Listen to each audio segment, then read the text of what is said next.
Everyone is already waiting inside. Well, what are we waiting for? Let's join them! Please, wait a moment.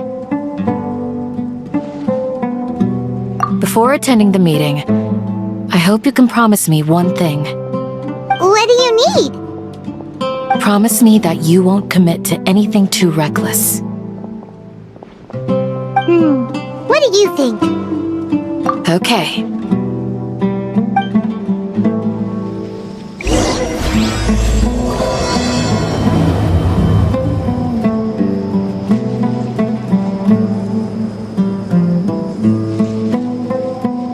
No, of course not. It's all They're all waiting for you. Grandma, is King Deshret really gonna come back from the dead?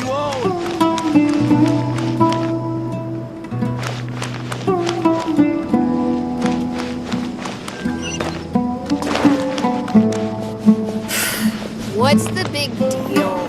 Don't even think about it. Some beasts are meant for transporting goods.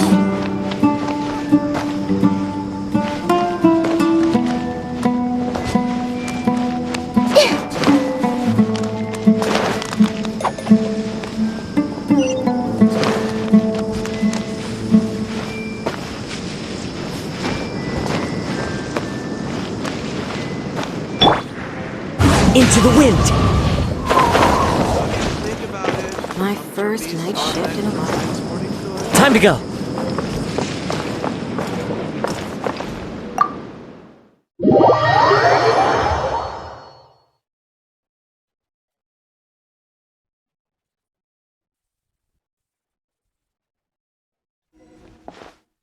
Everyone's here so early!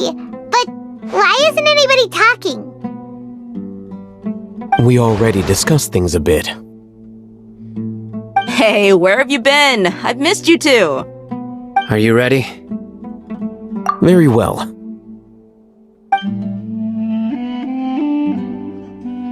Are you sure this is gonna work? I gotta admit, it's bold. Color me impressed. It's worth a try. The point of discussion is to arrive at a solution. Let's cut the small talk and move to the next point. You're making Paimon nervous.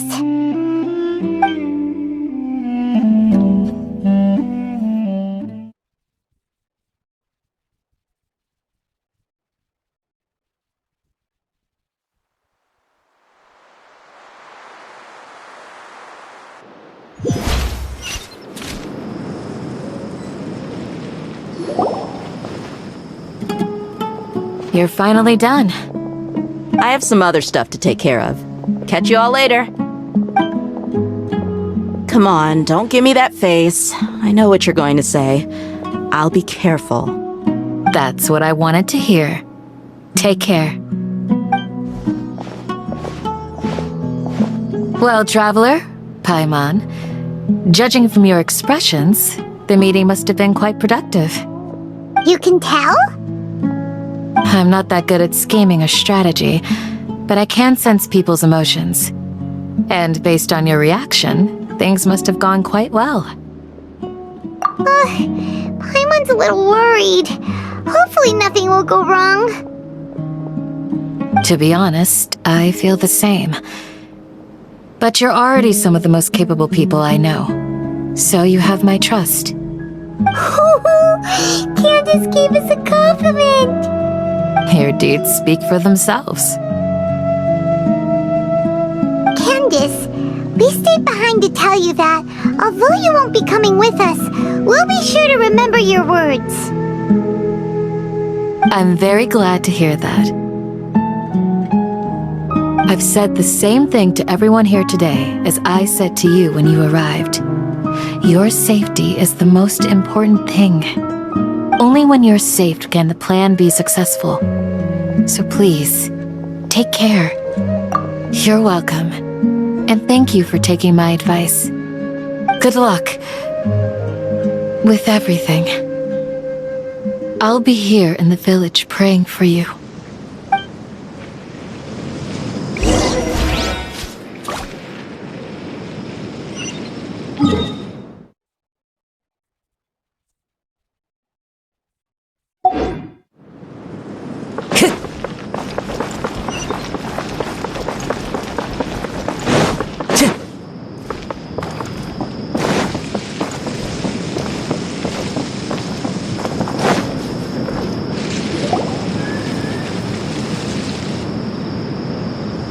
Sounds good. I'll go make some preparations. Okay. I'll hit them! Have you finished saying your goodbyes? Yeah! Also, Candace told everyone to be careful. Yes, she did. But I think my point also bears repeating. Our plan is not child's play. We won't be able to achieve anything if we're simply careful. We must go beyond that and fully commit ourselves to it. I hope this is clear to you. Huh?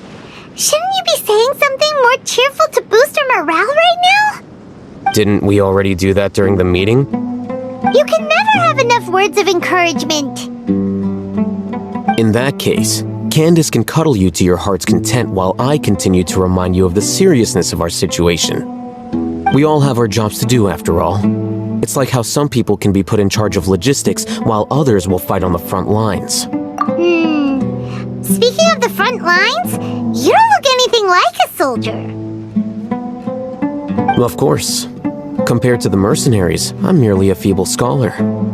But the advantage of not being a mercenary is that I get to stay in a safer place and offer my strategic insight. Just think about that mercenary who lost his mind.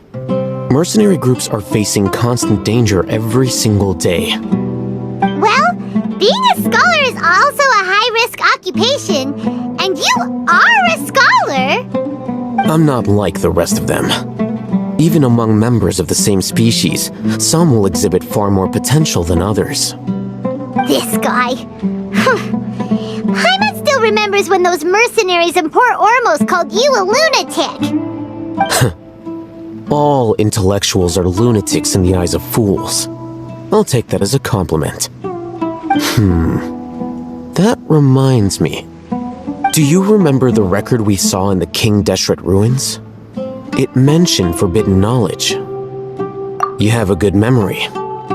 Forbidden knowledge has the power to drive people insane, but this fact has never been shared with the public.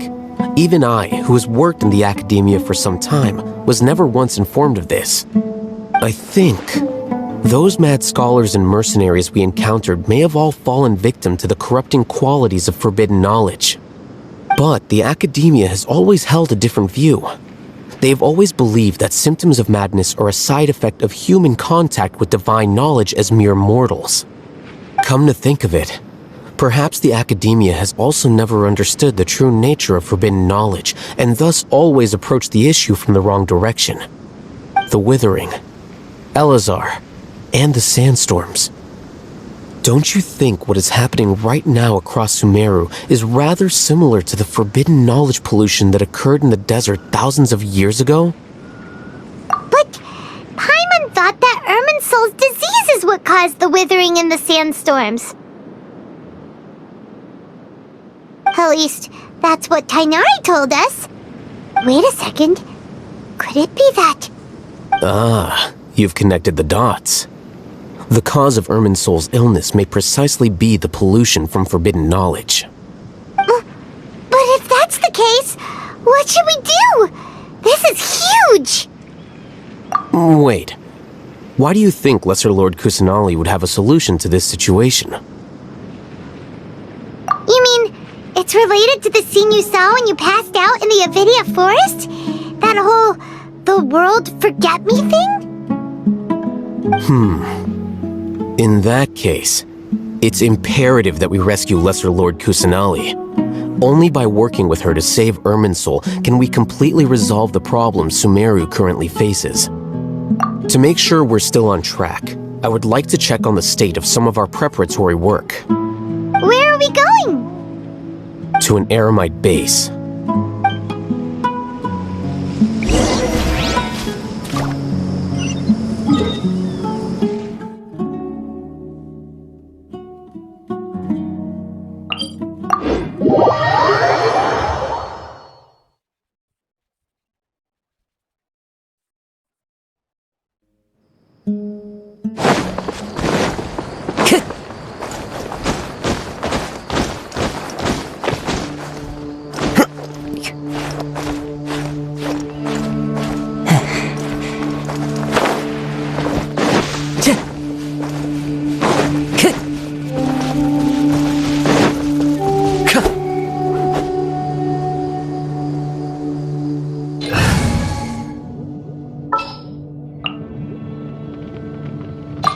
What's our objective?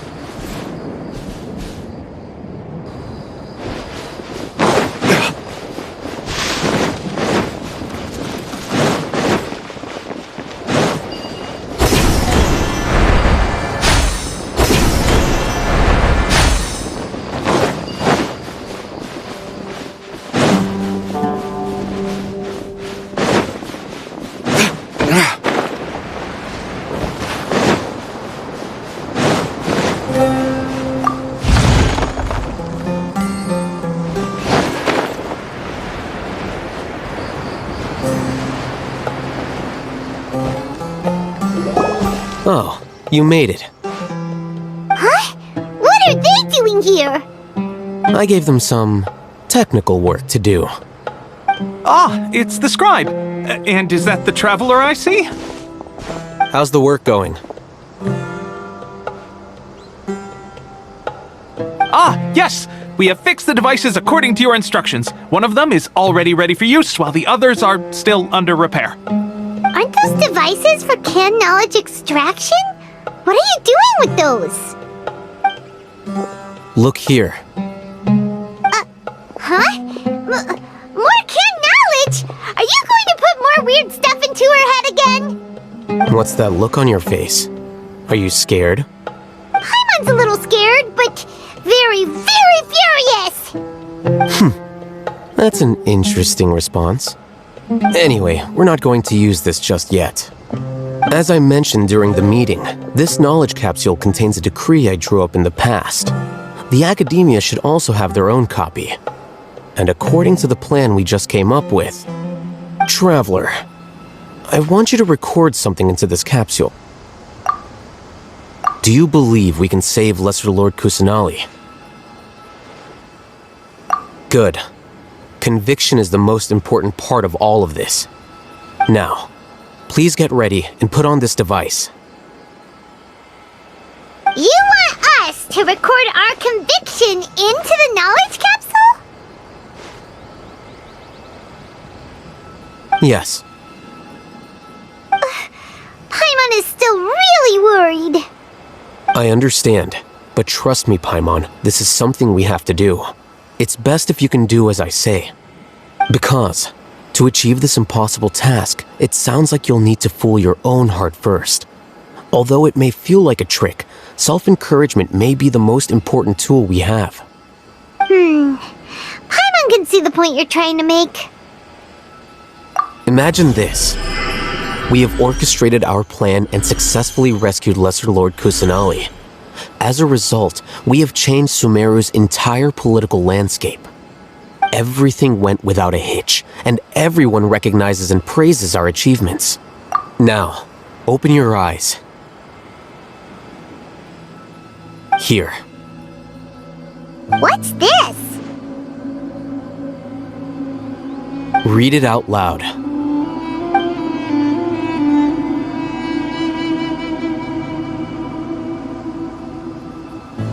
It's done. Is your head okay? Does anything hurt? It's just a recording. There should be no negative effects. But what was the point of doing this? Paimon doesn't get it. And that's perfectly fine. In any case, these capsules aren't meant to be used by you. Huh? What do you mean? Have you forgotten? Our plan needs to account for those who have long relied on the Akasha. You may find it hard to believe, but for those people, everything the Akasha transmits to them is nothing short of absolute truth. Imagine if you've been using a device like the Akasha since the day you were born, and this device has always supported you during times of need. After all that time, what do you think you'd become? A fool? A machine? A slave to orders. And that's why rules are so important. In addition, Those who understand the rules can delineate boundaries and identify gray areas. But why would you need to identify the gray areas?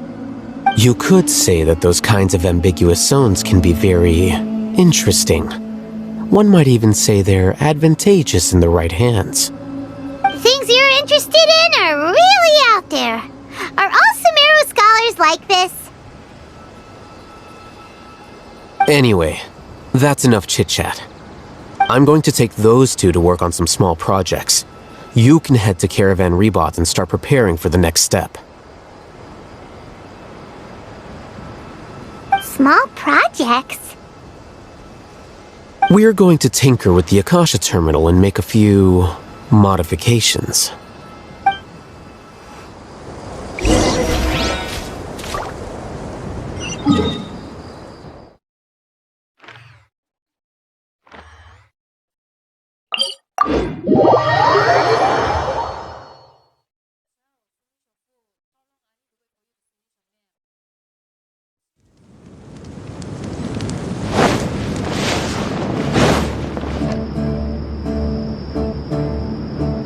I thought we agreed on a plan. How can you go back on your word? The plan is too radical and carries a high risk for casualties. I've given it a lot of thought. And in the end, I still can't agree to it. But it's still the best plan we have. As a former Matra, you of all people should be able to see the bigger picture and recognize the innate advantages of our plan. I did. And that's how I saw the danger behind these so-called advantages. Hatham's plan is even more radical than I imagined. Huh? Why are you guys arguing? My friend, you're just in time. Why don't you help me persuade Sino? He's turned against our plan. We agreed to work out a plan at the meeting. As mercenaries, you're familiar with the local environment, so you'll take care of the specifics. But then, you went to Al-Haytham for suggestions. Had I known Al-Haytham would give you those kinds of suggestions, I would not have agreed to the plan. Look, you already know that we're all on the same side here, don't you? Mercenaries place a lot of importance on their bonds of friendship, but also will not hesitate to make sacrifices if they deem the situation to be sufficiently dire. I'm sorry, but as things stand, I can't accept your principles. Seems you really do understand the ways of the desert. Traveler, Paimon, this is also something you should know. Rahman's plan is to have me work with the Caravan Rebot guards in my capacity as a Matra. We will arrest the mercenaries and escort them into Sumeru City. Wait, how can we work with the guards? We can't get through that wall easily, remember? Caravan Rebot would never let so many unregistered members of the Eremites enter Sumeru City. My plan will clear us of any possible suspicion, and also let us enter the city as a big group. There is no better way. That also sounds like something Al-Haytham told you. Am I right? Doesn't Al-Haytham know how dangerous this plan is? Of course he does. He told me, there is no perfect plan, but this can get the job done. He also said that with the help of Sino and the Traveler, our chance of success would increase significantly. I never blindly trust anyone, and I've always had a good eye for people. I think he made a number of valid points. It's my own choice to trust you. If I make the arrests alone, I can control myself and prevent you from getting hurt. But I can't guarantee that kind of discipline from the guards. To make the whole thing more convincing, you'll need to resist to some degree. Casualties are inevitable once push comes to shove.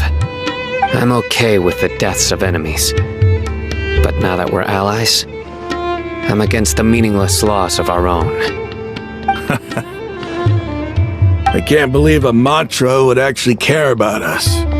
I've lived a hard life, and I can say that people like you are hard to come by. I've always treated my allies with honesty and respect. They have the right to know important things like this. Now you're making this hard for me. Hey, is there something we can do to help? I knew you would say that. We can help fight some of the mercenaries, which should reduce the number of times you'll have to struggle directly with the guards. That should help at least a little bit. Sino, on behalf of my people, I thank you for your kindness. But this is a mission we cannot turn our backs on. We strongly value the lives of our friends, but the goal we are about to achieve is even more important. We have no fear of casualties, because we crave the spoils of victory. So please, lend us your support. We will show you the determination of us desert dwellers. Well, now that you've put it that way, I can no longer refuse. But remember, you need to follow the plan and not do anything reckless. Candace made it very clear that we can only achieve our goals if we can ensure our safety. Since you and I both recognize the significance of this operation, there should be no more animosity between the followers of the Dendroarchon and those of King Deshret. Everyone's life is equally important. Okay, you have a deal. Let's do this for our shared dream. The guards should be stationed in the courtyard nearby. You can find them there.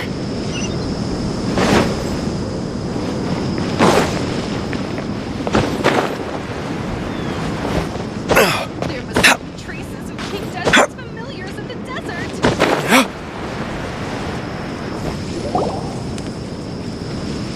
Guards! General Mahamatra! To what do we owe the honor? Keep your voice down. This is a secret operation.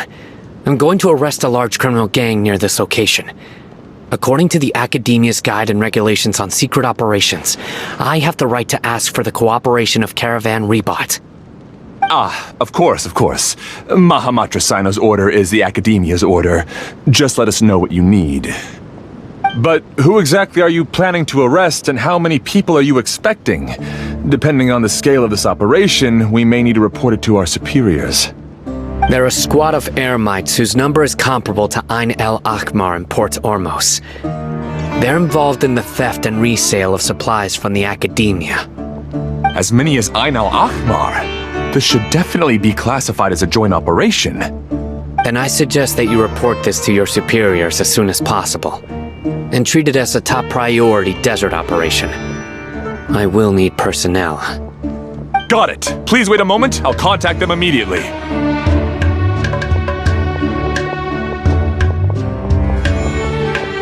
Because this is work.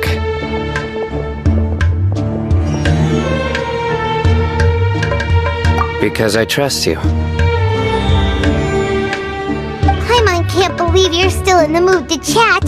This whole thing has Paimon scared stiff. Aren't you even a little worried? What if these guards already know that you have betrayed the Academia and are no longer their General Mahamatra? Even if that guard doesn't know, their superiors might, right? We discussed this, remember? The Caravan Rebot operation is of great importance. But don't worry, the guards there shouldn't know that Sino has stepped down.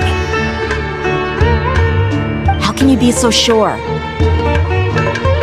First, the other Matras still don't know why Sino has left, which proves that the Academia has been covering up the matter. Second, this is a crucial moment for the Academia's God creation plan. If something were to happen to the General Mahamatra, it's bound to attract a lot of unwanted attention. No matter how you look at it, they don't seem interested in sharing the news of Sino's departure. A reasonable inference. I agree. Which brings us to our next issue. I'm sure some of you have been wondering if the prediction function of the Akasha will affect our operation. The Akasha is still in operation, so I must remain on high alert. Actually, considering the power of the Akasha, it's quite strange that it hasn't already tried to interfere with my actions. I've given that a lot of thought. For now, I don't think you'll need to worry. If you remember, when you first came to Aru Village, all your actions and routes were predicted by the Akasha. It even gave that information to those who kidnapped the village keepers. But things like that never happened again after we met up with the Traveler. That's true. But why? Look at it from a different angle. Why do you think the Akasha will predict your actions? Because my personal data has been entered into the Akasha. That's true, but the key to this question is, how well can the Akasha make predictions about a person? Haven't you ever thought about it? Just how can it do this in the first place? Because the Akasha controls the entirety of Sumeru. The Academia firmly believes that all human actions can be explained through logic. By sorting and analyzing entered data, the Akasha can derive behavioral logic and predict the actions of those who fit an existing logic model. However, at the risk of sounding like an advocate for fallacies, can everyone truly be considered logical at all times? Emotions are part of our behavioral logic, but can you guarantee that every experience of the same joy or pain would be equally intense? How can our feelings and opinions be predictable down to the letter in every single instance? Sino, in the past, you've always worked alone. In the absence of another person who could sway you or your thoughts, the Akasha could produce predictions that were similar to your real-life behavioral principles. Decisive and principled, you were used to solving problems alone. That's why the Akasha could figure you out. But now, you've joined a team. And I believe the Akasha hasn't yet figured out the full composition of it. Our thoughts and logic have intermingled and weaved themselves together to become a complicated, chaotic mess. Any one of us could potentially disagree with another. The Akasha lacks data on these interactions, and it's impossible for it to predict your actions in the future based on your decisions in the past. After all, there's probably a limit to just how much we can be modeled or controlled by data. So, in my opinion, you're probably safe for now. Makes sense to me. I agree. The Akasha is not alive, and I don't think we can be completely controlled by something without a mind of its own. Is that so? I guess there are things that even the Akasha cannot calculate, and people will not be forever trapped by the past. Paimon's so glad that this is settled. Next time, pay attention during our meetings. Will do. Just remember to stay vigilant. Footsteps! General Mahamatra, we were not expecting your presence here. I'm the security officer of the Grand Deshret Desert District. My name is Luxembarbo. This is my assistant, the Traveler. She will be working with me. The construct next to her is for her work. Beep! Construct, beep! What a great honor to meet you. Your golden hair is as bright as the sun. And, is this the latest technology from the Academia? Have you made a decision regarding the matter I mentioned to your subordinate? It seems to be a dire situation, so of course you will have our full cooperation. To be perfectly honest, I've always longed to go on a mission with someone as well known as yourself. There's no need for flattery. Yes, sir. Take your most elite platoon and follow me to the eastern side of the district. We will carry out the operation there. Understood. Map. Hurry, bring the map!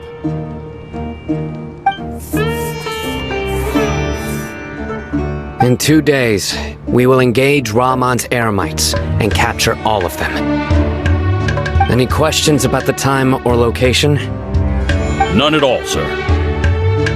Good. See you then. Yes, sir.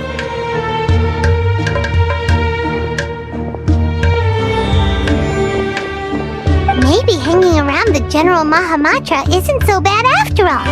Everyone's so respectful towards us. This is all due to the absolute authority of the Academia.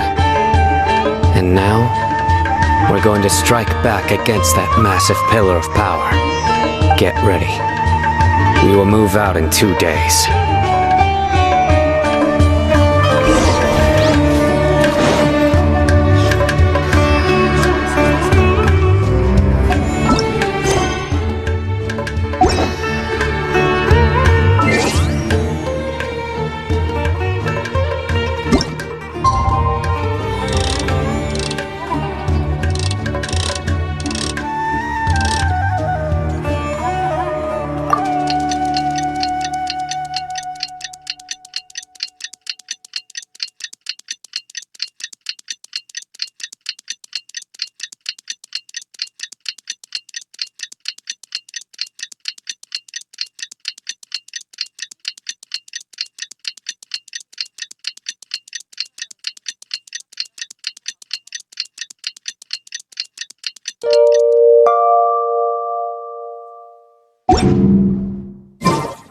We should prepare. Time for the operation! Let's go meet some...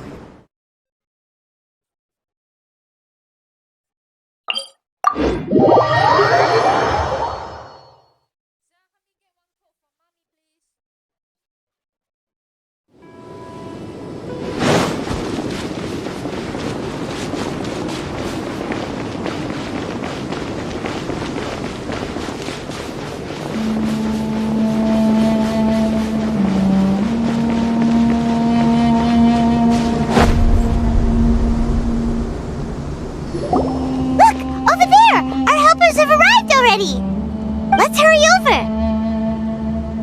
Wait a moment. Ah! Oh, it's you! You're my assistant, remember? Being my assistant, you must stay with me. Now let's head over there. It's General Mahamatra and his assistants. We meet again. You're here early. It's to show how important we think the operation is. Since this is a big case for the Academia, we are prepared to give it our best. I'm glad to hear your sense of resolve. Remember, we must capture them alive. They are our only leads for the case. If they die, we will be unable to continue the investigation. Understood. Everyone! The Eremites are approaching from the west! Make preparations and be ready for combat!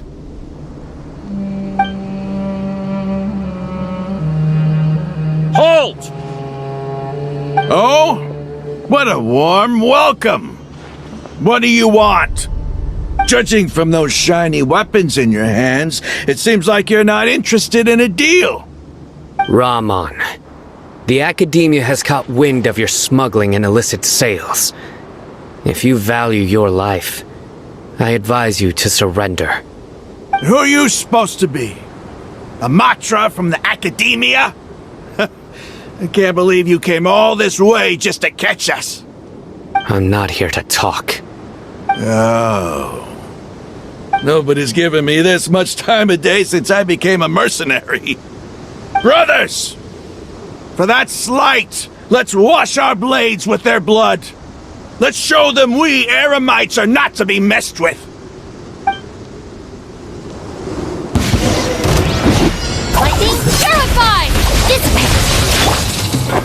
Gather! Everyone hold hands!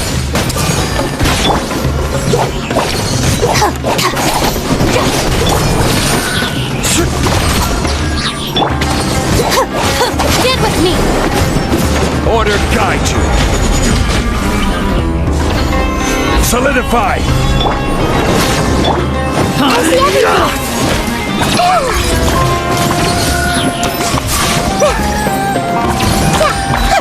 This may hurt a little.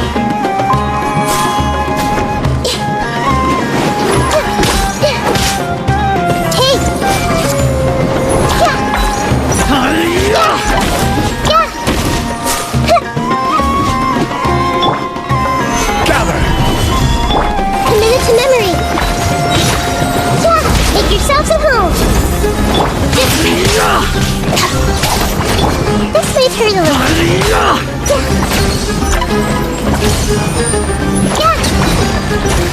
Yeah.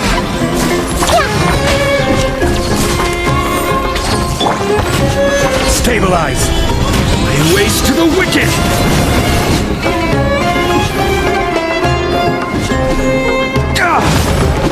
Stand with me. Grow. I will have order. Solidify!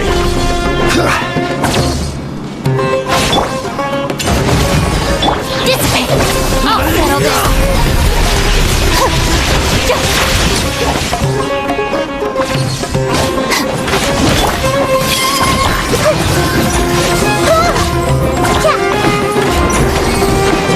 Everyone hold hands. It's over. We have subdued them. The operation is now over. All Aramite mercenaries and related personnel in the area have been arrested. You pitiful Dendro Archon dogs! You'll regret this! I'm afraid you'll regret it first. King Deshret will curse you, and you will all! Silence! Oh, Restrain them and take them back to Caravan Rebot. Count their numbers and send them to the Academia as instructed by the General Mahamatra. Yes, sir!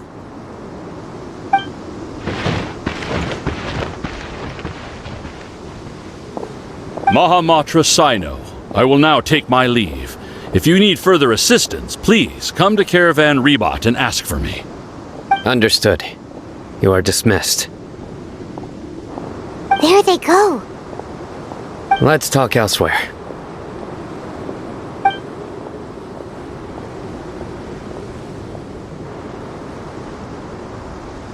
This part of the plan went really well. Yes, things went perfectly. That's fantastic! And that punch you gave Ramon there sure looked convincing enough. Once we're done here, I'll return to Caravan Rebot and oversee the group's transport. I promise. I'll get everyone into Sumeru City safely. Yeah, you're the reason why everything went so well. It's not the time to celebrate yet. I believe Dia should already be waiting for you. Go join up with her. She will need you to introduce her to Tainari. Speaking of which, is it really okay for us not to share the full plan with Tainari? What if he'll feel miffed about it and refuse to work with us? I have a very close relationship with Tainari. Given how well we know each other, I believe my message alone should be enough to bring him to our side. He knows I won't make jokes about things like this. If we need help, Tainari is the best option. Get ready for the next phase of the plan. Don't keep them waiting.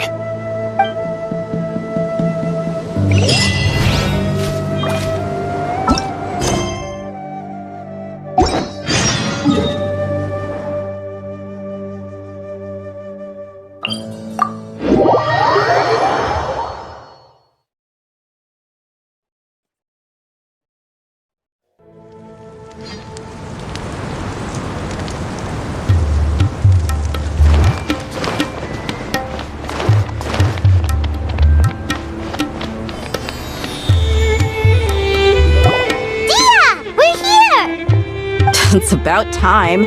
Didn't you say our part of the plan is the most important of all? And here you come rolling in late. In the time it took you to get here, I already did 5 laps around the place, downed 7 drinks, and even did some clothes shopping. Sorry. We didn't mean to keep you waiting. I just wanted to fix your attitude and rub it in a little. After all, you took your sweet time getting here, and we've got important stuff to take care of. I just like seeing that serious look on your face. All right, I'll stop. All joking aside, I'm glad you're here. Let's get moving and take care of this as soon as possible. But where should we start? Our responsibility is to get a status update on the Fatui Harbinger known as the Doctor. We need to make sure he won't get in our way when we rescue Lesser Lord Kusanali. Dealing with an institution that controls all of Sumeru is already hard enough. If the Doctor were to crash the party, it would be next to impossible for us to achieve our goals. Yeah, we sure don't want him showing up.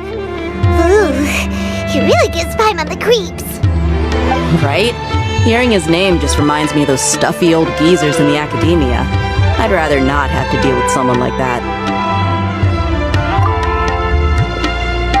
According to the plan, we should first go to Pardis Di and ask for Forest Watcher Tainari. If all Hatham and Sino's sources are solid, then we can be sure that Tainari still has the Academia's trust. So, we'll find Tainari and convince him to get us the latest intel on the Doctor. Then, depending on what we learn, we'll make any necessary adjustments to our plan. The sages have placed spies everywhere on the other side of the wall. I'll follow you as a bodyguard. You should be honored. I don't offer my services to just anyone you know. But Paimon thought mercenaries would do anything for Mora. That's certainly true. But when multiple employers are vying for your services, you should always go with the best offer. Let's see. If I were to charge you a bill, I guess I can apply a discount. How much more do you want? I'm not sure we can afford it. How much do I want? Hey, how about paying me with a smile? What do you say? I haven't seen you smiling much recently. If you ask me, someone like you must look lovely when they smile. Come on, give me a smile so that I can be less worried. Looking good! I hope this pretty smile will become our lucky charm. There are many kinds of smiles, but only a truly joyous one can bring blessings to others. Let's consider this smile a down payment for our future victory. Let's go. It's time to pay a visit to Pardis Di.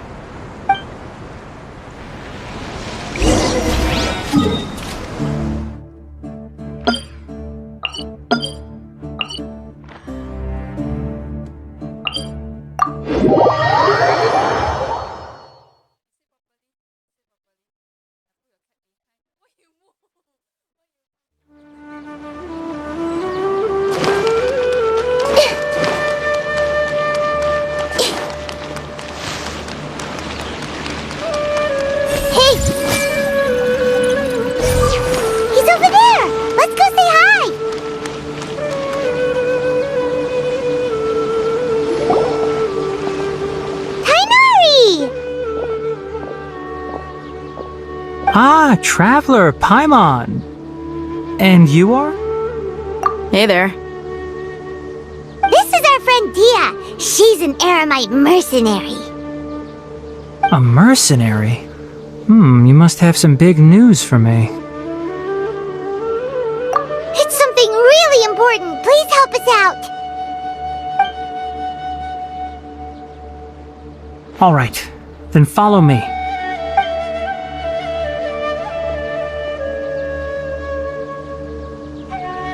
This place is better. We won't be disturbed by any passerby. Okay, what is this important thing you want to ask me?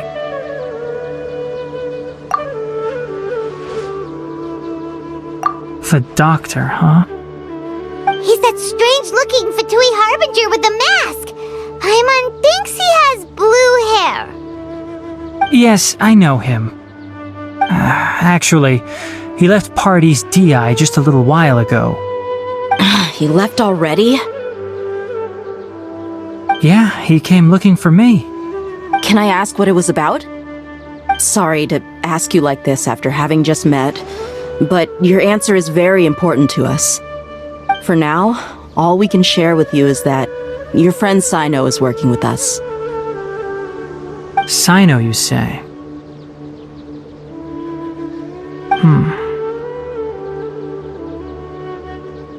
I see. So that's why he hasn't been at the Academia. Okay. I will answer your questions and will assist you any way I can. You don't have to tell me everything that's happened. Sino's name really does work wonders. You're not even a little worried that we might have made it all up?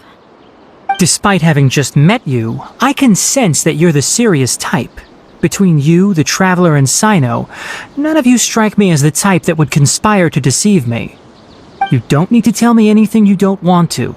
I'll also get straight to the point. The Harbinger you mentioned came to me because he wanted to take the scholar Hypatia away with him. Hypatia? Why would he want her? And what do you mean by take away? Is he planning to leave Sumeru? Yes.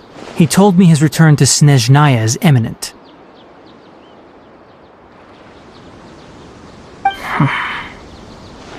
So you mean... you're leaving this place soon? Indeed. Otherwise, we could have perhaps talked a little more. I was just about to set out when I remembered something important. To that end, I made a final trip to Pardis Di.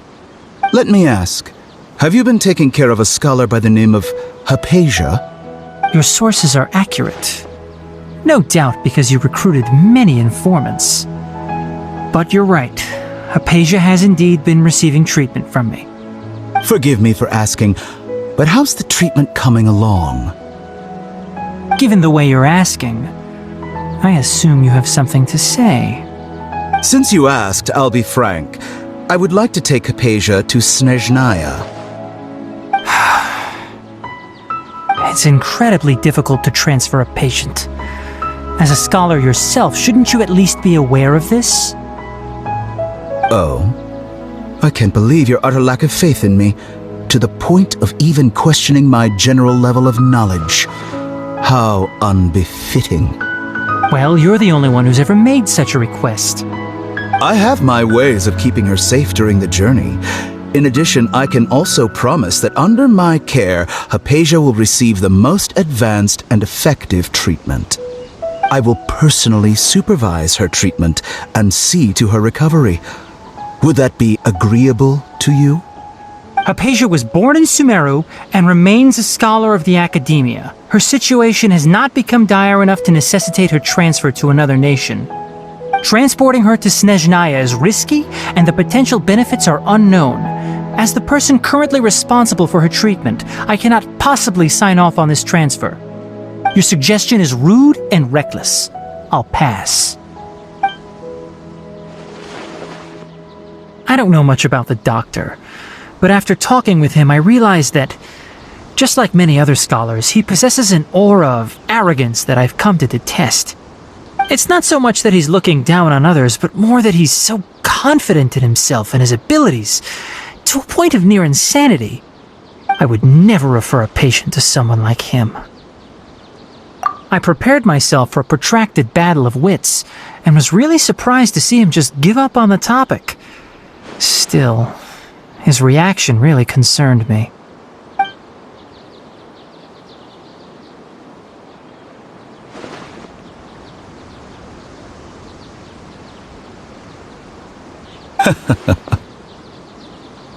I see. Of course, your opinion makes perfect sense. You're still young, but already quite stubborn. I must say, you are not like what I had expected. Under normal circumstances, I wouldn't just let you off the hook like this. But unfortunately, I'm in a hurry today, what with Her Most Noble Majesty the Tsaritsa calling for our return. Luckily, there is still some time left for me to take care of everything before I leave. It's just as the Academia said, you're a responsible and gifted scholar. Sadly, even with all of that, you're still lacking a bit of shrewdness. And that's also why people like you can never realize that sooner or later, everyone must pay the price for what they've learned.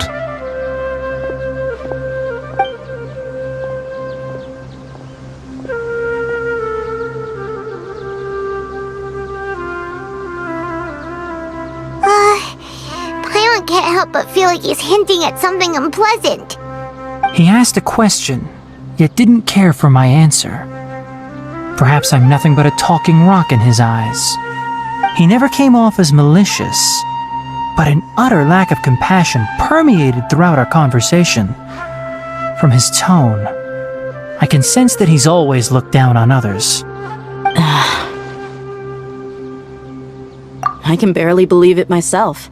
But if that's true, the situation will be in our favor. I don't think I missed any details.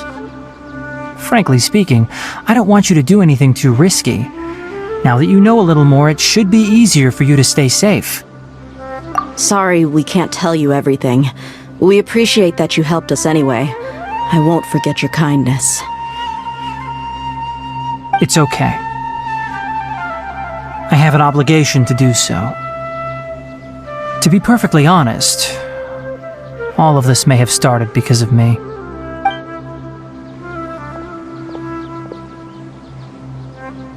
Recently, my master wrote several letters to me, asking me to return to the academia and assist him with his research.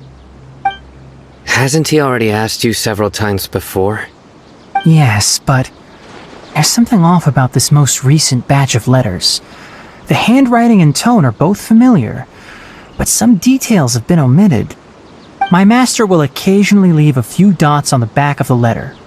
1 dot means that he wrote the letter on a sunny day, and 3 dots stand for a rainy day. This has been a habit of his for many years, but I didn't find any dots in his recent letters. I believe something may have happened to him. I get it. Since you are always at Gandharvaville, you would like me, someone already working at the academia, to investigate this matter, right? I'd like to ask you to do that for me.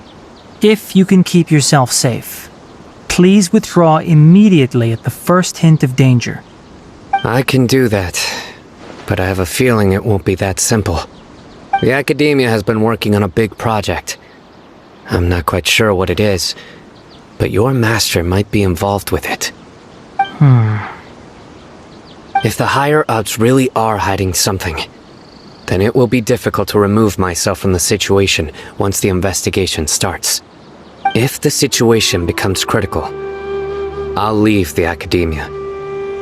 If you don't see me there for an extended period, that's your cue. All right, we've got a plan. I'll stay at Gandharvaville to support you. If that scenario comes to pass, you must be extra vigilant. And be wary of any messages or direct requests from the academia. I must say, I didn't expect a warning like this from the General Mahamatra. Being loyal to the academia doesn't mean blindly doing whatever the sages say. I know what I'm doing. On that note, aren't you also being quite distrustful of your alma mater? The academia, yes, but my master is a man of integrity. Even when I was a student, I was worried he'd get in trouble for sticking to his beliefs. I suppose he's lucky to have lasted so long. But in the end, it still caught up to him.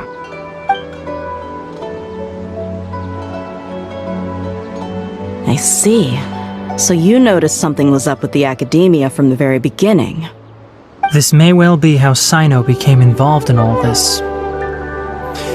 In that case, I must keep my promise and help you however I can. Also, if you run into Sino again, please help me pass on a message to him. Trust your own senses and experiences. I think this may be something he needs to hear right now. Okay, we'll find a chance to tell him. Thanks. Right. Now let's go hunt down this Harbinger.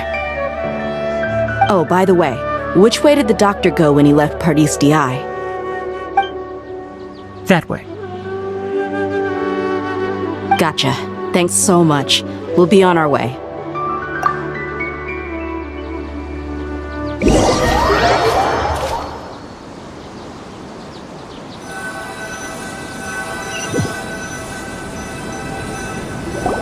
According to Tainari, the doctor is leaving Sumeru soon.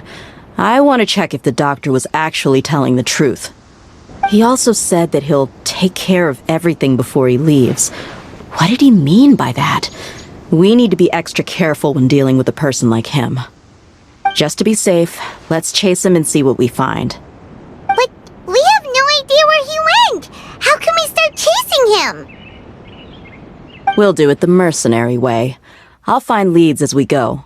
All you have to do is just follow me. That Harbinger may have tried to cover his trail, but he still left some traces. Or perhaps he never even thought about concealing his whereabouts. Maybe that's just how arrogant he really is. Yep, we're headed in the right direction. The traces are still fresh, but there's no sign of his entourage. Clearly they're in a hurry. It's just as I thought.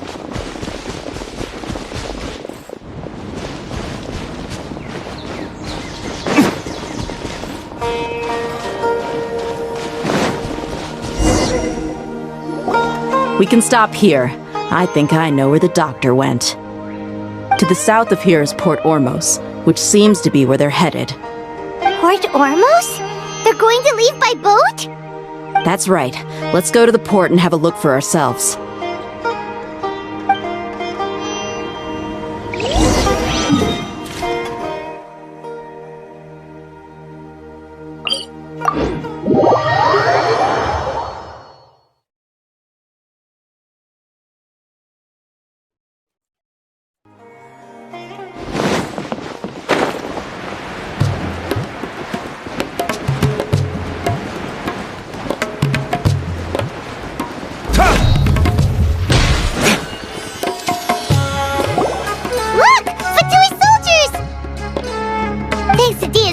Skills, seems we found the right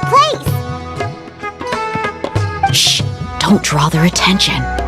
The port is crawling with Fatui soldiers. Let's keep going and see what we can find.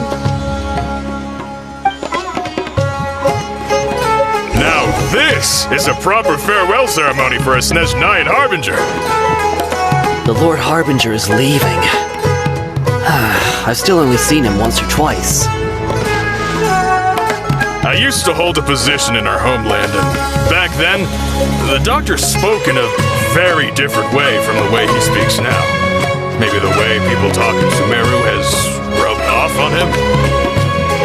It's always like that when you spend too long away from home. When he gets back to Snezhnaya, perhaps it will also take him some time to get used to the life there again. Huh? But, sir, that can't be right. No, I remember it like it was yesterday. Both his expressions and tones are now very different. Also, for some reason, he seems like he's all smiles now. You must be mistaken. Nobody's supposed to look happy when they're on a business trip.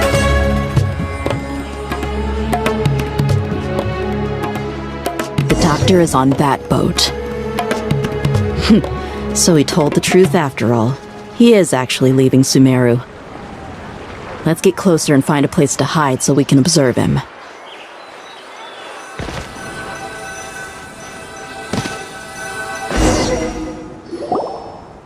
This place will do. We can hide here while we keep an eye on the boat. Huh? Uh-oh! He saw us!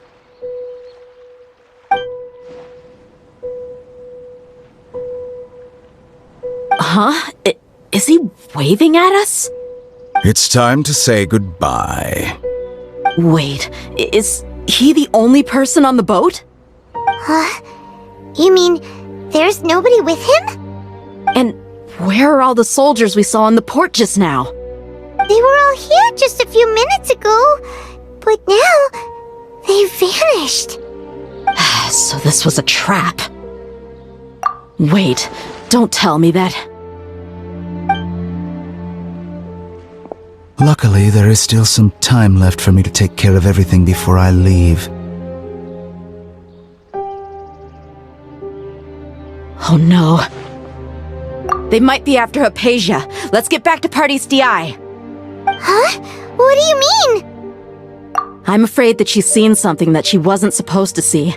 If I were the Fatui, I would also try to take her away. And if I couldn't... Oh no! Are you saying they're going to kill her? Let's go!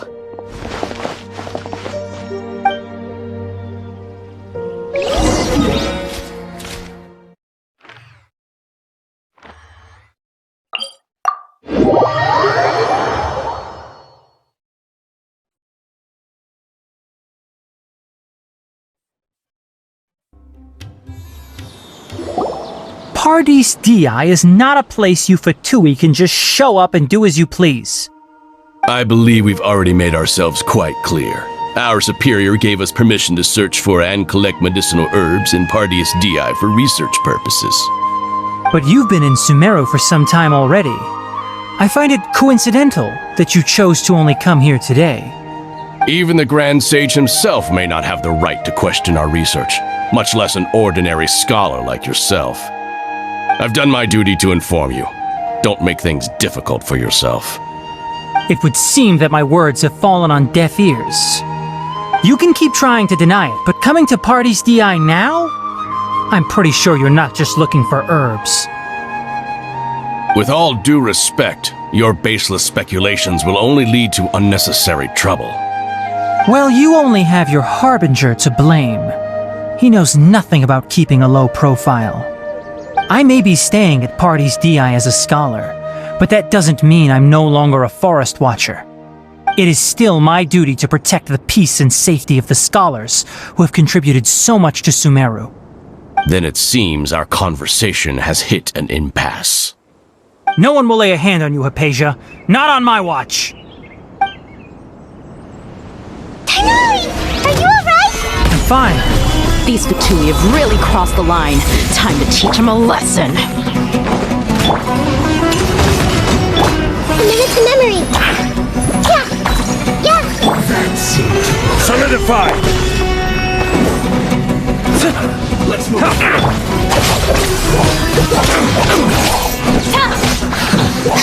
This was well done. You need to hurry up. Lay waste to the wicked. Grow! Order guide you. There's no use resisting. Give us Hypatia. Keep dreaming. Yeah, Tighnari! Beat him up! I see everything. Our bond is strong. Share my knowledge. I will This was well done. Gather. This place hurt a little. Dissipate. You need to hurry up. This was well done. Grow!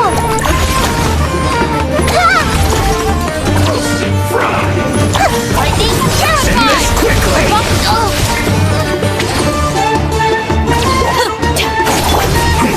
Solidify. Yeah. Yes. This is it. Roast and fry. Committed to memory. You need to Temple hurry of up. Wisdom.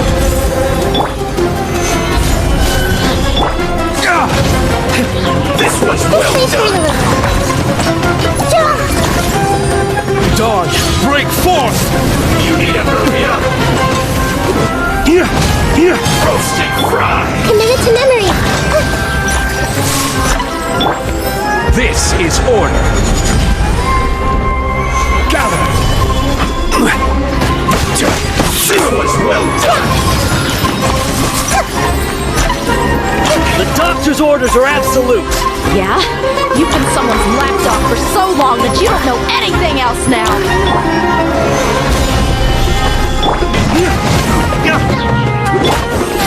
Stay straight. Share my knowledge. Leaving so soon. Gather. Let's end this quickly.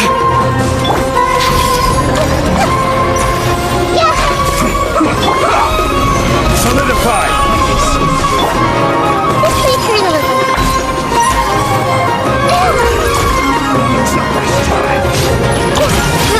Grow! Dodge, break forth! Dissipate. I'll settle this.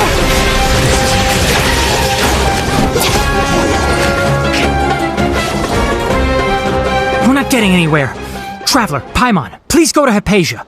We need to make sure they don't try to sneak around and attack from behind. it! Hypatia's still here. Doesn't look like anyone's broken in.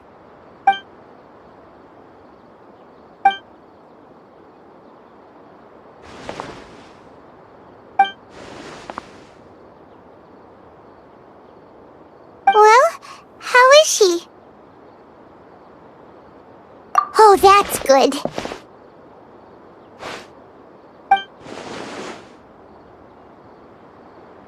So, you think this is over?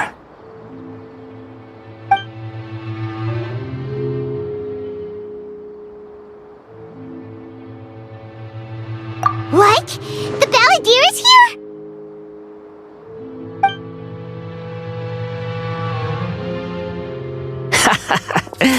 I've missed that look of abject horror.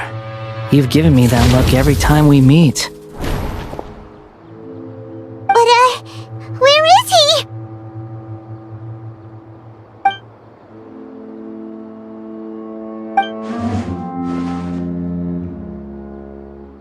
I can hear all of your thoughts, you know. Don't you remember? I already saw you the first time you came to Parties DI and made contact with Hypatia. I didn't need to do anything. It is her honor to be able to connect her consciousness with me. Who are you talking to? It can't be the Balladeer, right? That's impossible. I know you must be curious. I might as well tell you that I decided to enter Hypatia's consciousness the moment I sensed your touch. I wanted to observe you on a fool's errand. Hey, Traveler! What are you doing? My deification is nearly complete. All that's left now are just some final details. Do you understand? Even if you manage to rescue Lesser Lord Kusanali, it will be impossible for you to defeat a bona fide god like me. Is it wise to force that childlike god into a divine battle against me?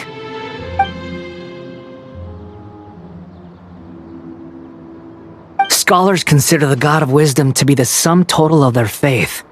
It's how they can justify reverence for a god as they construct it.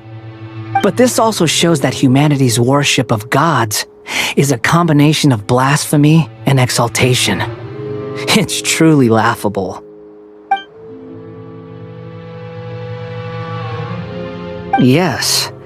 What is it?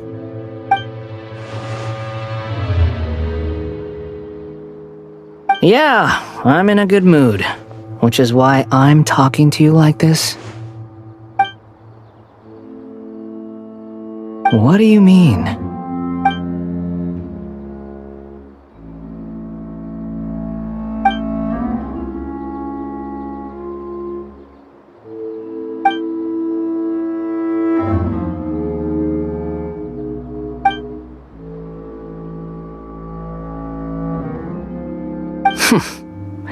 Those words almost make you sound like a friend who actually cares. But you're wrong. I'm different from all of you. I was born to become a god. My entire life up until this point has just been a meaningless routine. Just think about a sheet of paper. By itself, it holds no meaning. The content recorded on it is what gives it value. All I had recorded down before were some painful memories and boring human feelings. Such senseless drivel should have been erased a long time ago. Indeed, to me, the sight of you fools in your futile struggles is far more amusing. Tell me, just what has this world done for you to protect it with such zest and conviction? I'm connected to your consciousness, so I can hear what you're thinking and sense the depth of your determination. This is a good conversation we're having. So here's a word of advice. Let go of your misguided guardian complex. You know nothing about the truth. It'll be for your own good, as well as everyone else's. Humans are a species that can only find bliss in ignorance.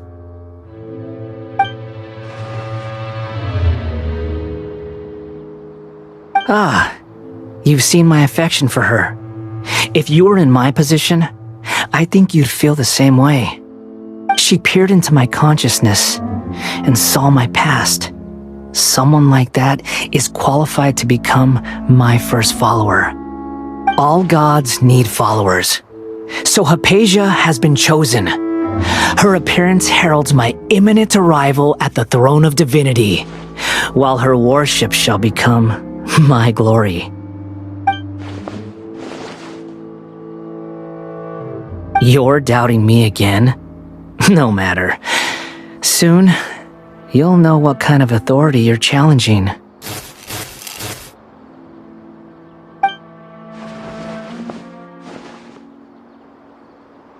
Who wants to hurt my devout follower?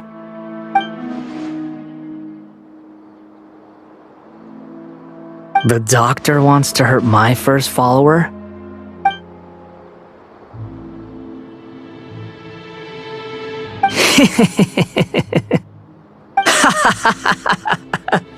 How very amusing. Has anyone ever told you that you're not good at sowing discord? The doctor has never known his place.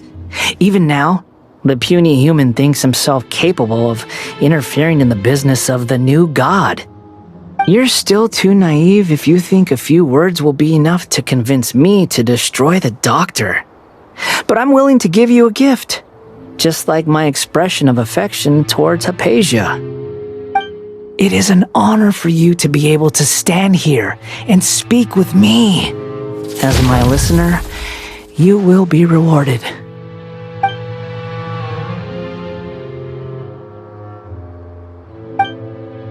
Both good things and bad things can be called gifts. After all, gods have never needed to be reasonable. Paimon used thunder! That person Paimon couldn't see was the Balladeer? Oh, he sure chatted with you for a while. Where is the storm headed? That means anyone outside is in danger! Let's go! Tainari and Dia still must be fighting!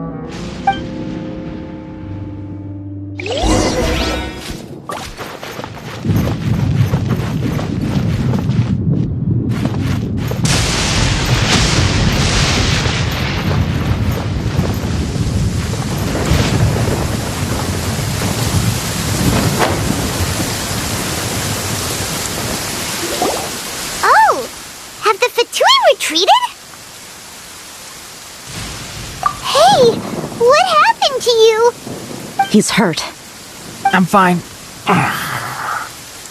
Don't move. I've seen eremites get struck by lightning before. You need to rest. Struck by lightning? We were fighting, and just as things started looking grim, the weather suddenly became extremely strange. Lightning started attacking everyone, almost as if it were alive. Luckily, there were only two of us, and both of us were nimble enough to dodge most of the strikes. There were a lot of Fatui, though, and they were being torn to shreds by the bolts of lightning. With that, all the Fatui soldiers were forced to retreat. It's all right. My wound aside, you look like you've seen something unpleasant. Is Hypatia all right? Hey, didn't I tell you not to move? Just in case. Let's go to Hypatia's place and talk about things there.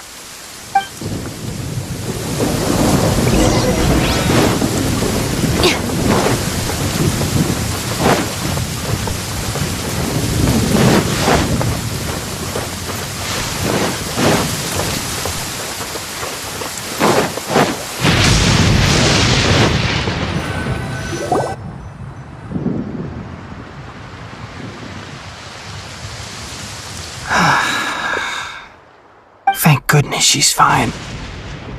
Hey, how about taking care of yourself first? I understand my condition. The wound is not fatal. I'll be all right.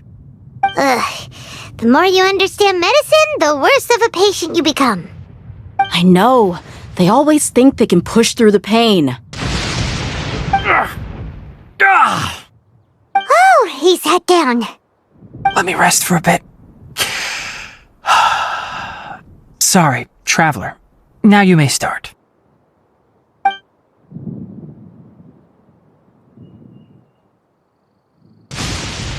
So that's what you were talking to the balladeer about? Oh, Paimon can't believe what he's thinking. The Academia's God creation plan. How ridiculous. That sounds, ambitious, I guess? Anyway, this is all way beyond me. As long as I can enjoy every day with a drink in my hand, tasty food in my stomach, and a good night's rest, that's enough. I'll only work when I have to. I must be the least ambitious person who's ever set foot in Party's DI. Don't say that.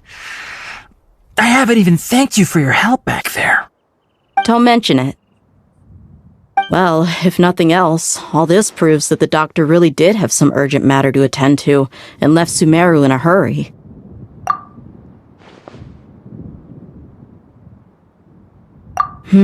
Maybe the Fatui want to cover up some secret of the balladeer. Is that why they tried to seize Hypatia? You said the balladeer claimed that Hypatia has seen his past. So, what could be there? Have you noticed? The balladeer is not happy with the doctor's actions. He thinks the doctor has no right to consider himself as his equal. So, if the doctor was to show up again, would the balladeer zap him with lightning? Based on what the traveler has said, I think he would. Having the doctor gone benefits him as well as us.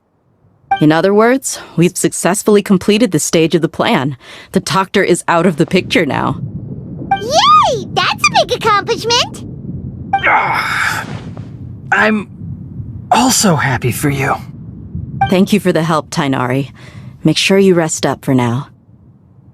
Yeah. All right. Okay, that wraps things up for us here at Party's DI. Traveler, it's about time we rendezvous with the others at the Grand Bazaar. Let's continue to keep a low profile. You can head there once you're ready.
All right, everyone is here. How did everything go? Any luck with your missions? Let's report back one by one. I'll start first. We've made the necessary modifications to the Akasha terminal. In addition, the props required are also ready. I'll go next. The Traveler and I went to Party's DI. The situation was a bit complicated, but we found Tainari. Unfortunately, he was wounded during a fight. Who is behind it? Well, that's the tough part. What should I say, Traveler? The Fatui or the Balladeer? After some back and forth, we confirmed that the doctor has left Sumeru by boat. He has something urgent to attend to back in Snezhnaya. So, we've successfully removed the doctor from the picture. Also, Tainari's already resting, so he'll be okay. Good. Oh, Tainari also asked us to tell you this message. Trust your own senses and experiences. All right. I'll remember that. Everything also went smoothly on my side. The Eremites should have arrived at their destination by now. To avoid alerting the quarry, they will stay there for now. I can't believe you actually got so many Eremites into Sumeru City. It's all thanks to Rahman and his brave team, as well as their bold strategy. It appears to have been very effective. I'm glad to hear it. Well, is that everything? Okay, this meeting is adjourned. Huh? Wait, you mean that's it? Well, what else is there to discuss? Shouldn't you end with some words of encouragement? You know, to fire us up now? Personally, I'd rather we all go home and get some rest. I'll hate them. Ugh. Oh, and if you wanted someone to say something to that effect, then I must reiterate that I'm here to strategize and not to lead. So you should find someone more suitable to do that. But I thought all of you Academia big shots were great. Then I should remind you that I'm the scribe. I know that. So what? A scribe is responsible for recording meetings, not speaking. Fine, whatever. Well, Sino doesn't seem to be much of a talker either. I guess that leaves it to my employer. Employer? Yep, the Traveler hired me. That's right. So come on, boss. What do you have to say for the team? Yeah, say something to boost morale. Huh? What are you all doing here? Oh, it's Nilu! Hey, everyone. I'm not disturbing you, am I? Not at all. I was actually just about to go find you. Judging from the group and all your serious faces, you were discussing something important, weren't you? But you also look like you're up to no good. Seems pretty interesting. Welcome, Nilu. Would you like to join us? Huh? Join you? You mean you also want to discuss something important with me? Yes, something very important. Nilu, are there any breaks in your performance schedule in the upcoming days? Huh? Wait, you're seriously inviting me?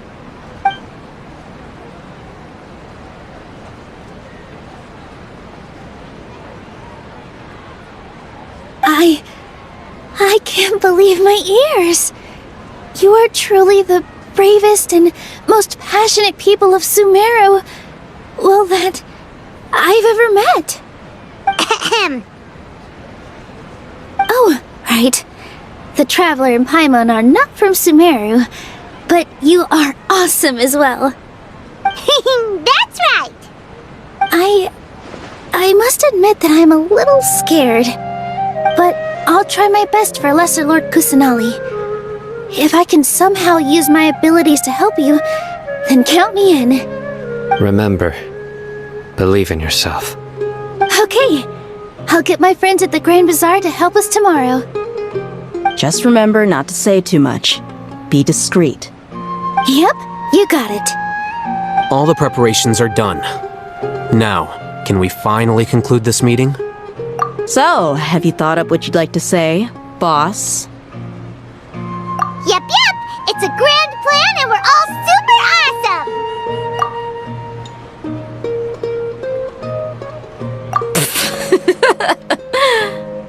Well said. A good night's rest before an operation can be the difference between success and failure. Thankfully, I've had my place to myself recently. It's been nice and quiet. Huh? Oh, nothing. Alright, let's all go home and get a good night's sleep so we can be up early tomorrow. Okay, so I guess that means it's time to say goodnight now. Yep, good night, everyone!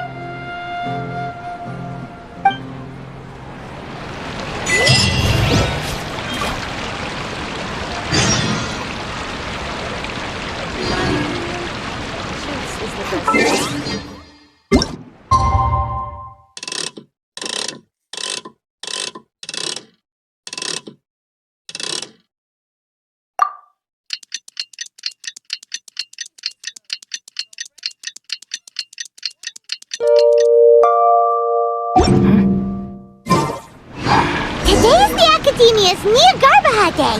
We can finally put our plan into action.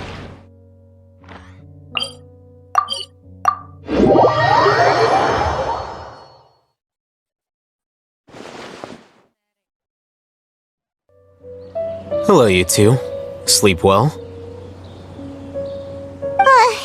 Not really. Paimon got too nervous thinking about today and didn't fall asleep until the sun was almost up. What about you all, Hatham? Naturally, I slept just fine. After all, a good rest should be considered part of the plan, since energy is an important resource. You just want to show off how calm you are. It's crucial to dissipate any tension before we execute our plan. The only thing you're doing is being annoying. Anyway, do you need me to go over the game plan again? Our target is Grand Sage Azar's office. Everyone in the Academia knows that's where the Grand Sage's console is. Only they can operate it.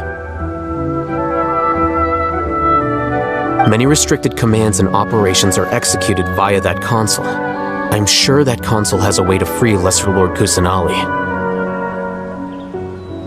You know, Paimon's been thinking, what kind of technology could let the sages imprison even a god? That isn't something they could have accomplished with their scholarly talents alone. In the Sanctuary of Suristhana, there's a device of Greater Lord Rukkhadevata's that she once used to isolate herself while meditating. 500 years ago, the Grand Sage at the time modified the device so that it could no longer be controlled from the inside. They were effectively trapping one god with the power of another. So, how are we gonna get to the Grand Sage's office? Don't forget, today is Neogarbaha Day, arguably the most important day to the Academia. The sages and core Academia personnel are busy loading the latest batch of research developments and legal decrees into knowledge capsules so that they can be entered into the Akasha. All the Darshan's researchers have their noses to the grindstone, and the Academia's grounds are flowing with all sorts of people. It's the perfect time for an infiltration. When the Grand Sage leaves his office to supervise the entering process, that's our cue to access the console and free the Dendro Archon. Well, yes. That's just the visible side of our plan, after all. If precedence holds, the Academia should have already started preparing for Neogarbaha Day. Everyone should be in position. All that's left is for us to lead the charge. Let's go. So are we just gonna walk in through the front door, or...? Yes. Were you expecting a stealthier approach? Paimon can't think of a good comeback. Alright, it's all on Al-Haytham if things go south.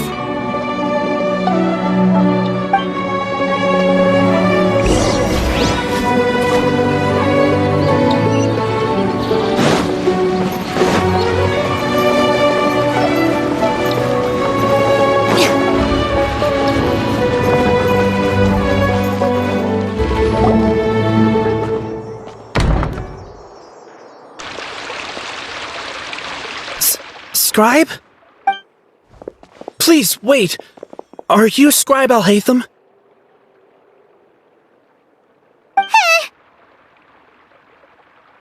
That's me. Is something the matter? I'm in a hurry. No. I was just surprised to see you here. I had heard that the sages were looking for you not long ago, but I didn't know what for.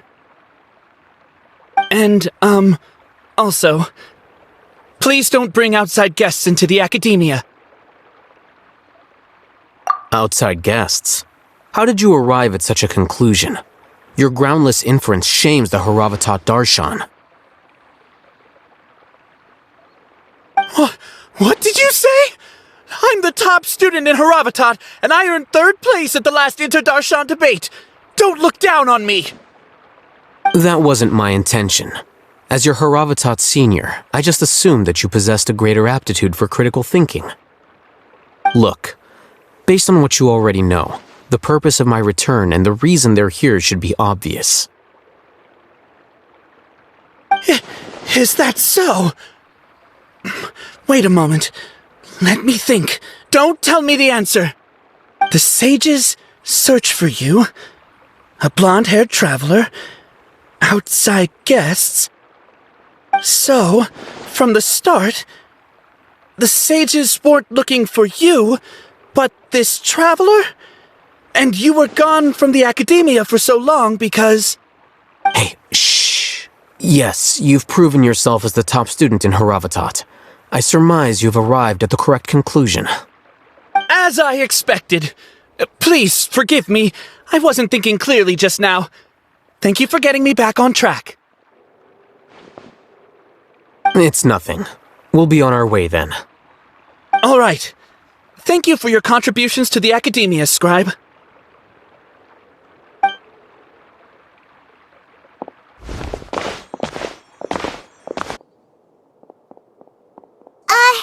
What the heck just happened now? What did he just guess? I'm afraid I don't know either. You have no idea? Mm-hmm. He convinced himself of whatever truth he came up with. That is the so-called pride of a scholar. If someone questions their academic facility, they will instantly feign understanding to keep up appearances. Nowadays, the academia is rampant with this type of scholar. Their obvious farces of intellect only serve to highlight themselves as fools. Wow, so there are special ways to deal with smart people. We don't even need to make up our own excuses.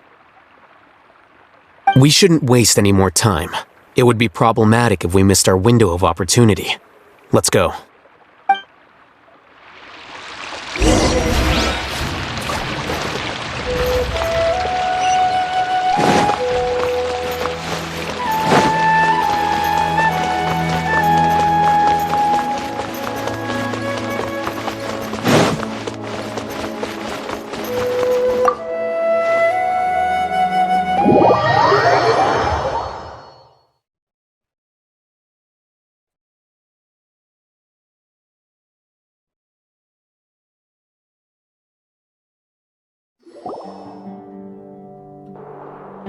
Is this the Academia's library?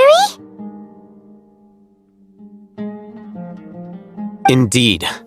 Known as the House of Dana, it is quite possibly the most extensive special collections library in Teyvat. There are a lot of students going through here. Is it really okay just to waltz right in? The Academia marches to a fast beat, especially since it's Nagarbaha Day. They're all occupied with their own matters. Just act natural. Now, hurry along.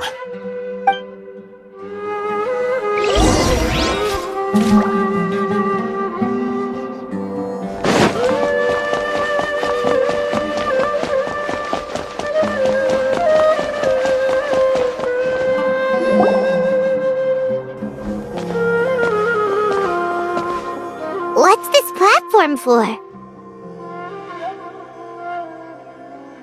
It's a lift that Academia personnel use to access higher floors. Are we gonna take it then? The Grand Sage's office is up there somewhere. No, not right now. We can't guarantee that we won't run into the Great Sage.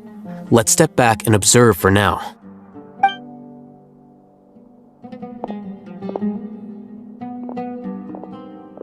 You think the Grand Sage will exit from there? And after he does, we'd sneak past him? Paimon thinks that's really dangerous. Who knows?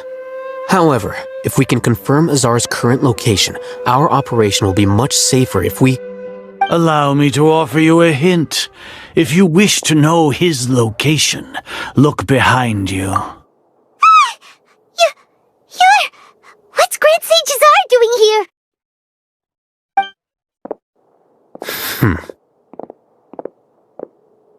Do not tell me you believed the Academia would not grow suspicious of you after such a prolonged absence, scribe.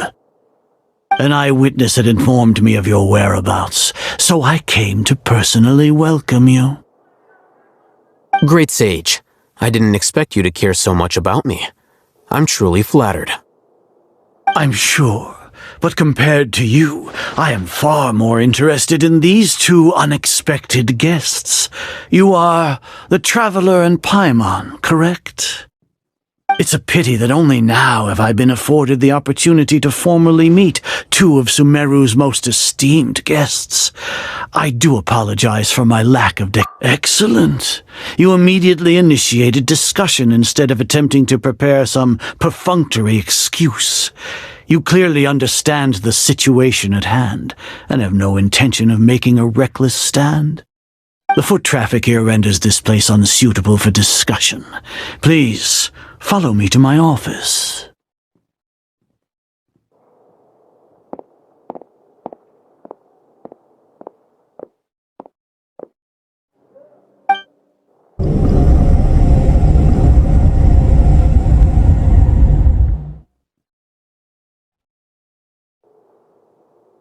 This place is crawling with guards. There's no way out for us. All right then, Traveler. What did you wish to discuss with me? Today is Niagarbaha Day, so I still have many responsibilities to attend to. There is little time for idle chit-chat before I detain you all. You seem to know quite a bit about our endeavors. If that is so, then you should be praising our great work, rather than using your trivial misgivings in a futile attempt to sway me. Trivial? Then tell me, what do the Fatui want from me? Worthless. Those are all completely worthless. Benefits, divine power. These materialistic words do nothing but debase our great work. Creating a god. Yes, we are using human wisdom to create a god. If humanity cannot attain omniscience and omnipotence, then we shall create a god to reveal them. This is the pinnacle of human wisdom. We shall regain a god's guidance at long last. No longer will we flounder in the interminable void of consciousness and knowledge. Even Irminsul will be freed from its plight. For our nation of scholars, this is the ultimate aspiration. No cost is too great to realize it.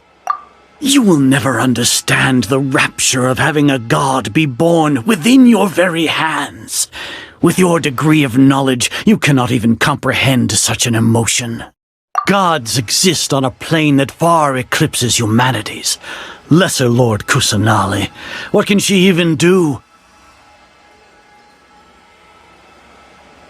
Care for the people? Fend off sandstorms? Fabricate silly fairy tales? These are but child's play for the Academia. Does that make us equal to the gods? We are a people favored by Greater Lord Rukadevata. Though I may have personally not seen it, our forefathers bore witness to true wisdom. The ascension of the Lesser Lord has brought nothing but bewilderment to the scholars.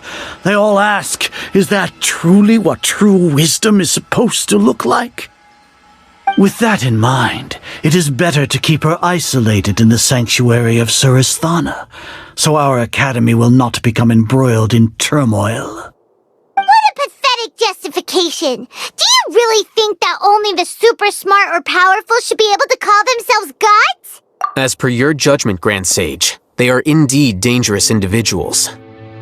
Not only are they acting against the academia, but their ideologies have the potential to lead scholars astray. Looks like there really was merit in my assignment. Haytham? Are you talking about us? Anyway, I've brought them to the academia as ordered, but it took some time and trouble. Oh, that reminds me.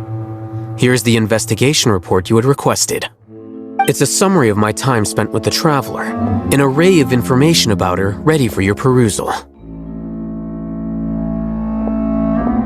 Oh, Haytham! So you're still on the Academia side! We finally started to trust you!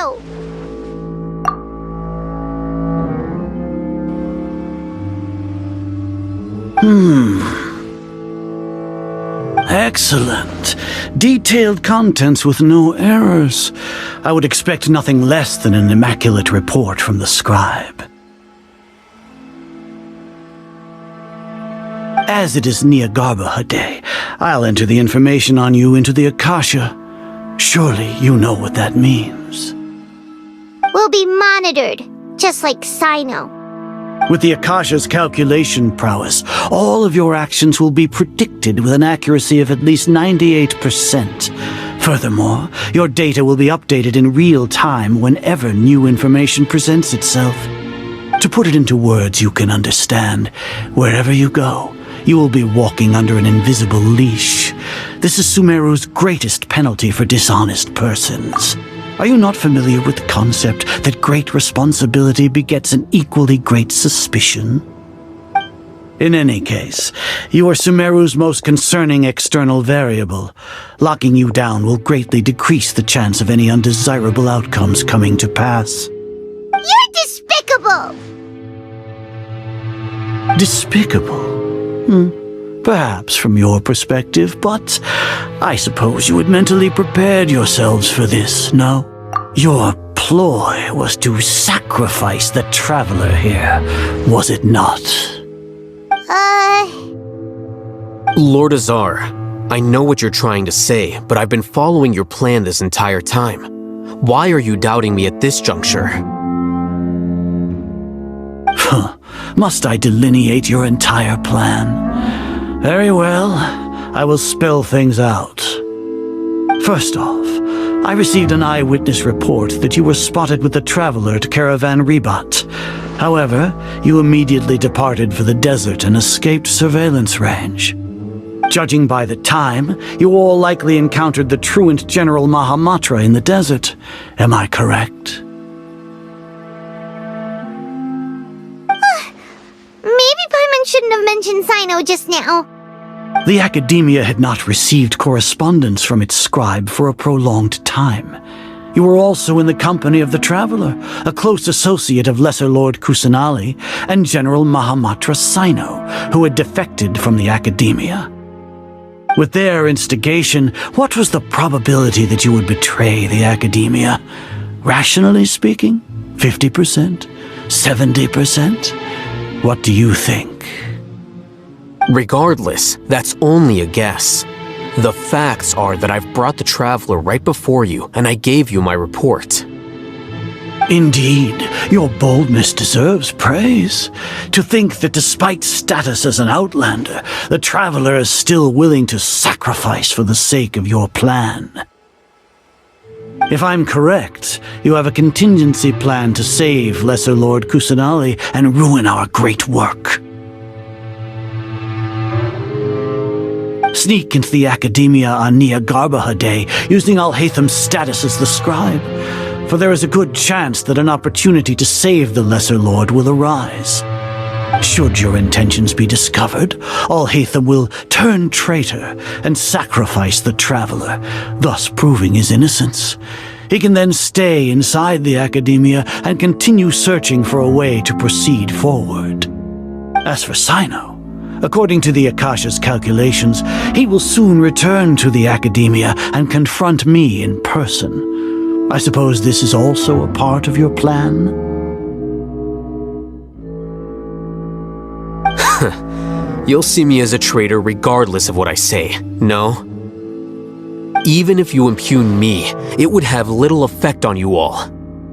You misunderstand. Losing our scribe would irreparably damage the Academia's regular operations and the development of Sumeru's future academic systems.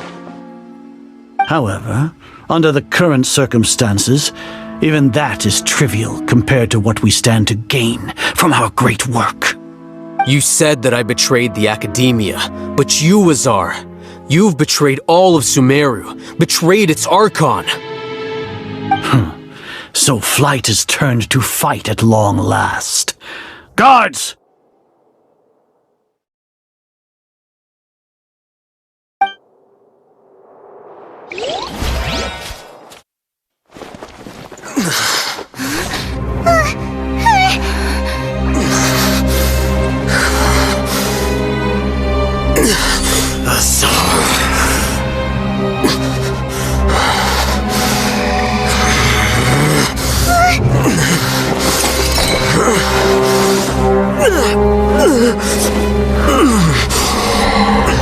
Well, what do we have here? So you stole that divine knowledge capsule. Traitor! You traitor! Even the most rational scholar will yearn for the power of a god in a moment of desperation. Aren't you doing the exact same thing as me, Alhaitham? Unfortunately for you, no god will lend you their power. Azar!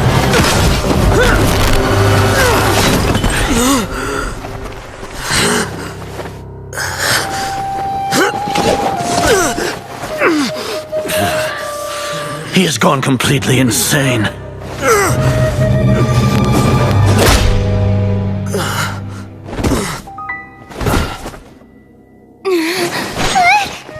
Take him to the Matra and exile him to Aru village.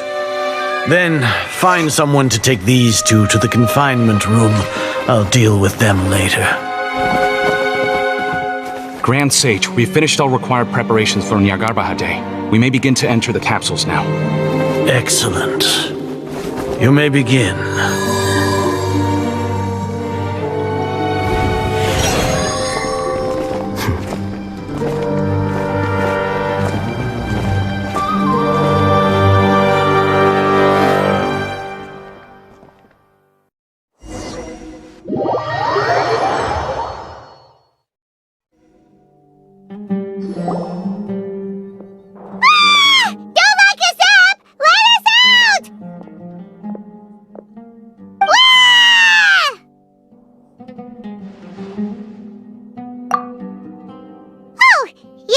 Paimon got a bit carried away there.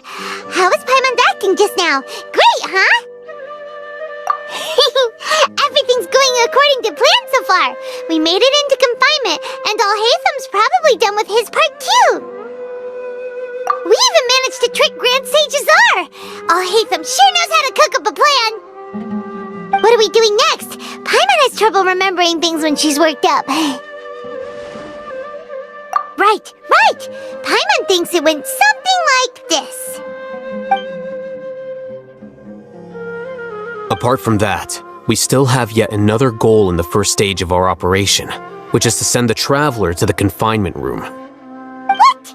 Why do we want to get her locked up on purpose?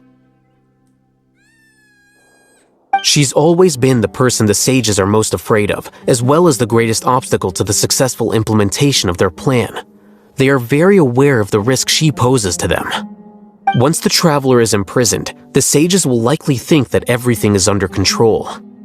And with their guard down, the next phase of our plan will have a much higher chance of success. I can already see the pompous looks on their faces. Oh, that's a super tricky plan.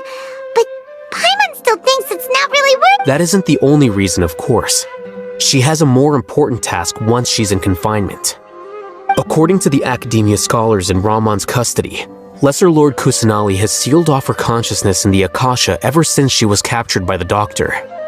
That way, they can't pry any more information from her. Even if we break into the sanctuary of Surasthana, it will take time to awaken Lesser Lord Kusanali's consciousness. We need to do that in advance. So our job is managed to wake up Nahida! Okay, totally worth getting thrown in jail for. The confinement room is inside the Academia, close to the Sanctuary of Surasthana. It's a completely enclosed space, and you won't be receiving any visitors. I'll work with Raman scholars to make some modifications to your Akasha terminal. Once you're in, get as close as you can to Lesser Lord Kusanali and try to connect to her consciousness. However, as for whether she'll actually wake up, that will depend on our luck.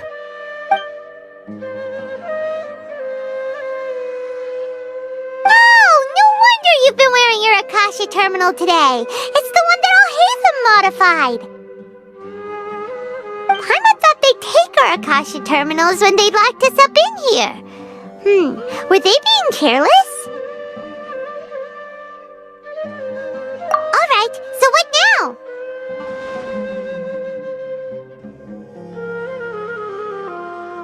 Sounds easy enough.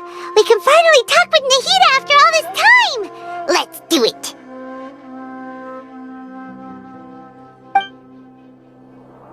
There's a light flashing on your Akasha terminal. It's almost like... the faster it blinks, the better the signal.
Nahida!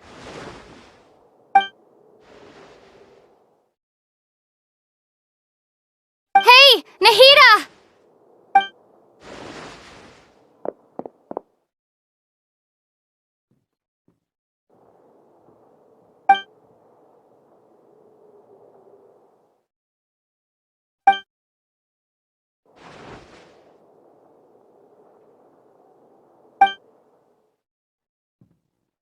When did it first start? Oh, right. It started from the moment I was born. I want to become a worthy Archon. So I've kept studying. Kept listening to my people and their hearts. Kept looking for a way to save Irminsul. So I can catch up. Catch up to Greater Lord Rukkhadevata. But I'm stuck in the Sanctuary of Surasthana. The sages are creating a god to replace me. And I'm forced to lock my consciousness in this boundless darkness. Nahida!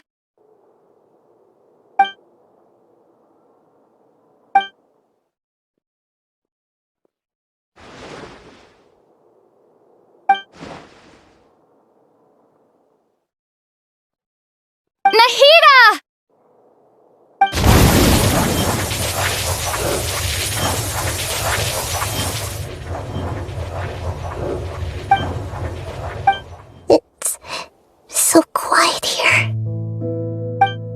that I think of it, I don't think I've ever actually listened to my own inner voice. Do Archons have them? Should Archons have them? Have I been doing the right thing? Am I really not needed? How do I really feel about all of this?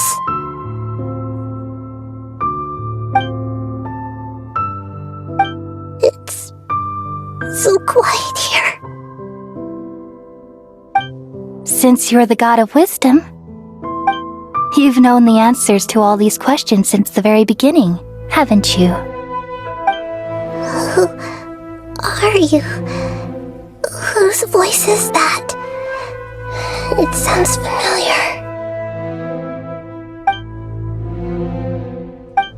You're right, though.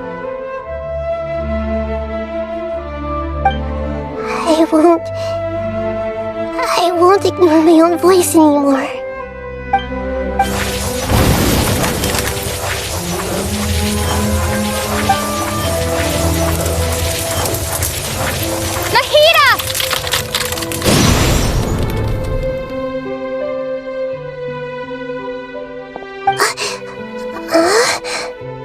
Nahida?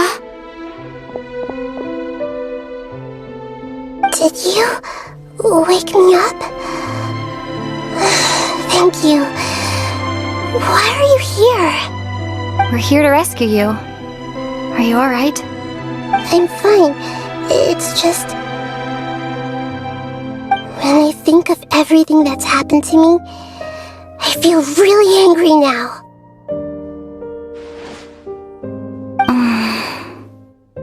You should have been angry ages ago.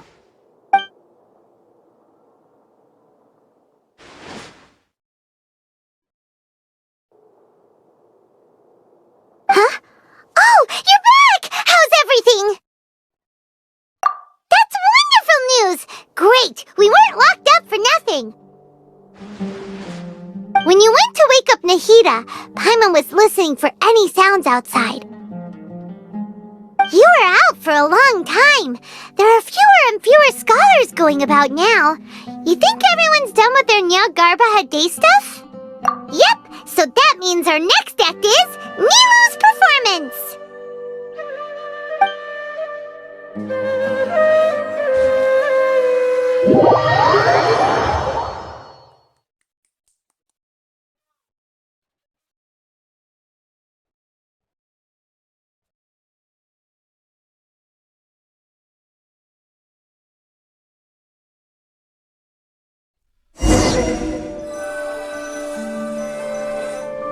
Nilu, are you sure about this? You're taking such a great risk for them. I'm sure, and I'm going. You know that I don't like to pass up any opportunity to dance, and this one is especially important. All right. You seem to have a lot of trust in them, so I won't say more on the subject. But if anything happens, the few of us here may not be able to help you. Don't worry. They've been through worse. Everything's going to be fine. All right. You know, if you really do get arrested, we'll do everything we can to get you back. Be careful, even if it's only for our sakes. Thanks, Mr. Zubair. You're so very kind.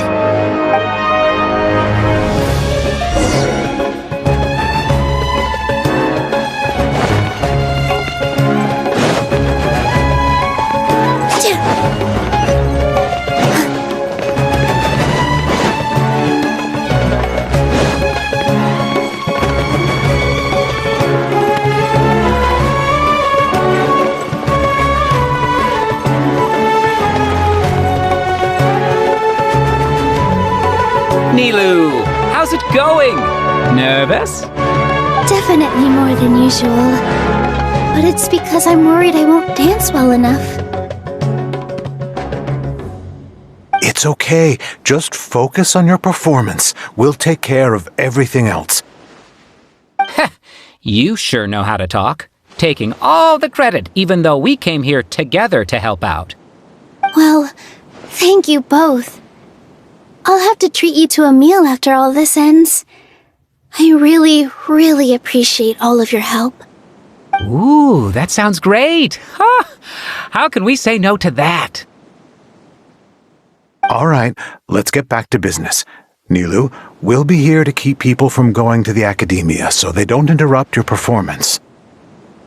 I was planning on telling them something like, the Academia's been conducting a weird experiment, and some of their test subjects escaped. It's really dangerous there, so stay away. Oh, you couldn't think of anything better? Oh well, I guess it does sound like something the Academia would do. I think it sounds great.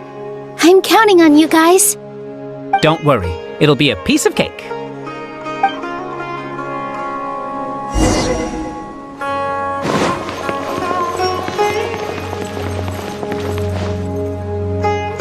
Hey, Nilu! Sorry, it's great to see you, but I'm really busy right now.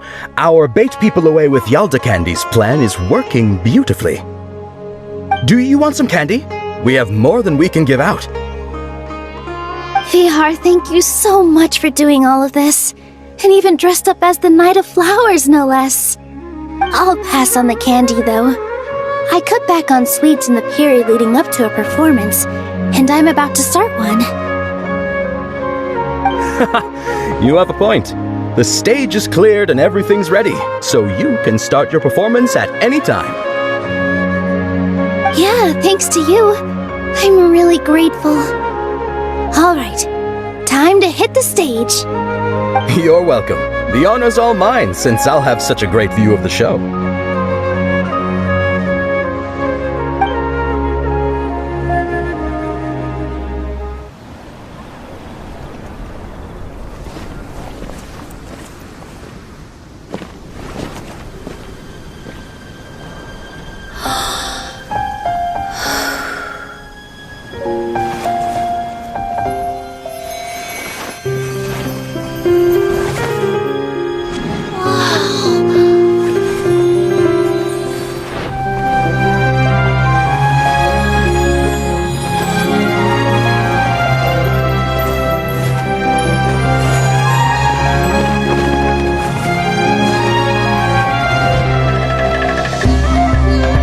I've never seen a performance like this. This is incredible. Yeah, but I heard that public performances like these have been banned. I can't believe she's doing this here.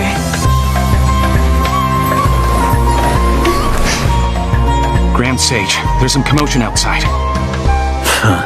How uninteresting. Issue the new Prohibition Act from the Akasha to the guards. They'll know what to do.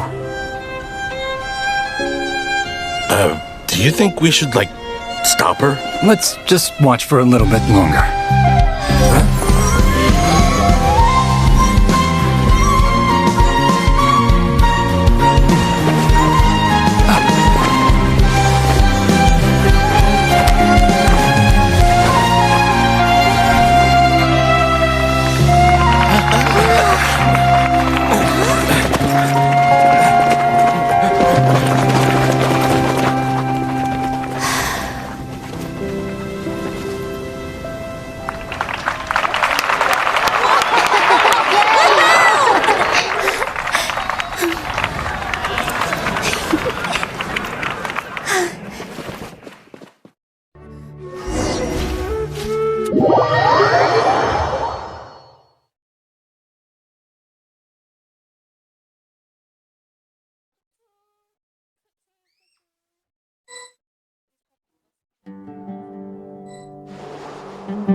Did you hear that?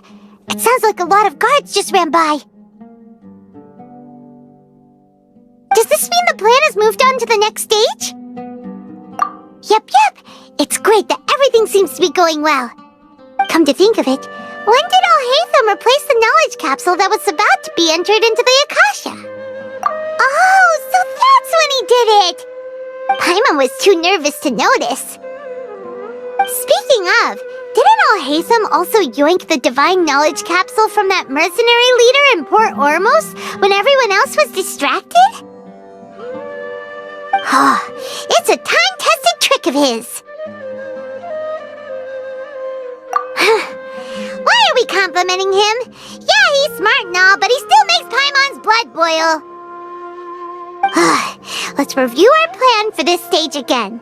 It's not like we have anything else to do right now anyway, and it'll help us feel more confident.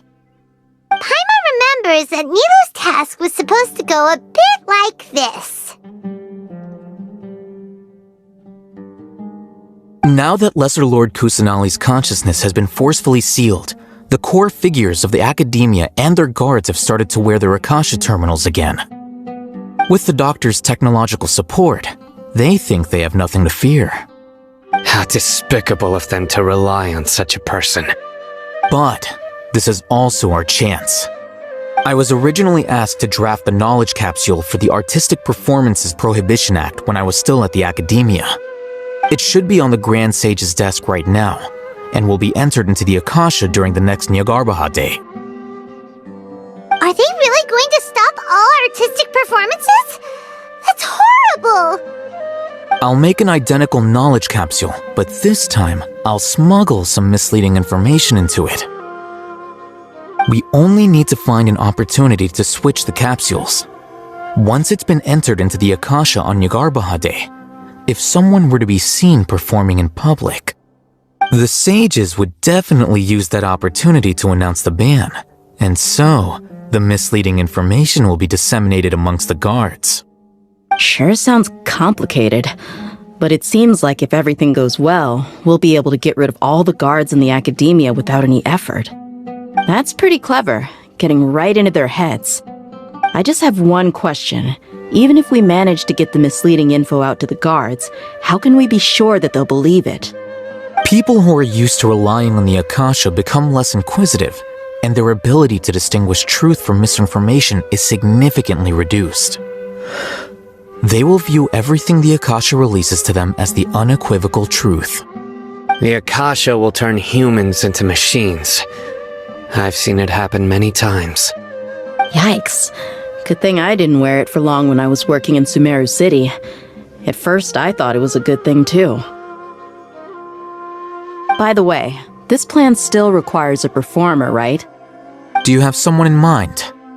Nilu of Zubair Theater. I know her really well. We can trust her. I'm kinda hesitant to ask her to participate in a dangerous plan like this, but we can ask her in person. All right. After the guards in the Academia are gone, then it'll be time for me and my stowaway brothers to shine.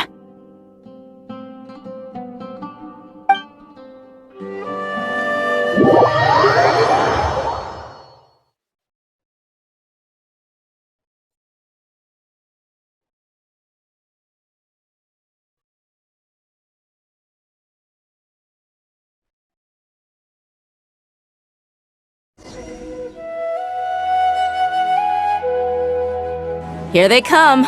Did you see that, Raman? They came out from the Academia in droves.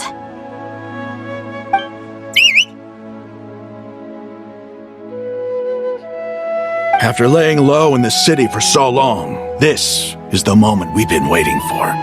My brothers have already sprung into action. We couldn't do anything to them inside their coop, but outside the Academia, this is our hunting ground. With a lioness like you, the prey sure won't be able to run far. We still need to eliminate the guards as soon as possible. If we give the sages enough time to realize what's happening, the plan's doomed.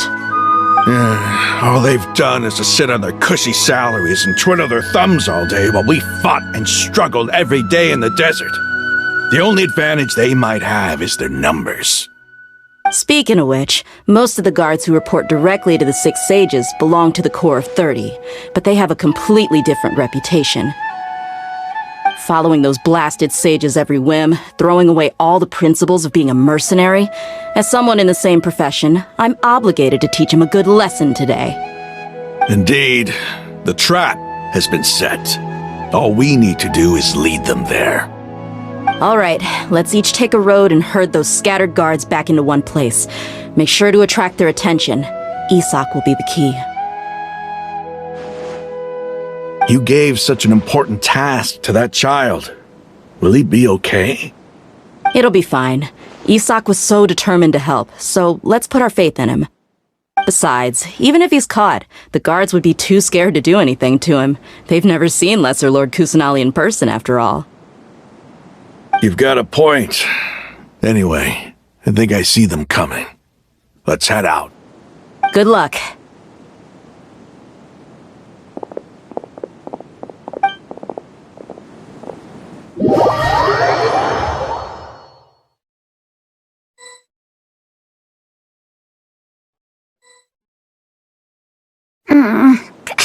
This outfit. Hey, do you remember what you need to do, Isak? When the guards get here, you'll pretend to be Lesser Lord Kusanali and run away from them. Oh, yeah, I remember. Of course I do. I'm just a little nervous. Relax. Don't think about getting caught.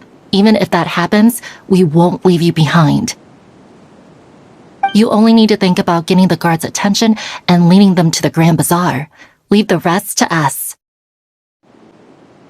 Okay, got it. I'm here to pay back Lesser Lord Kusanali for helping Grandpa. I won't get cold feet. Hey, they're here. I can see the Academia guards.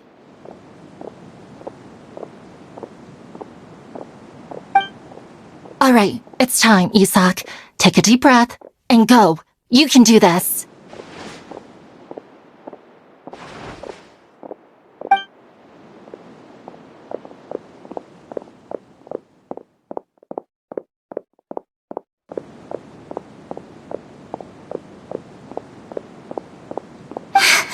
Why is there a guard over there?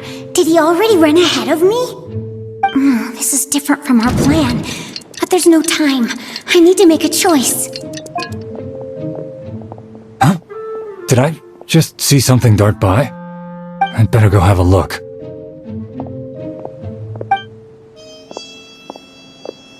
Were my eyes playing tricks on me?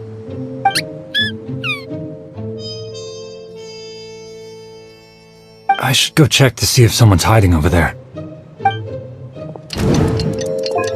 There seems to be nothing here.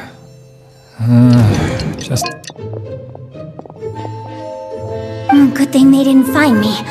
That was close. I'd better hurry and keep going.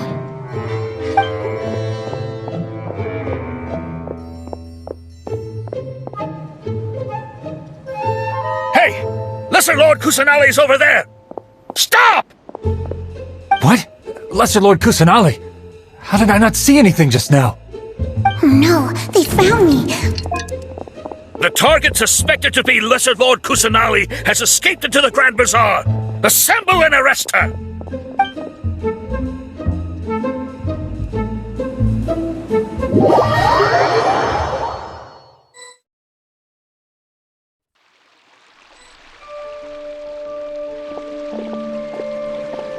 Where did she go? How did she disappear? Did we lose her? Hurry up and find her! Hey, why is your team here? Didn't we say to split up our search? Hurry! Hurry! This place is...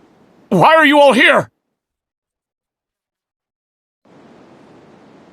Yeah, isn't it one heck of a coincidence? Everybody's here. What on earth is going on? I suppose that's all of you? Who are you? Did you set us up? What are you planning? Phew, that was rough. I almost got caught. Little brat! So you're not actually Lesser Lord Kusanali. Who exactly are you all? Eremites from the desert? Just some colleagues. Think of this as a business competition, or a personal grudge. After stepping into our traps, stop thinking of yourselves as hunters. Behave like the prey you are.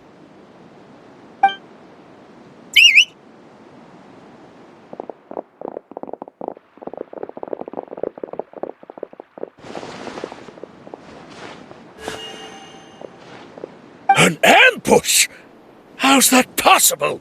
This is Sumeru City, but mercenaries from the desert somehow ambushed us! You've spent all your time hiding away in the academia. This place has long since become our hunting ground. Brace yourselves!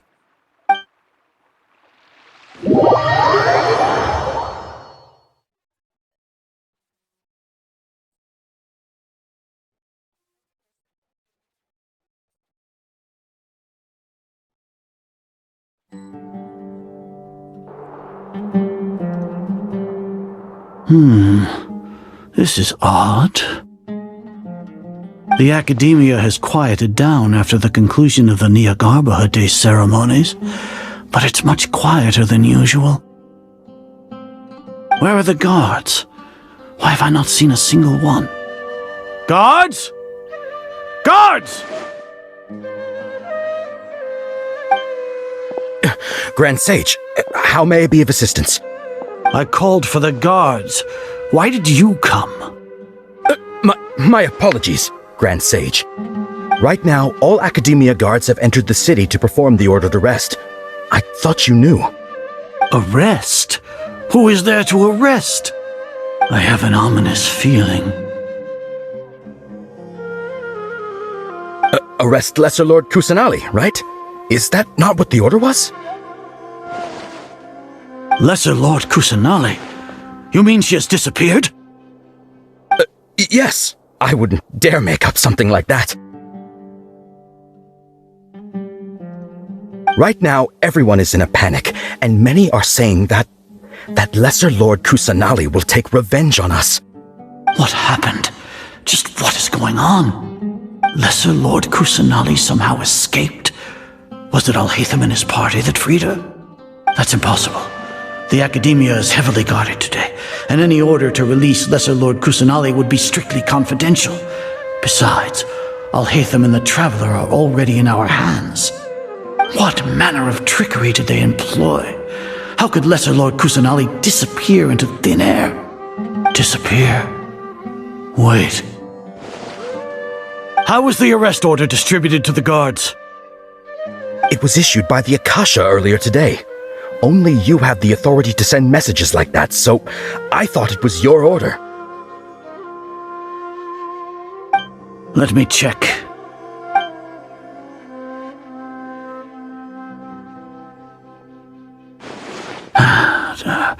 Here. Lesser Lord Kusanali has escaped from the sanctuary of Surasthana. Go to the city and arrest the escapee immediately. The Akasha indeed contains this information, and it clearly appeared in my mind. How did they bypass my permissions to issue this kind of message? Was it the report about the Traveler that Alhaitham submitted? No. I specifically checked that knowledge capsule before entering it into the Akasha. Could that have been a red herring? Well, even if I figure it out now, it won't make any difference. The important thing now is to confirm Lesser Lord Kusanali's status. Have you been to the sanctuary of Surasthana to confirm that Lesser Lord Kusanali has indeed escaped? Confirm? No, I haven't. It may be a bit offensive to say this, but Grand Sage, what you're saying doesn't make any sense. How can the information in the Akasha be inaccurate? What the Akasha decrees is fact. That is common knowledge to all of us. If we have to confirm the information and knowledge from the Akasha ourselves, then how is that any different from us learning that information ourselves? Wouldn't Greater Lord Rukadeva— In the beginning, it was I who asked you to believe in the Akasha, to believe in the legacy left by Greater Lord Rukadevata. Are you trying to use my words against me? No, Grand Sage. I'm merely confused because I believe in you. I never meant to refute you. Stay here and see if there are any suspicious people around. I'll go to the sanctuary of Surasthana on my own. Yes, Grand Sage.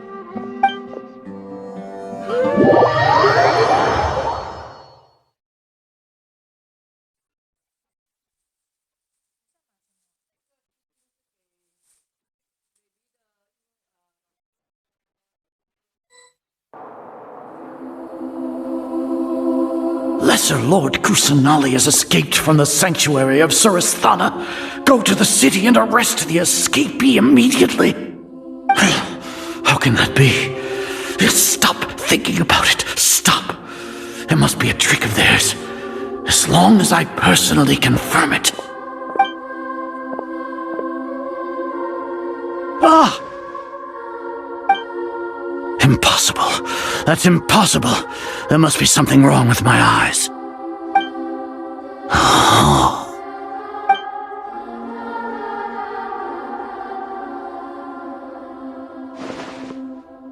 What a comical sight, Azar. Once the Akasha has put certain thoughts into your head, even the Grand Sage can no longer see what's right in front of him. You all can only see the world in your mind, the one you think you know. And precisely because of this, you disregarded Lesser Lord Kusanali's existence. She has been a wise and worthy Archon.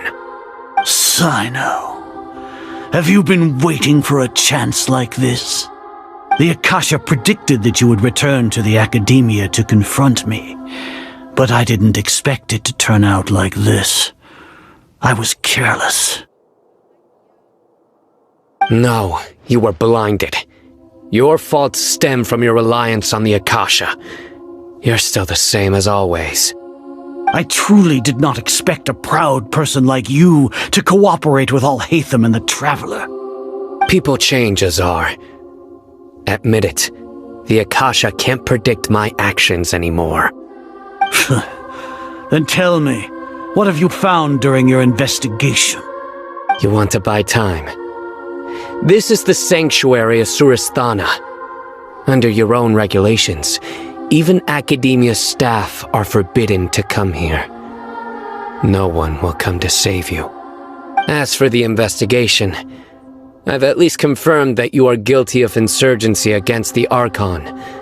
A serious crime. So what? Did you do all of this so I would plead guilty in front of you, General Mahamatra? No. I want you to plead guilty in front of the Archon herself.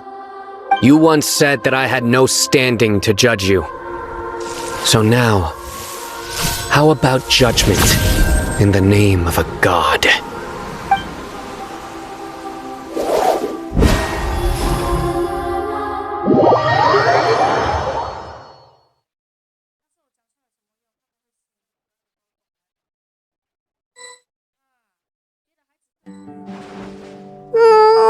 How long do we have to wait? Paimon wants to know how things are going out there. Paimon hasn't heard any sounds outside for a while. Hopefully something bad didn't happen. Yeah, but aren't you scared that we might be locked up in here for the rest of our lives? Thinking about it, at least Paimon has you. We could still chat like this. When Paimon thinks of Nahida being imprisoned alone in the sanctuary of Suristhana, Paimon can't help but feel sorry for her.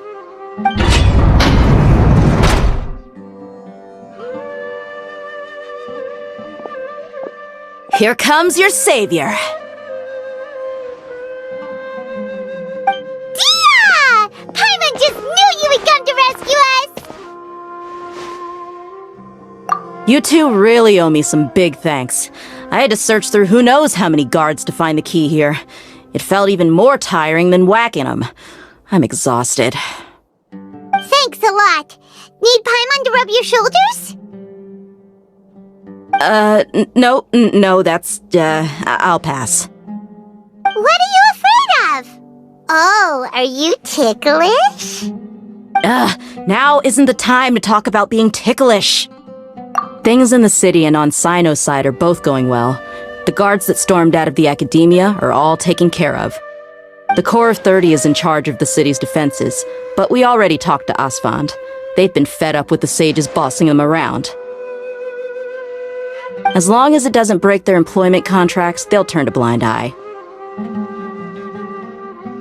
That's probably because you've been super great friends with them for a long time. So, how's Sino doing? The Grand Sage is in his custody. Even I know how terrible it is to fall into Sino's hands, so he probably does too. Sino forced him to release Lesser Lord Kusanali. He has no choice but to obey. So, hurry to the sanctuary of Surasthana. Assuming nothing weird happened, we should have already rescued our Archon. Honestly, I didn't expect our ragtag bunch to do this well. We just came together last minute to save the Archon, you know? Alright, you two better go. I still have to clean up some messes in the city. See you around.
They say it's nice to meet you. This is the first time we've met in real life. Before, we've only met in dreams, consciousness, or when I was in someone else's body. Thank you so much for coming to rescue me, but I also need to apologize.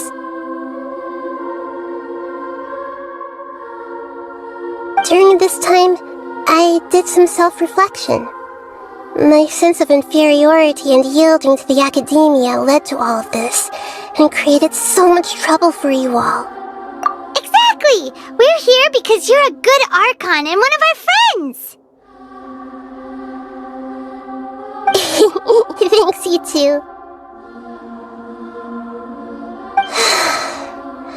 Amazing. So this is how it feels to walk out of that cage with my own body.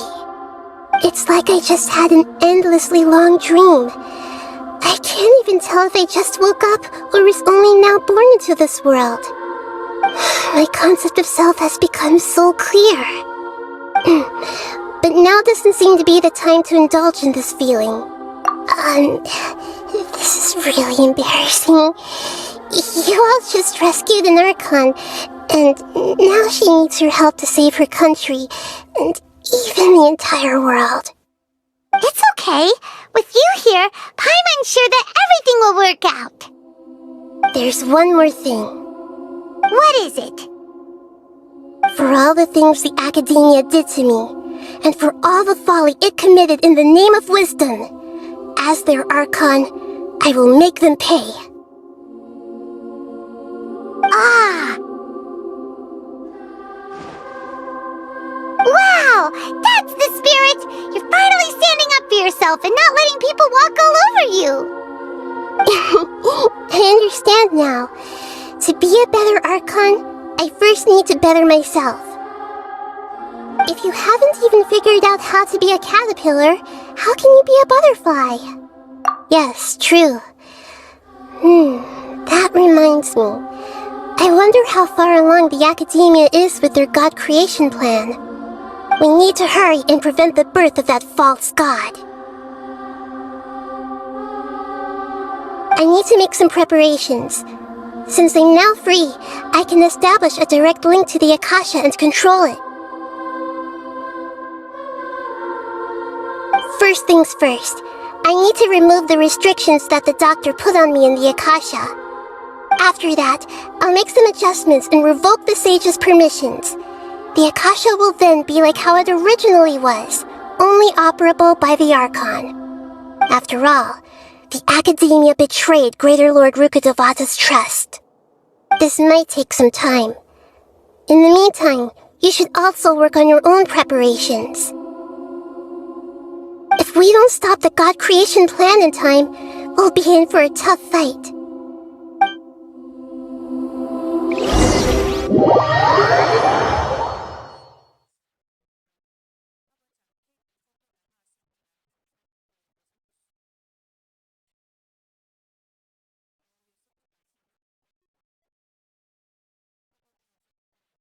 You might as well prepare for a fight. When we're done, we can take a walk around. After all, we missed out on a lot of stuff when we were locked up.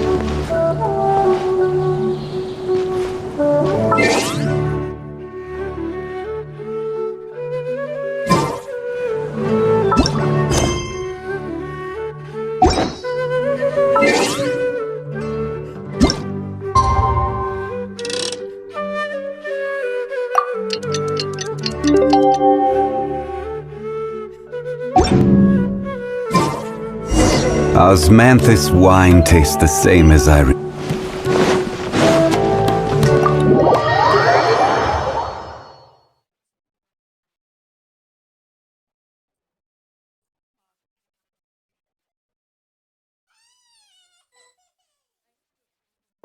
How's it going, Nahida?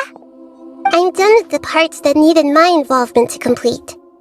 Although it's my first time working with the Akasha like this, its internal structure and operation procedures are easy for me to understand. Greater Lord Rukkhadevata's design is truly brilliant. Oh, also, this is for you. Huh? What's this little floaty thingy? It's a small device I put together just now. You can think of it as an upgraded Akasha terminal. You may not need it right now, but it should be helpful in certain situations. Wait! This thing has the same characteristics as Paimon! We're both small things that float! Oh, all the things that make Paimon special got copied! When Paimon appears with the Traveler from now on, people won't remember Paimon because she isn't unique anymore! It's alright, Paimon. It can't replace you. It's only a flying device, but you're the Traveler's irreplaceable friend. You're so good at comforting people, Nahida. If only the Traveler was as smart as you. I was simply telling you what I feel to be the truth. I wasn't trying to comfort you. Nahida, you're natural at this. What you just said made Paimon even happier. By the way, there's something I need to confess. Even though I'm the Archon and in control of myself again, I'm not very good at fighting. You may have heard that an Archon's power is derived from their people's faith. However, I'm not as well loved as Greater Lord Rukkhadevata. If we get into a situation where combat is our only option, I'll have to count on you, and I'll do my best to provide support. I'm glad I can rely on you. So the God of Wisdom isn't good at fighting? That actually sounds about right. I've located where the false god is. Time is of the essence, so let's skip to it.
What is this place?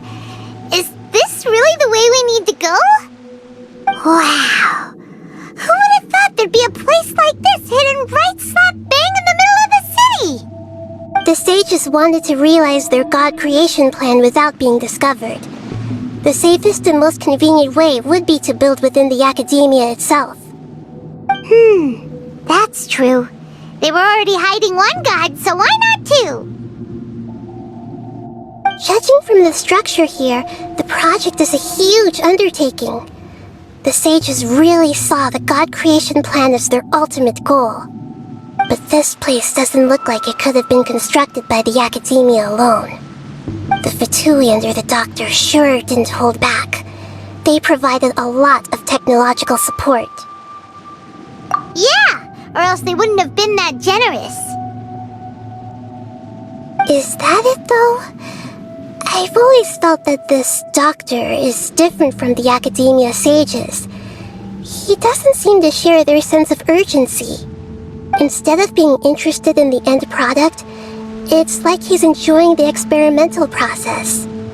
The Fatui Harbingers are all such weirdos.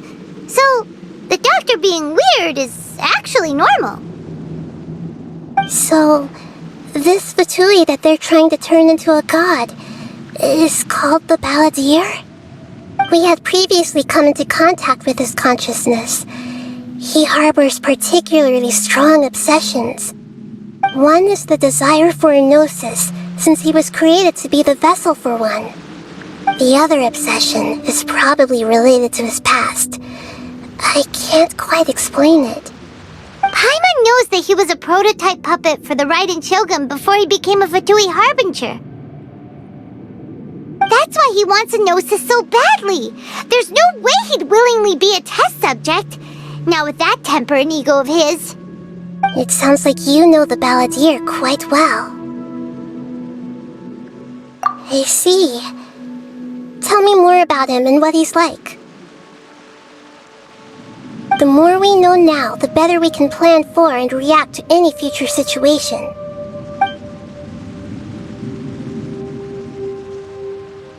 I see. How fascinating. Alright, time to go. Let's get through here and meet him in person.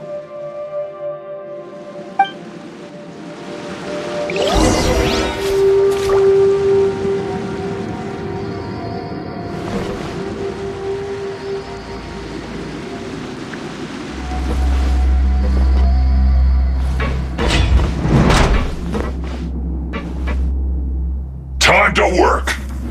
Let's begin. Work, Tommy. No excuse for slacking.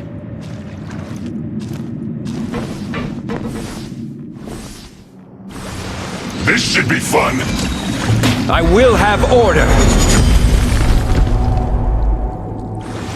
Not breaking a sweat. Gather.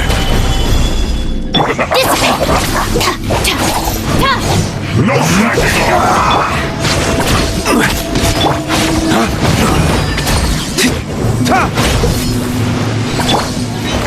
Stabilize. Stand with me. It isn't time for a break. Make yourself a home. Grow. Let's end this quickly. No slacking off. Solidify. Almost. Our bond is strong. My work. Flames. Purge.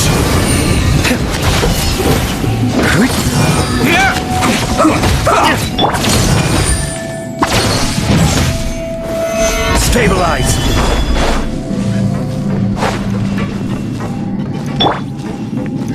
Let's end this quickly. Dissipate. This may hurt a little. Gather. Out of my way. Everyone hold hands.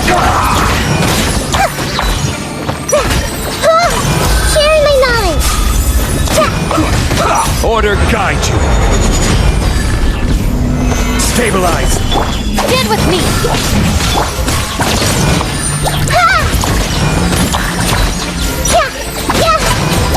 Send this quick! I guess this is it.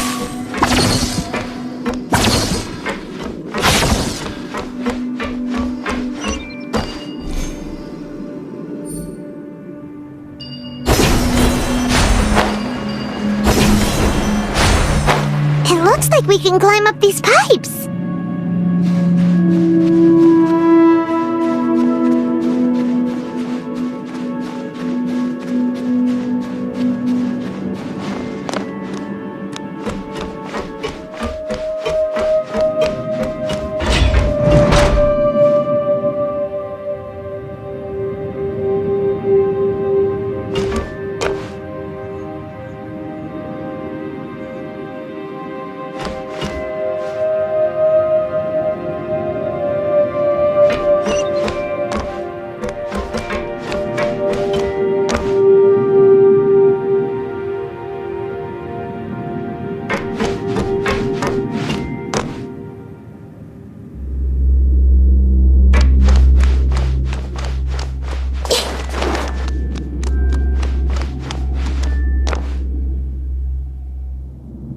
On the ground seems all messed up. Let's go around and see if there's a way to fix it.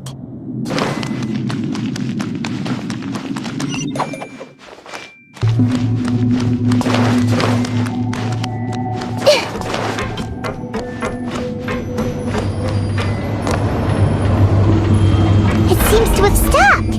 Let's continue.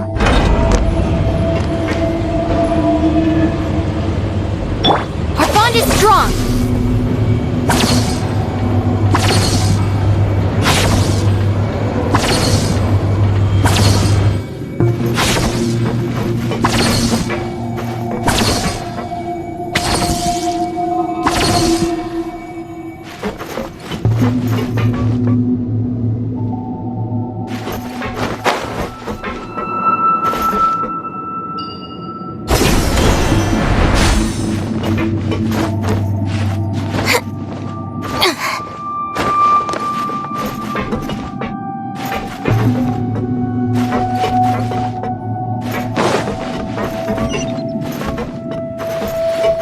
No more words. Flames, purge!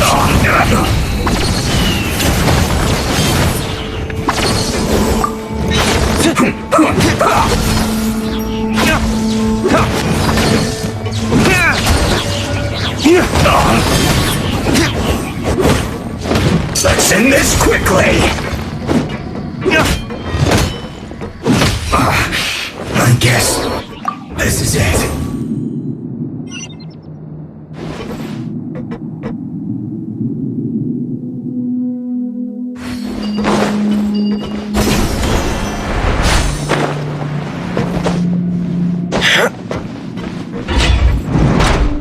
You'll get frostbite. Lightning, terrified! Our bond is strong! Lay waste to the wicked!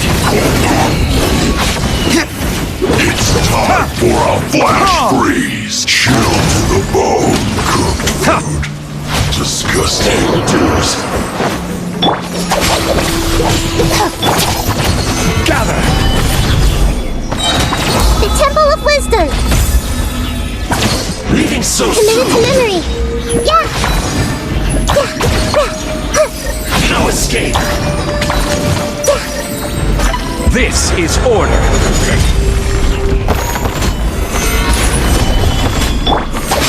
Stop right there! Yes!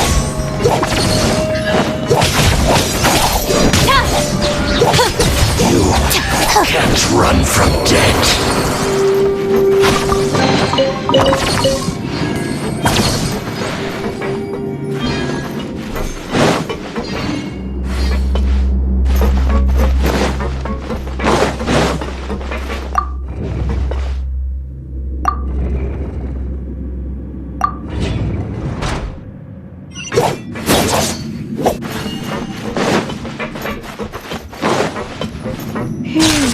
The cart is stuck. Maybe there's something wrong with the tracks. Let's try adjusting adjusting the direction of the device to clear the tracks.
Have a load of this! Solidify! Stand with me! Go! Let's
Just let me know if you ever find yourself in a pinch.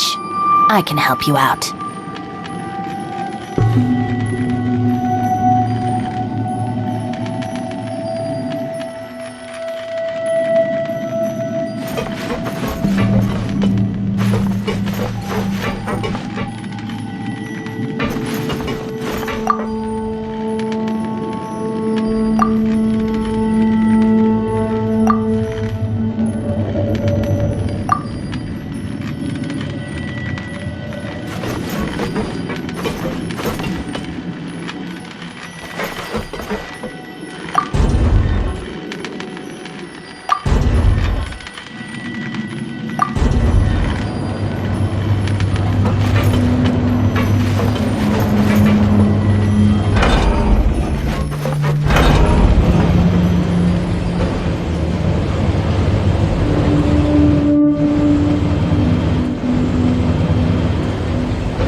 bond is strong. Problem. Gather. Committed to memory.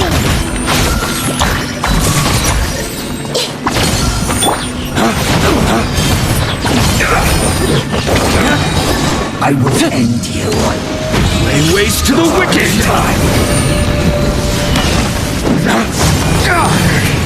So quiet. Stabilize. Order guide. Quickly.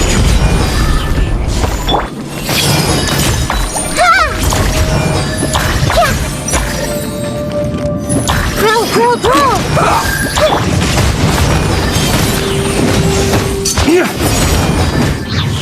Stand with me. Yes. This is it. Come at me. Share my knowledge. I see everything. Have a load of this. I'll settle this. Lay waste to the wicked.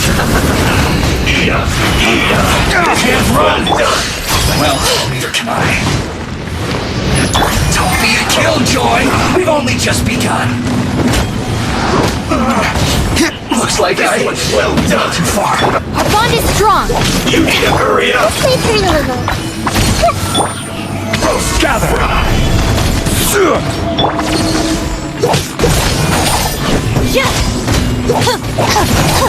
You need to hurry up. This was well done. Grow. You need to hurry up. Solidify. Everyone hold hands. Fry. This was well done. You need to hurry. Yeah. Go, my pretties. Dawn, break forth.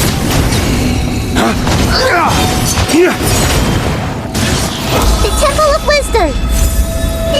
I will have order. Dissipate. This may hurt a little.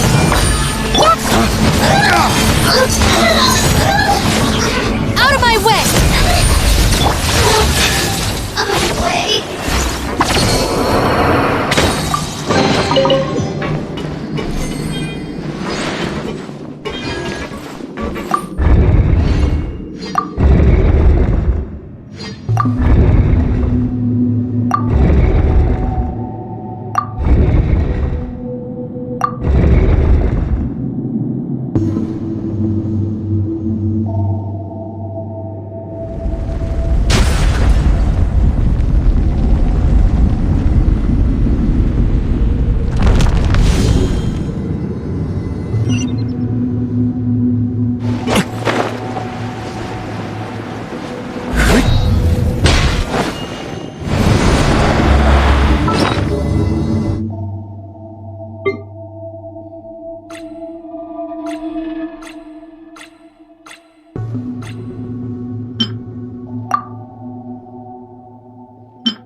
Looking at its operational status, we must prepare for the worst. The god they wanted to create is likely close to completion or already completed. Oh no! What should we do?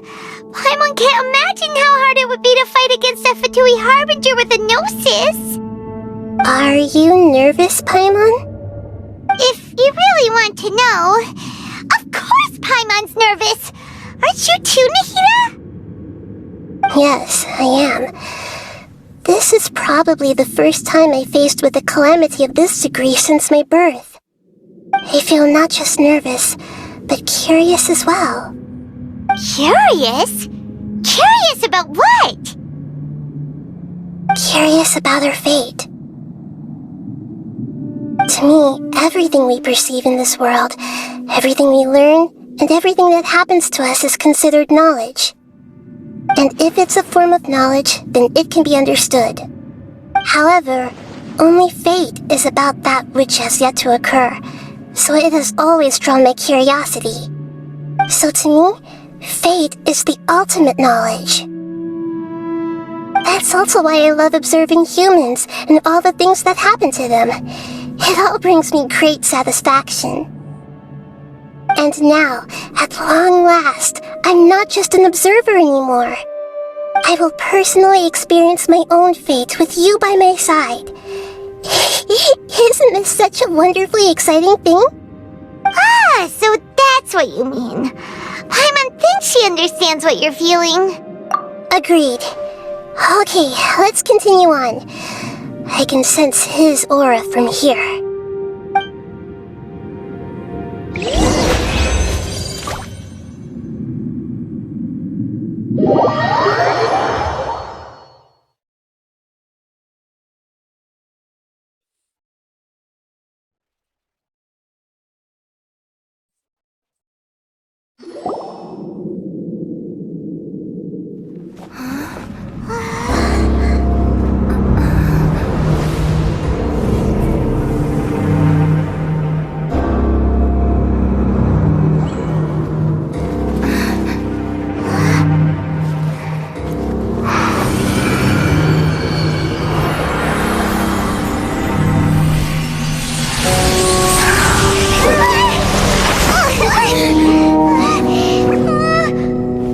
Who would have thought the world would be so eager for my birth?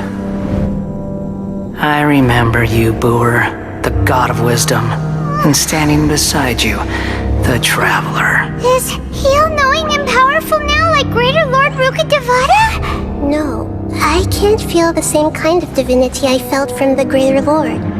It seems that the sages didn't get the chance to infuse the divine knowledge capsules into him. But even still, he has undoubtedly become a true god now. So we're too late? The Balladeer has already become a god? The Balladeer, a long bygone title. When my spirit ascended to divinity, I felt as if I had existed for the same number of epochs as heaven and earth. Looking back, the existence of what once called itself Kunikazushi appears infinitely small and ugly.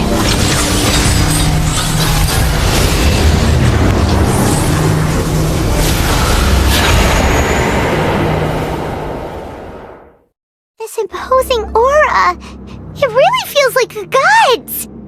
A body that capitalizes on the Balladeer's original construction as a mechanical puppet, with the Gnosis serving as a constant power supply. How much effort and resources did the sages put into this?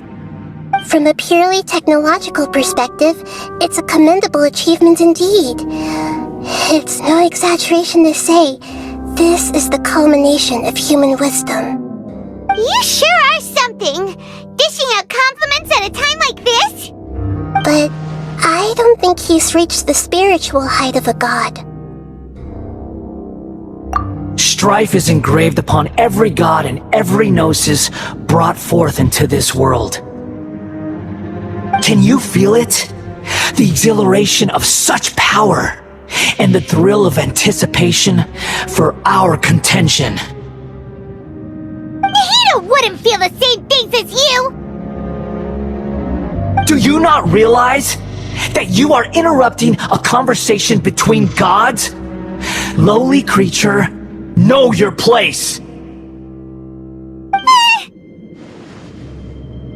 The strife engraved upon a gnosis. You're talking about the Archon War. Tevat's current peace was not easily won. I didn't personally participate in the Archon War, but the way I see it, all those losses were meaningless, driven by the demands of the laws. There's no point in bringing it up again. Is that so? Yet I am deeply disappointed that I was never allowed the fortuity to personally participate in the Archon War. This is a first.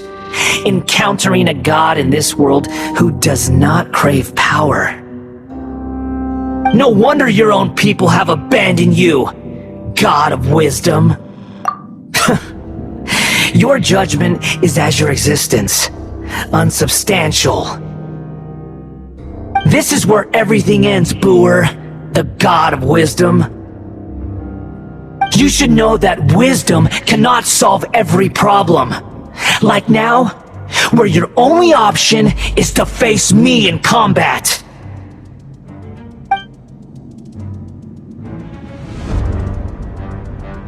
Come! Let us reenact a scene of the Archon War. Come and inaugurate my birth as a god.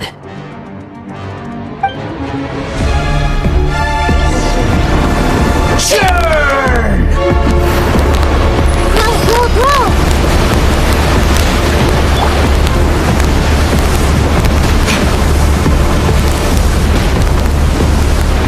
Insignificant past!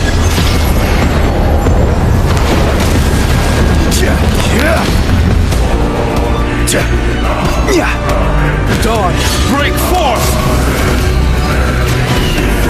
Feeble human!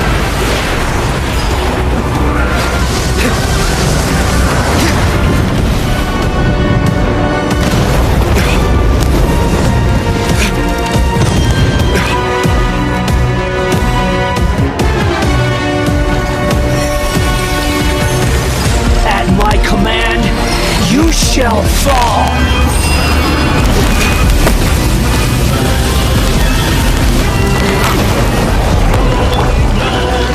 Stabilize!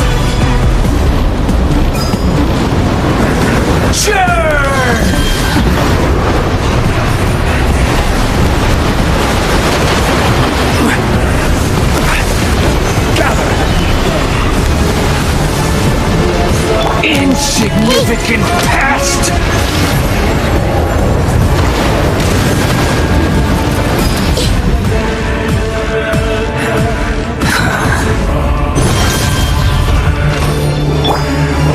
Feeble human!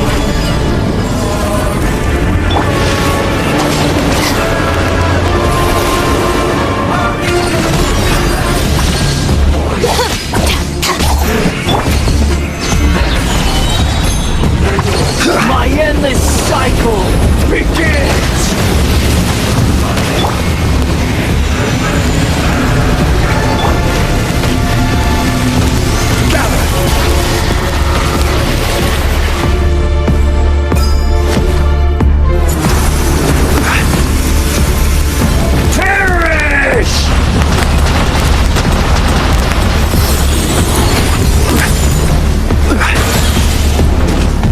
Feeble human! Order guide you!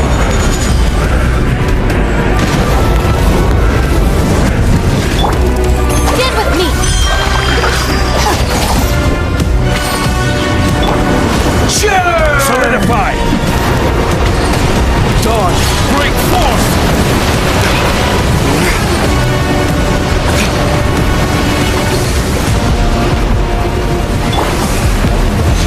Stabilize!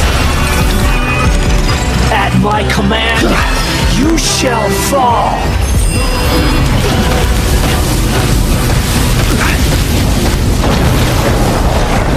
Gather! Insignificant past!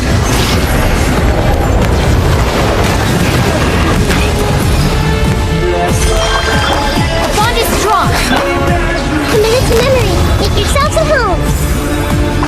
Feeble human! I see everything! Solidify! Dissipate!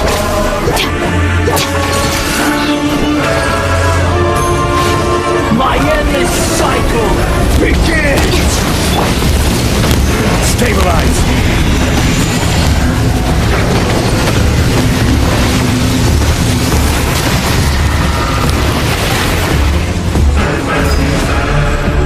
Insignificant past!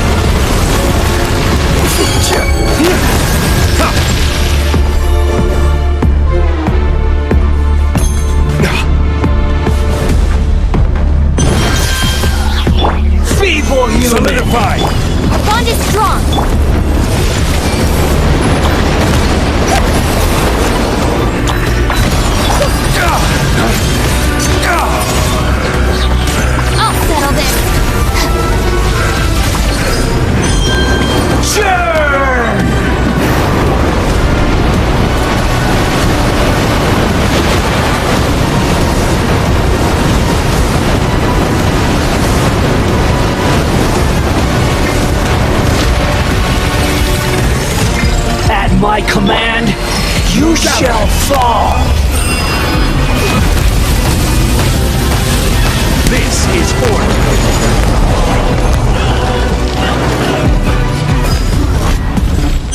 Insignificant past! Quake! Lay waste to the wicked!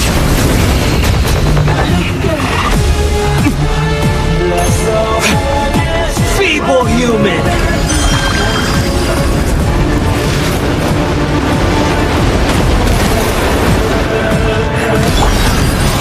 Stabilize! Get with me! My endless cycle begins! Solidify!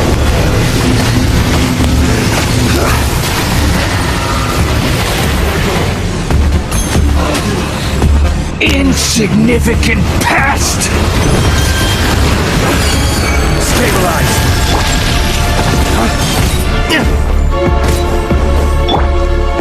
Everyone hold hands.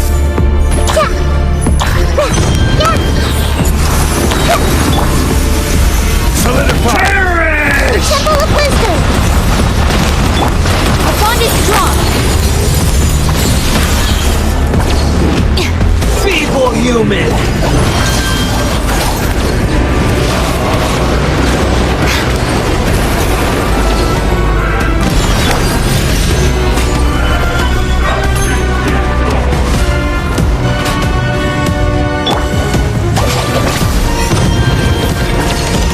At my command, you shall fall! Flames, purge!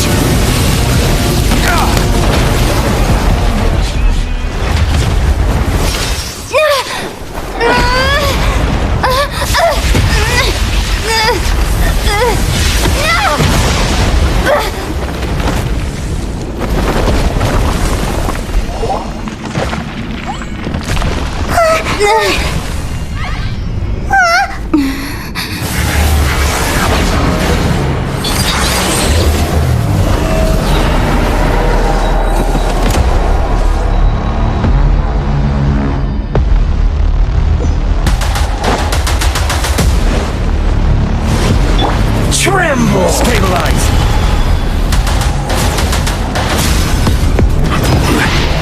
Burn to oblivion!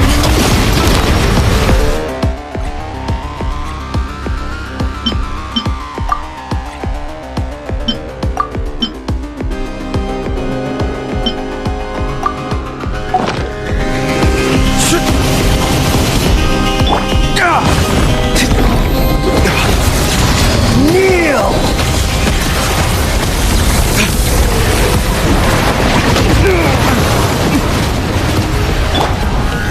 Solidify!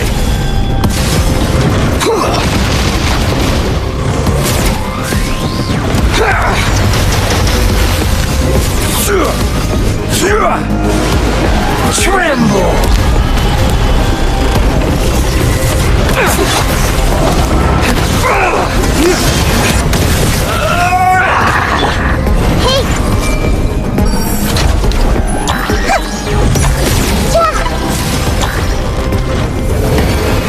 Reality is pain!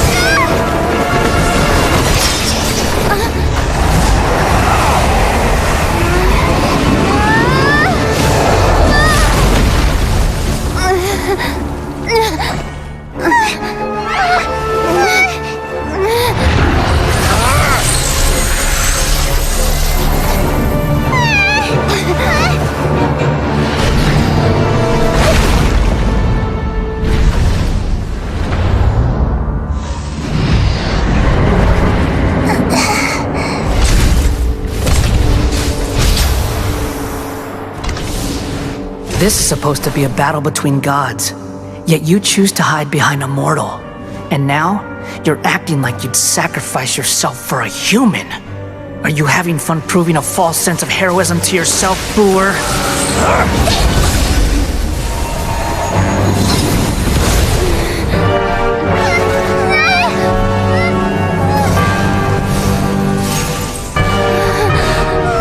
The data collection is almost complete. Do you even know how many times you've tried to take my gnosis from me?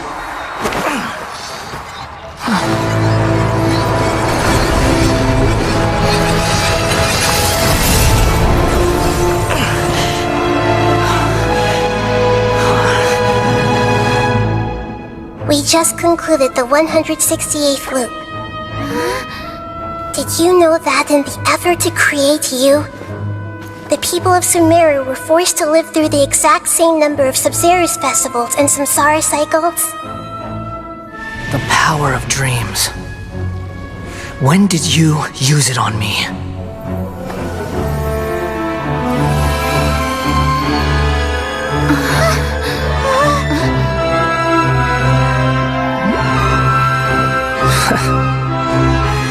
You can't even defeat me in a dream.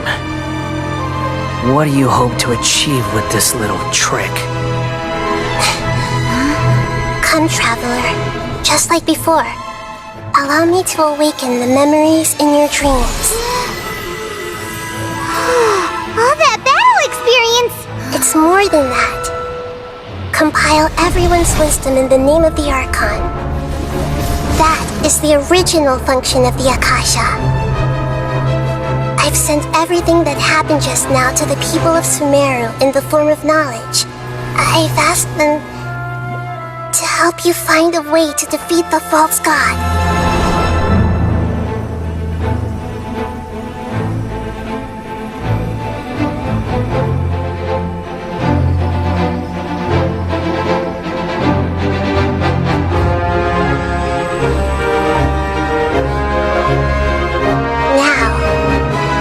Sumeru's wisdom is at your disposal. Meaningless tricks won't save you!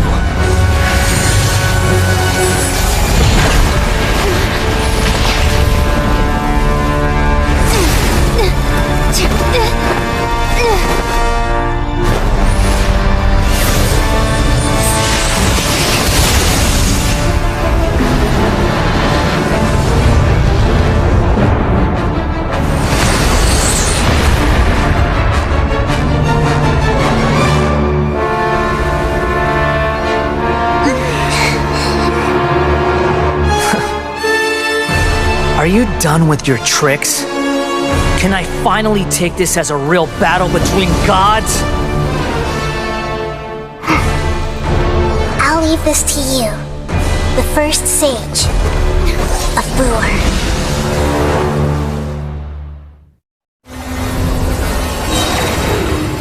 1,000 eons, mine to dominate! Out of my way! Stabilize! Order guide you! Lay waste to the wicked! Kneel!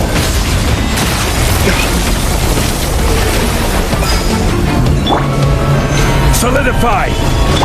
Dissipate! Burn to oblivion! This may hurt a little.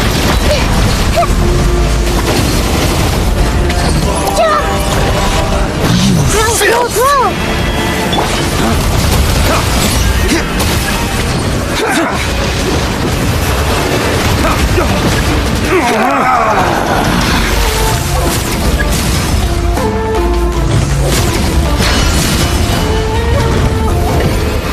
Reality is pain! Stabilize!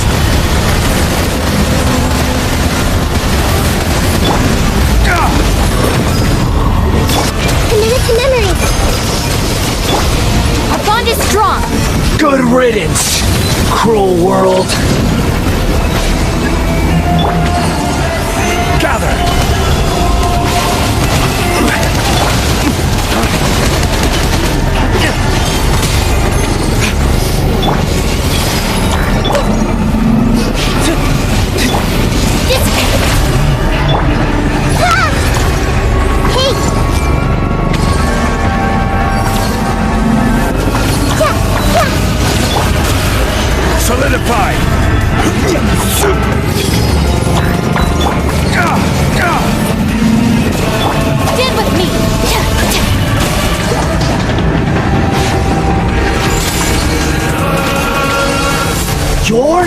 God awakens!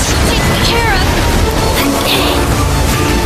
Now, your eyes have been opened.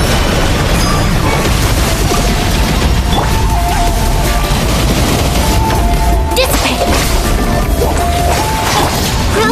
Roll. Gather!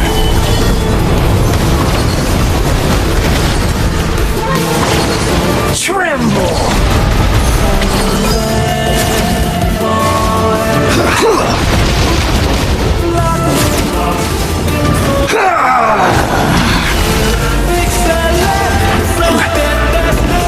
Stabilize!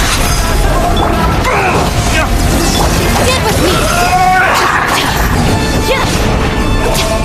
Commit it to memory.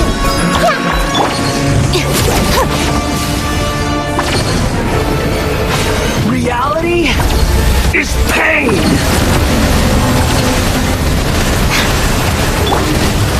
Gather! This may hurt a little.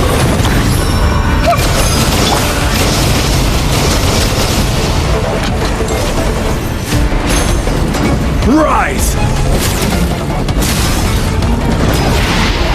Burn to oblivion! Solidify!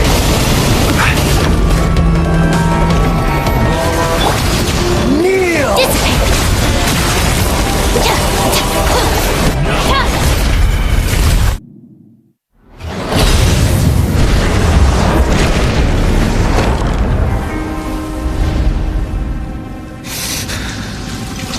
Humans. Filthy humans.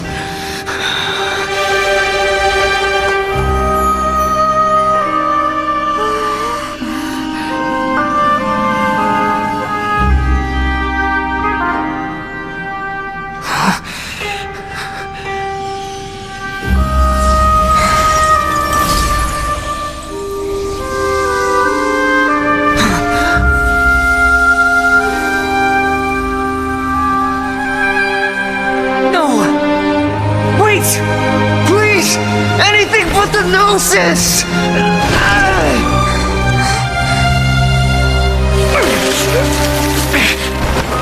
That's mine! Don't even try!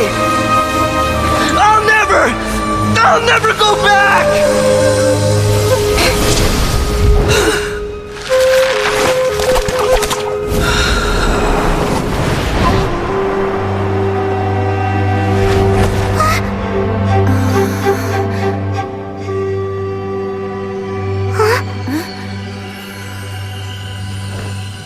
We haven't yet found the answer to the most important mystery. Irminsul is still waiting to be saved. With the power of another Gnosis, we may now finally understand the last memory of Greater Lord Rukkhadevata.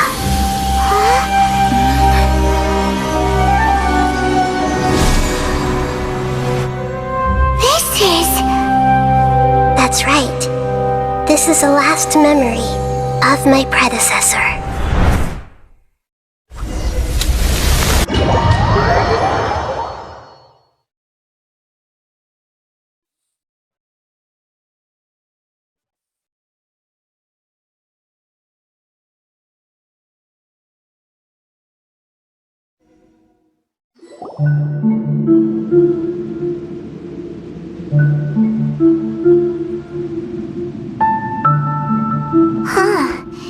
This sure seems very different from what Paimon imagined. Shouldn't Irminsul be in this realm of consciousness?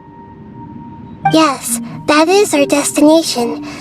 But I didn't expect the remaining consciousness of Greater Lord Rukkhadevata to be as polluted as this.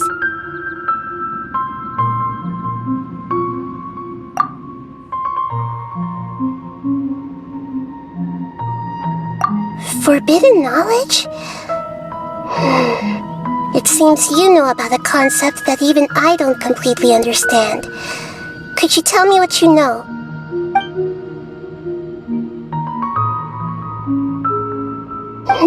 Your inference seems logical enough. Forbidden knowledge once polluted the desert thousands of years ago, but was successfully repelled thanks to King Deshret's self-sacrifice and Greater Lord Rukkhadevata nearly exhausting her power. Then, a second instance of forbidden knowledge pollution occurred during the Conria Cataclysm 500 years ago. But I'm afraid it is much more serious this time, with Irminsul itself already in danger. So, if we're in the remaining consciousness of Greater Lord Rukkhadevata, and it's also been affected by forbidden knowledge pollution, then does that mean, in order to save us, Greater Lord Rukkhadevata? Yes. It's very possible that she sacrificed her life in the fight against forbidden knowledge. She didn't completely eradicate forbidden knowledge, but if it weren't for her actions, the pollution would have been far more rampant over these past 500 years. The way that everyone, including me, has forgotten everything about forbidden knowledge may very well be due to her restoration of Irminsul. Aww. Do you feel sad, Nahida? I'm just sharing her pain. The pollution of her consciousness here is severe. There is madness, chaos, and pain all around us. Did she fight to resist the forbidden knowledge pollution in such terrible conditions, all the way up to her last breath? She even used her last remnant of lucid consciousness to leave a clue for us to follow.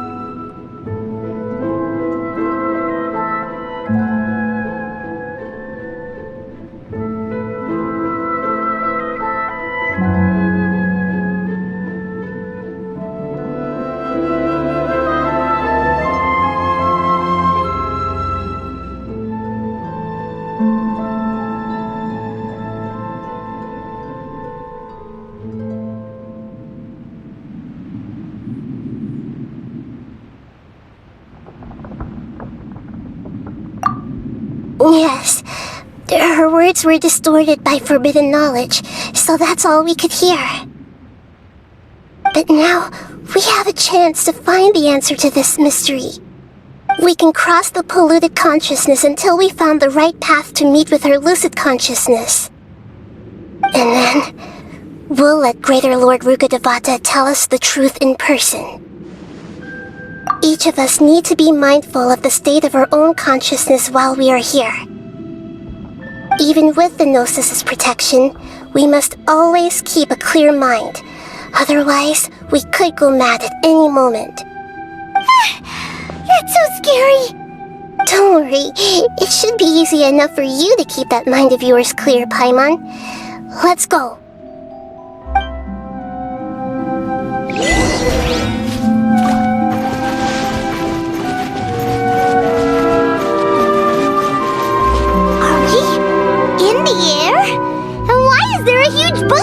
That's the boat of consciousness, which symbolizes reason here. Its course is the direction our consciousness is traveling towards. If we lose control over our Wow! What are these? The monsters seem to have been affected by them!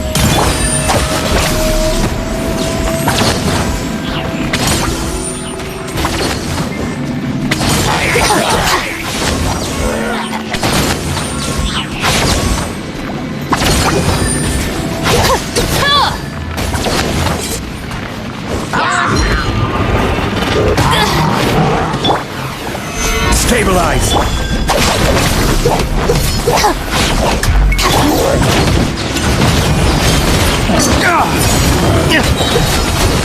Lay waste to the wicked! Our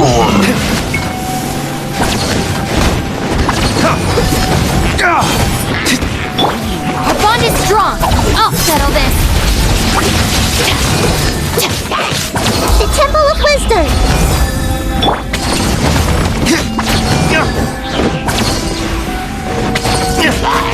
I will have order! Gather!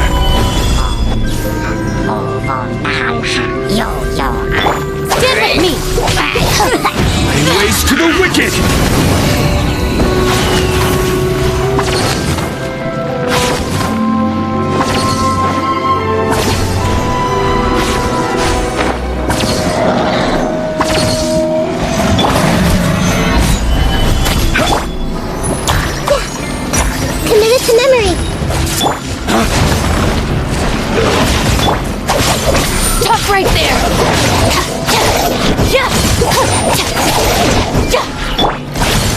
Solidify! Grow, grow, grow!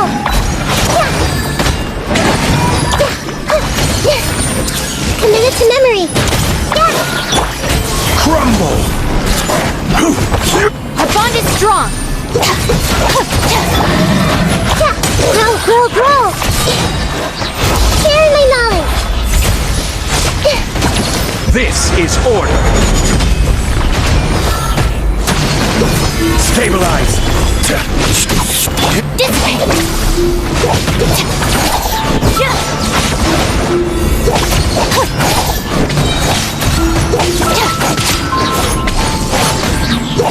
Lightning, terrified!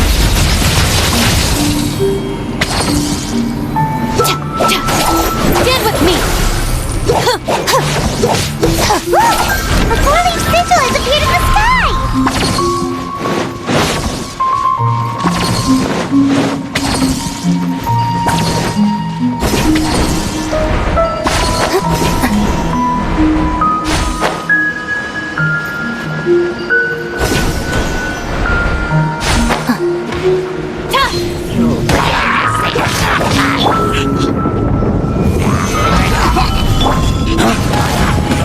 Our bond is strong!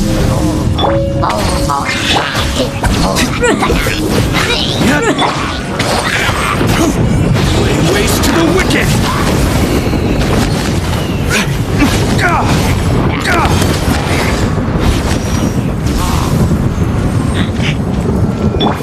Everyone hold hands!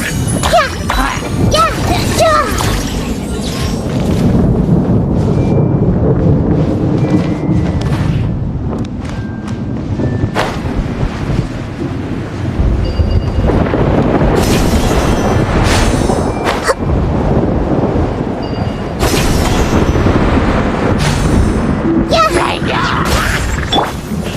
Gather! Order guide you!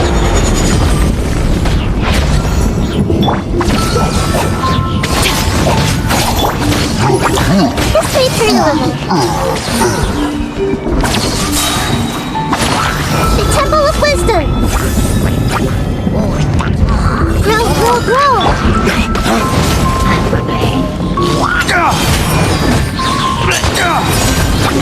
Waste to the wicked! Out of my way!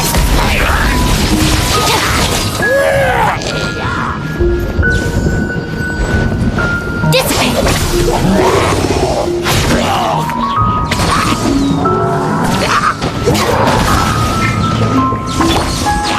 Stabilize! Hey!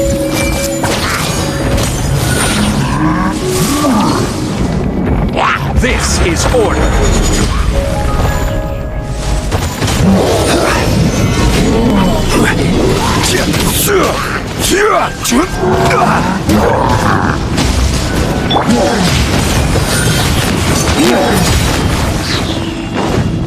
Flames! Purge! Solidify! Make yourselves at home! Stand with me! Order guide you! I'll settle this!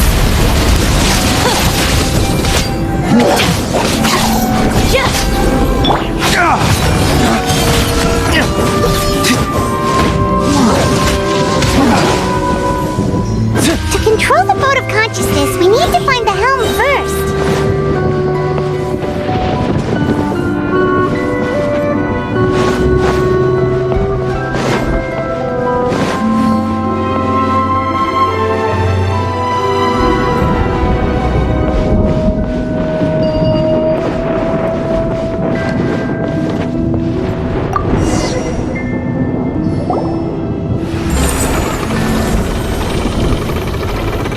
We changed direction. Are we still going the right way, Nahida? Judging from the current route, the boat of consciousness will soon take us out of here.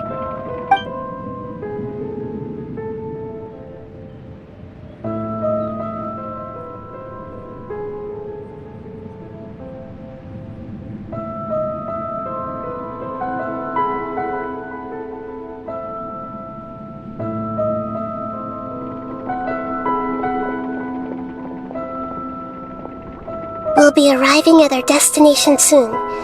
How are you feeling? Are your minds still intact? Huh? But everything's been completely normal for Paimon. Hopefully there won't be any more interruptions. This time, we should be able to meet Greater Lord Rukkhadevata. Are you saying you've never met Greater Lord Rukkhadevata before? No. It seems that my birth and her death took place at the same time. Otherwise, I think she would have given me a little more guidance, and I could have done a better job. Hey! You've done a great job, Nahida! Let's get out of this creepy place and go meet her!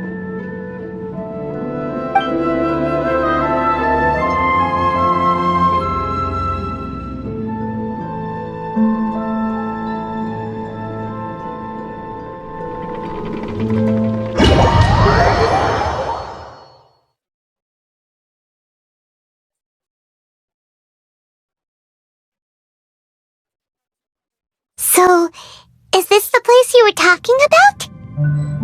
The base of Irminsul?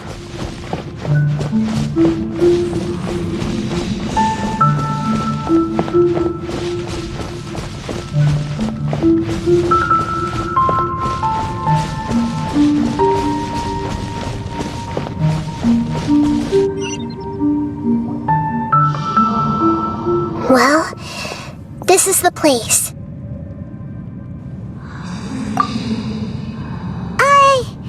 We're here to find Greater Lord Rukkhadevata, right?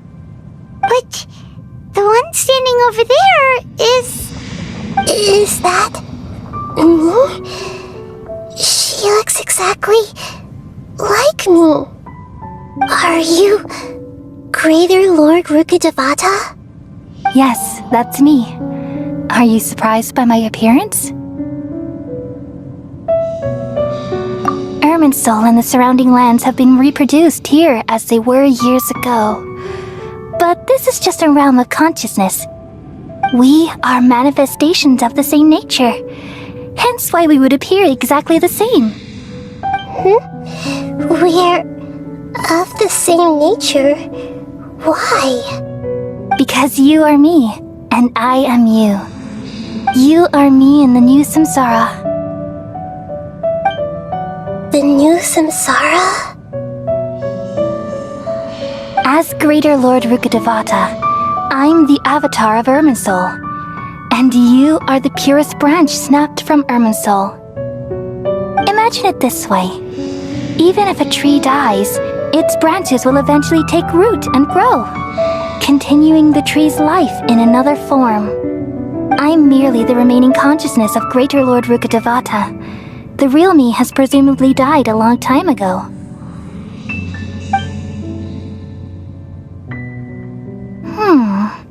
Judging from your appearance, I've probably been dead for 500 years. But you're finally here. My new self in the samsara. If this is true, then am I going to be a great archon like you someday? Though we share the same nature, our fates are bound to be different. All things have their own fate.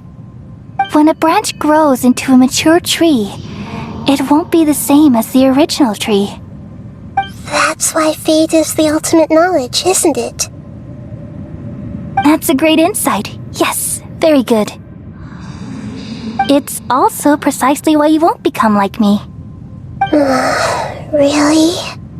But perhaps you may become an even greater archon than I. I already see a determination in you that I didn't possess in my time, and the future that it leads you to will be yours alone. Along with the blessings from your past experiences. Don't worry. The growth of wisdom is like that of a plant. You only need to wait quietly for the flower to bloom. Come to think of it, the sages never had the faintest inkling of the meaning of wisdom. Thank you. Nothing makes me happier than discovering that the archon I always admired was in fact myself in another fate. It's so nice to speak with you, Greater Lord Rukkhadevata. I've always wanted to meet you. The feeling is mutual. From the moment I snapped the branch off Irminsul and created you, I've also looked forward to talking with you. Could you tell me why you wanted to create me? And what exactly happened when you died? Ah, I see. You're here seeking answers, right? Everything that day, even the sky itself, changed into a color like this. At that time, the seven were all summoned to the nation of Conria. Except for me. I had a more important task to attend to. I had to protect Irminsul. The disaster occurred together with the pollution of forbidden knowledge. At that very moment, with my consciousness connected to Irminsul, I sensed something was wrong. The pain started to torment my mind. By the time I reached Irminsul, it was already displaying signs of corruption. Had I not repelled the pollution of forbidden knowledge with King Deshret thousands of years ago, I might have felt even more hopeless and lost. So what exactly is forbidden knowledge? It's a kind of knowledge that doesn't belong to this world, and a form of truth that can't be understood. It came from the very bottom of the abyss. Even I could never understand it. The world is constantly rejecting it, leading to all kinds of bad phenomena. If we allow forbidden knowledge to pollute Irminsul, I'm afraid the entirety of Tevat could fall apart. So, there's knowledge that even the God of Wisdom can't understand? At that time, I knew I couldn't repel the forbidden knowledge with my strength alone. Which is why I created a device that compiled human wisdom and named it the Akasha. It's truly the world's most amazing invention. Thank you. For a long time, I thought dreams were the fruit of human wisdom. Though it was selfish to do so, I borrowed people's dreams using the Akasha.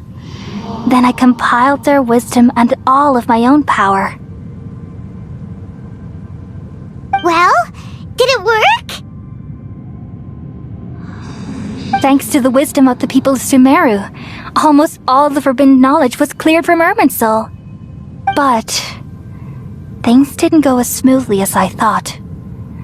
I had a terrible headache, which gave me an uneasy feeling. And then I remembered that my consciousness was also connected with Irminsul. It brought me knowledge and wisdom, but vile corruption as well. From the very beginning, my existence had been polluted by the forbidden knowledge. Oh no! How could that happen? I've experienced that pain in your consciousness. It must have been a horrible experience. Yes, but my feelings weren't important. The important thing was that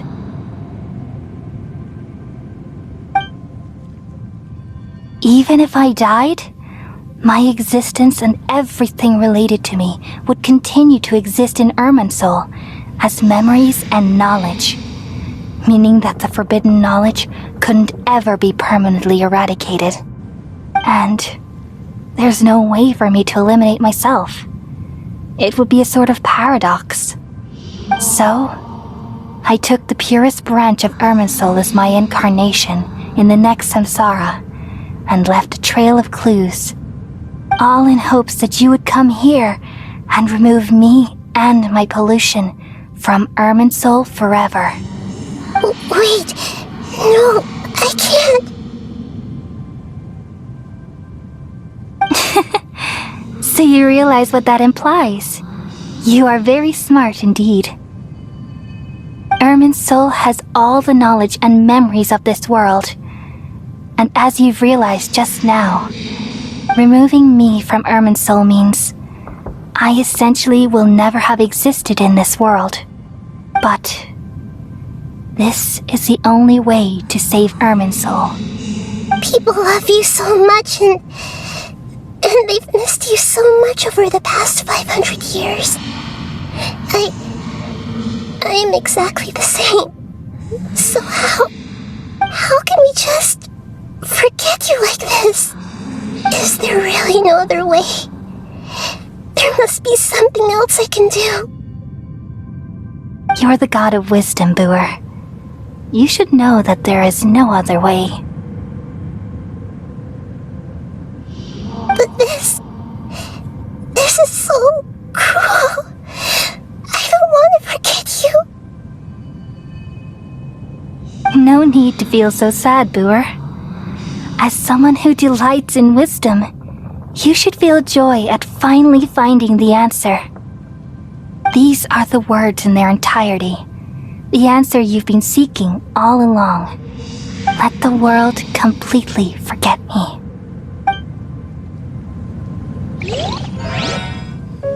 We all nestle under the great tree of wisdom, peering out to perceive the world. From the earth and from the rain, we perceive its wonders until we become a white bird to perch atop a branch and finally snap off the most important leaf. Once upon a time, I alone dreamed in this world. In my dreams, everybody would also dream after they fell asleep. Wild and wonderful thoughts would emerge from their minds. Some tumbled to the ground, and others floated to the sky, connecting all things in the world into one dazzling net. Among a plethora of worlds were numerous smaller worlds, all of fate, finding within the tapestry their brilliant glow. I gradually understood that these indescribable and constantly changing things are the most profound things in the world. Only they can completely repel the madness. Only dreams can awaken consciousness from the deepest darkness.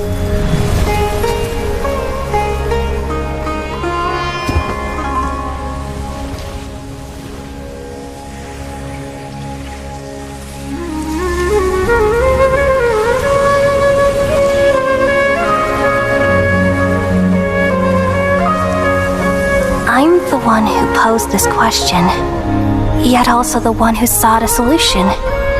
Saving the world with the dreams of the people used to be my answer. And now, you've also found your own answer, and I shall return all the dreams to the people.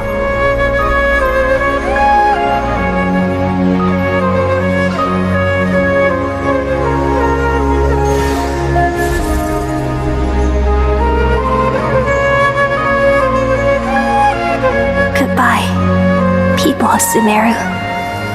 May you be blessed tonight with the sweetest of dreams.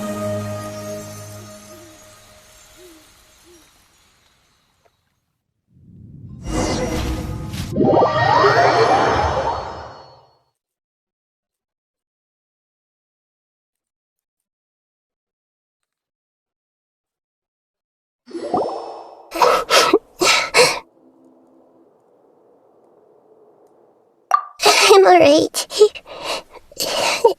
I'm just a little confused. We've just saved the world, right? So why am I crying? I don't know where this feeling inside of me is coming from, but I feel very sad. Just now, we used the power of two gnosis to successfully connect with the Irminsul consciousness from 500 years ago. Then, we removed the remaining pollution from Irminsul.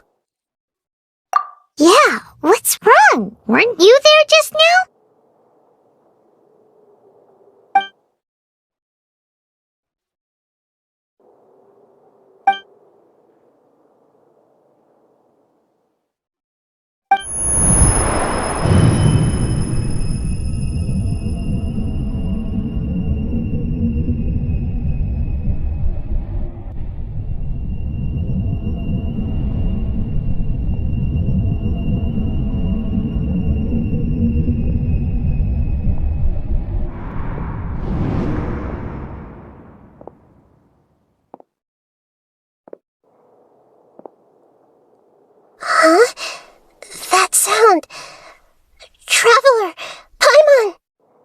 I've been waiting here far too long.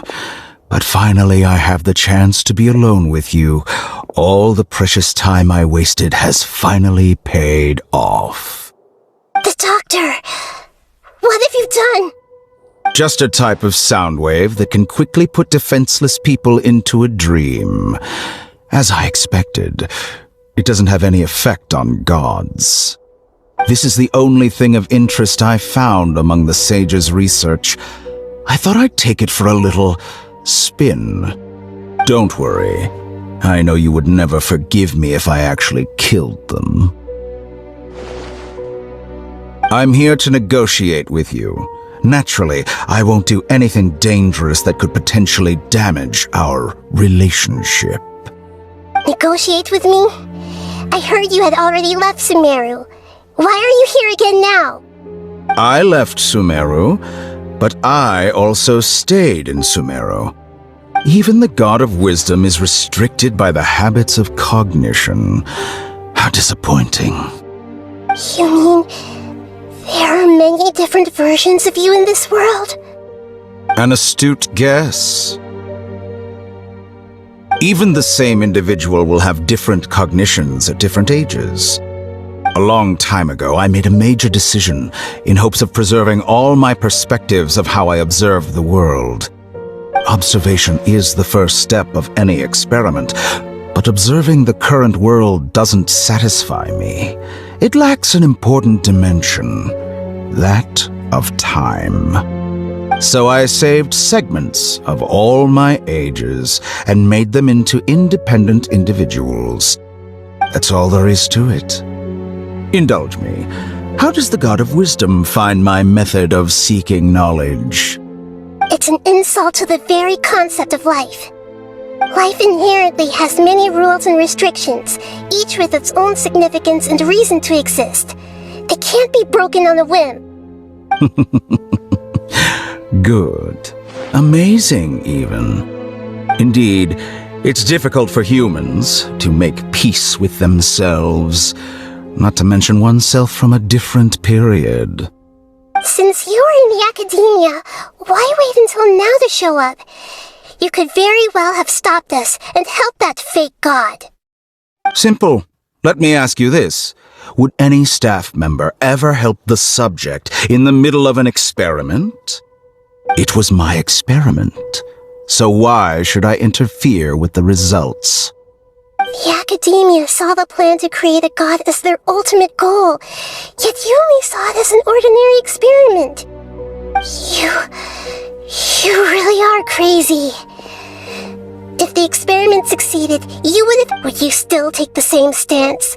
Would you still hold the same view of yourself? I'm first and foremost a scholar. These results should be left to the judgment of the hypothetical me confronted with that outcome. But you're right. And that's exactly why I'm disappointed with the conclusion of this experiment. As an individual, you don't have any sense of belonging. You seem to have even fewer convictions than a typical scholar. Oh no, I certainly have my own convictions. They just don't fit your standards, that's all. All right, that's enough conversation for today. The experiment is over, and it's time to tidy up the equipment and reclaim any useful materials. For example, the Gnosis. Lesser Lord Kusanali, you're an intelligent Archon. I'm sure you understand the disparity in our combat abilities at this time. Besides, you have no way to use that Electro-Gnosis in battle. Didn't you say you were here to negotiate with me? Somehow, it's starting to seem like you intend to take it by force now. I'm merely stating a fact. After all, I'm also a scholar. Naturally, I hope to show proper respect and dignity to the God of Wisdom. Your hypocrisy is built on absolute confidence. I understand your scheme, but what if I were to destroy the Gnosis now and awaken the heavenly principles? Awaken the heavenly principles? Do you think that's really possible? The heavenly principles have been silent for many years, but the Gnosis are symbols of their control over Tevat and all the laws. Will the destruction of a Gnosis attract the attention of the heavenly principles? And if so, how do the Fatui plan to deal with the consequences? Do you dare to gamble such a possibility with me? Gamble? How surprising. I thought you would show evidence or use rigorous reasoning to prove your point. The word gamble is the last thing I expected to hear from the God of Wisdom. But this is a clever move. You must have seen through me when I first captured your consciousness. As a scholar, I respect all possibilities. This has always been my principle and is an essential trait as an experimenter. Indeed, I can't ignore this possibility. So tell me then, what are your conditions? This foreign Gnosis will only lead to disaster if it stays in Sumeru. But this Electro-Gnosis is the prize I obtained after defeating one of your fellow Harbingers. Now, as the one who initiated this cascade of events, shouldn't you pay the corresponding price? Price? Interesting. What price would you have me pay? How about erasing all your other segments? So this is how you wish to restrict me, the most threatening opponent of the Nation of Wisdom. What you request of me is like plucking out the eyes I have placed in the dimension of time. Segments are extraordinarily difficult to make. They require extremely rare resources and enormous amounts of time and effort, requiring me to destroy them all here and now. Bravo. A suitably wise decision on your part. Yes, how very interesting. Can I assume that you have long been wary of me? Among all the versions of me, this segment you see now is the most selfish. If it weren't me, your idea wouldn't have worked. What did you see when you were imprisoned? You were observing me, and that's how you know I've long grown tired of their doubts and endless arguments. Like you said, it's difficult to make peace with yourself. Being as smart as you are, have you managed to do that? I see. If you think all those versions of me are worth a gnosis, then deal. You sure didn't hesitate much. Is the relationship between all the versions of you really that bad? I don't think there's any need to dwell on that. The surplus versions of me can be exchanged for a gnosis. Do you think anyone can offer themselves at a higher price? Besides, with my abilities, it's only a matter of time until I find better perspectives. Perhaps it's best to say, you're just temporarily ahead. But what I'd like to know is, how can you be sure that I've really erased them? I can see your remaining honesty.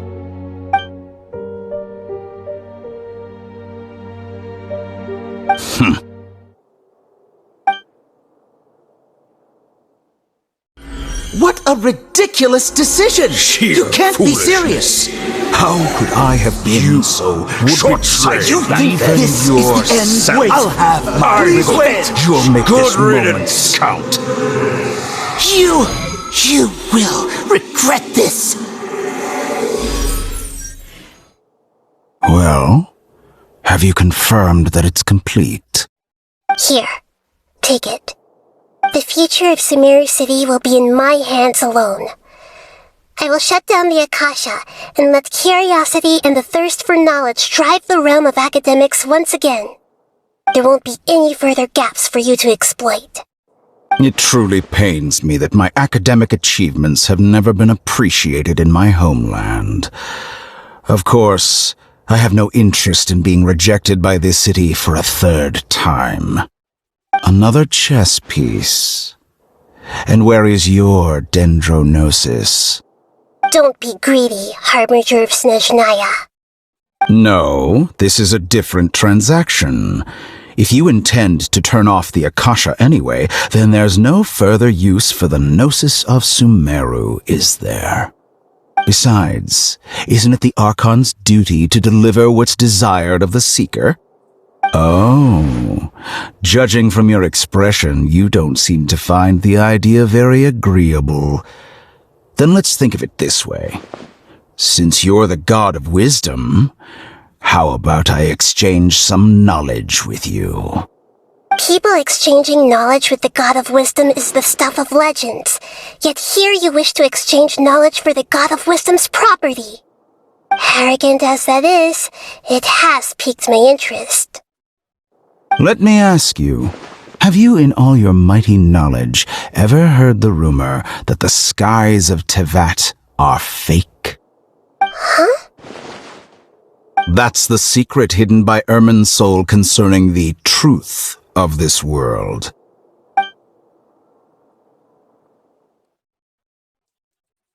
Once I finish telling you about this, it will be time for me to say goodbye. With negotiations, we've all gotten what we wanted. I'm very glad I got to meet you like this. Your arrogance may know no bounds, and convictions may mean nothing to you. But I'll still listen to what you have to say.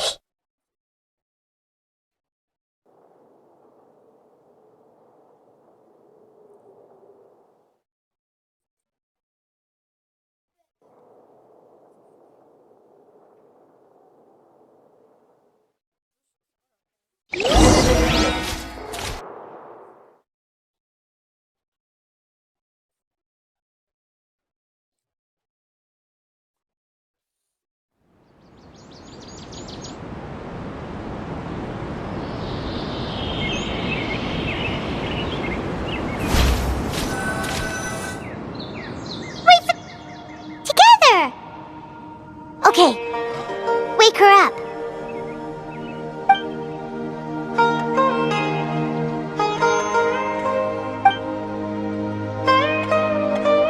Are you awake?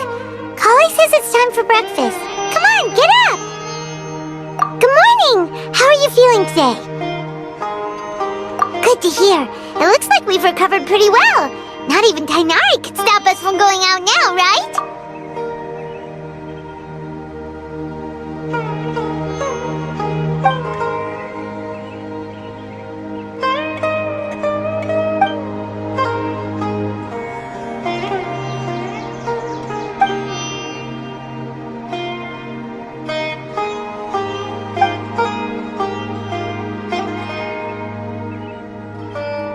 Traveler, let's go!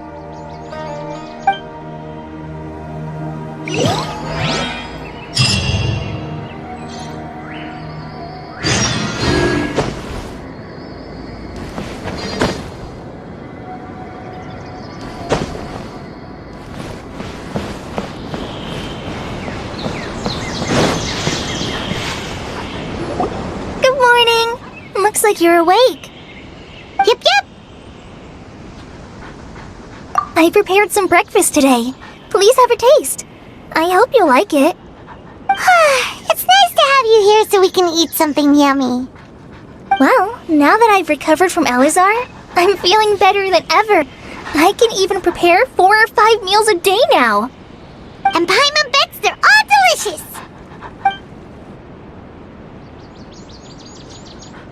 Oh, by the way, someone brought a letter for you after you went to sleep last night. Nope, Paimon wanted to read the letter with you after you woke up, so Paimon didn't open it. Alright, let's read it now. Oh, it's from Nilu! Ahem. We're going to hold a feast at the Grand Bazaar and celebrate Cyano's reinstatement as the General Mahamatra. As heroes of Sumeru, please be sure to attend. I'll wait for you. The date of the banquet is written on the back. It's in 2 days. Oh, I've also heard that you've become heroes here as well. That's amazing!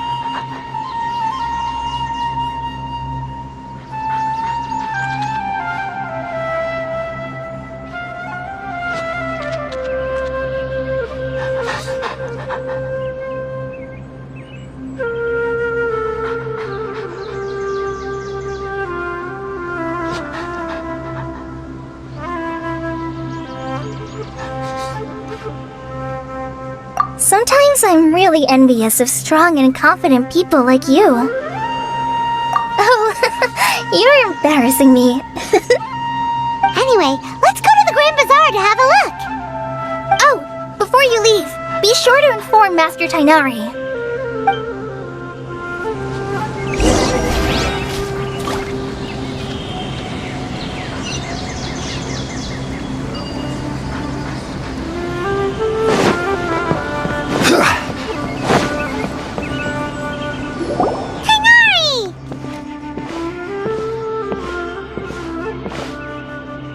Good morning. How do you feel today?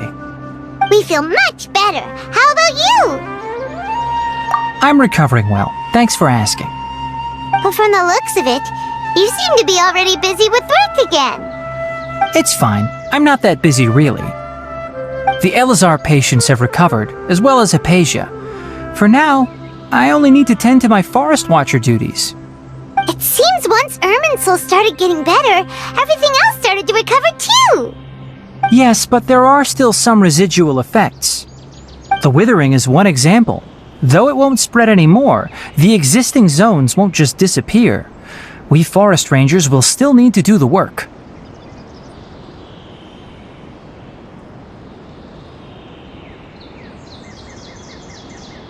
By the way, we have some good news.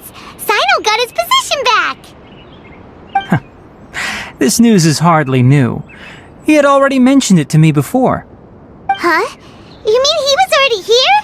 Why didn't he come to say hi to us? He visited once, but he was afraid of disturbing you while you were resting.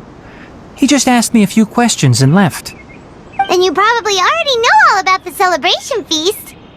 Celebration feast? No, I haven't heard anything about that. Huh? But didn't Nilu say in her letter that they would celebrate Sino? He didn't tell you? Perhaps, or alternatively, he doesn't know about it either.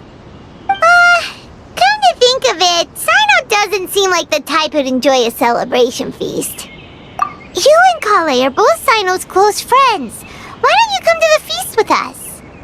Kala has taken over some of my tasks these days. I don't think she'll have time for it. Not to mention me.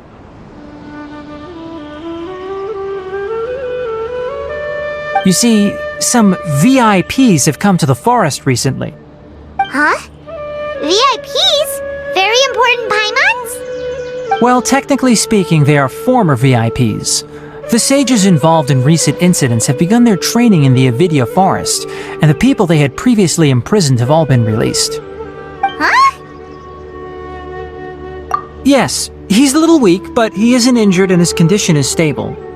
Lesser Lord Kusanali in her boundless mercy has decided to spare Azar and the other wrongdoers.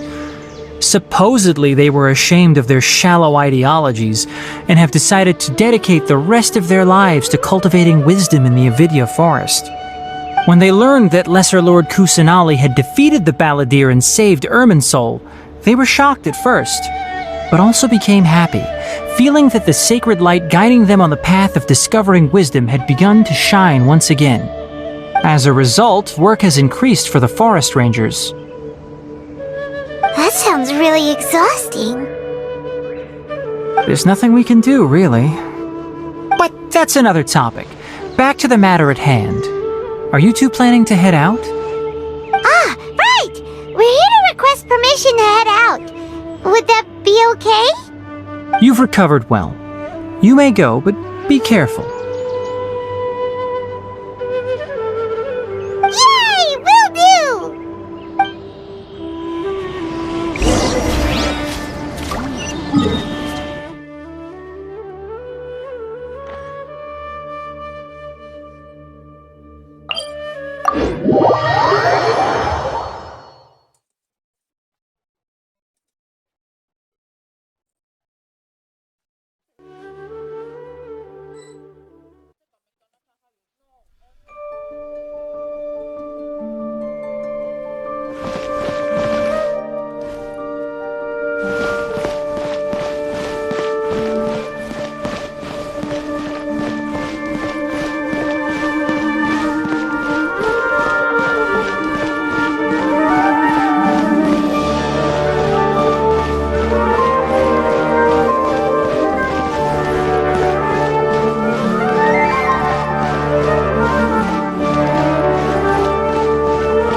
there won't be any problems if the feast starts at that time. Everything has already been prepared. Mr. Zubair, I finished tallying things up here. Well, except for the guests. Is a simple reply really that much to ask of our guests? It's affecting our arrangements. Oh, it'll be fine. Besides, it never hurts to get things ready in advance. I was thinking the same thing. The feast will be held sooner or later, right? Hey, Nilu! Traveler, Paimon! We got your letters, so here we are! You're the best! The other guests haven't even replied yet. Huh? Are we the only ones that have arrived? Yeah, I had someone deliver letters to all of our guests. But maybe everyone is still busy with other things. Look, I get it. Sumeru is in an extremely important period of transition right now, but even if your friends are important figures, they shouldn't just ignore your request like this. Nilu is Sumeru's #1 celebrity after all. You have no idea how happy I am to talk to people with good taste. If you consider enjoying Nilu's dances having good taste, then almost everybody has good taste. Because Paimon thinks everybody will love her performance. That's right. We all think she's amazing too. Nilu is an absolute favorite among those of us who frequent the Grand Bazaar. For Outlanders, you have a great eye. Master Zubair, let's have a vote for the most outstanding audience members next time. I think these two may win. Nonsense! It is not for us to determine the value of an audience. But indeed, we could try giving gifts to people with particularly good taste. I heard there's a device in Fontaine called a camera that can record people's appearances as pictures. Such pictures would make superb gifts. Ooh, good idea. I wonder where we can find one. I don't want you giving pictures of me to everyone. I'm satisfied just being able to perform here. There's always a lot going on at the Grand Bazaar. Yeah, and that's why I love it here. Traveler and Paimon, could you help confirm if the letters were actually delivered? If for some reason they didn't receive the letters, then please tell everyone that there will be a feast here. Yeah, we can also check out how everything in Sumeru is going now. When I wrote the letters, I heard that Dia was in Port Ormos, and Alhaitham was at the Academia. As for Sino, we've only heard that he appears at the Academia from time to time. I'm not too sure about Rahman's whereabouts. My guess is that he's with Dia. As for Dunyarzad, I just hope she's feeling better. I sent her a letter, but I was afraid of disturbing her. If you have time, please ask about her for me. Okay, got it. Let's go, Traveler.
Osmanthus wine tastes the same as I remember. But where are those who share the memory?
haven't seen Alhaitham anywhere. Let's ask that person over there.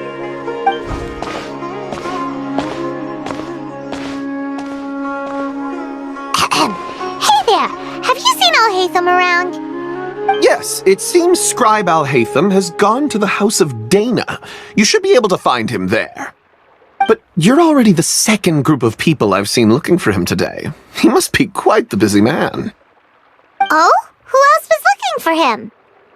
Mr. Cave was just here asking about him. You wouldn't believe how terrible their relationship is. And now you two are here. Don't tell me everyone's here looking for gossip about the sages. No way! We're strictly here on business.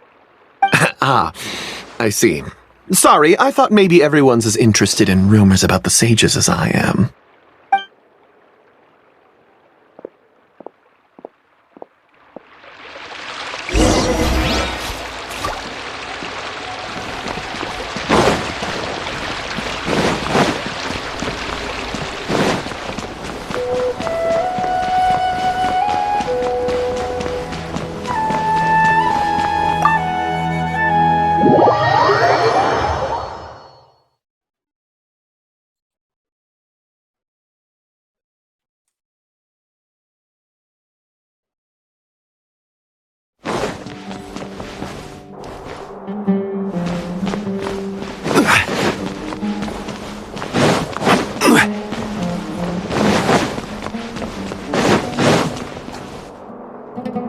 Alhaitham should be around here somewhere, right? Oh, he's over there! But it looks like he might not have time for us. Just put down that worthless book and tell me what happened in the academia. This is not just some worthless book. Do you have any idea how difficult it is to find a physical book like this in Sumeru? It doesn't matter. It's probably just another thing that you used your authority to get your hands on anyway. Just put it aside. Listen, I came back today only to hear that the sages have disappeared. Oh, you sound surprised. I thought you would already know the inside story. Would I be here asking you if I knew? You're the scribe, not me. So just tell me what you know already. Well, I almost became a sage. Huh? Oh, don't sound too surprised now. You're the renowned Kaveh, light of the Ksharawar. Besides, as a master builder and craftsman, chances are you'll be appointed as a sage too.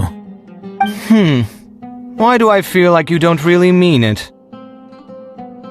Huh. What makes you say that? Why would you question my heartfelt sincerity? Maybe it's because you've never said anything good about me before. Yeah, well, I share a similar sentiment, and anyone who knows you as well as I do would surely do the same. Oh, you... See? This is why I hate discussing anything with you. Your ridiculous and arrogant attitude always gets in the way. It seems that you really can't stand my personality. Ha! What was your first clue? Well, then you might as well move out of my house. Are you threatening me? Stooping to a new low, I see. Ugh, and don't change the subject. You, a sage? What a joke. The academia might as well just close tomorrow. Are they having a fight? Forget what's going on with the academia. Haven't you been busy with your construction project? Tell me, when are you going to build yourself a mansion?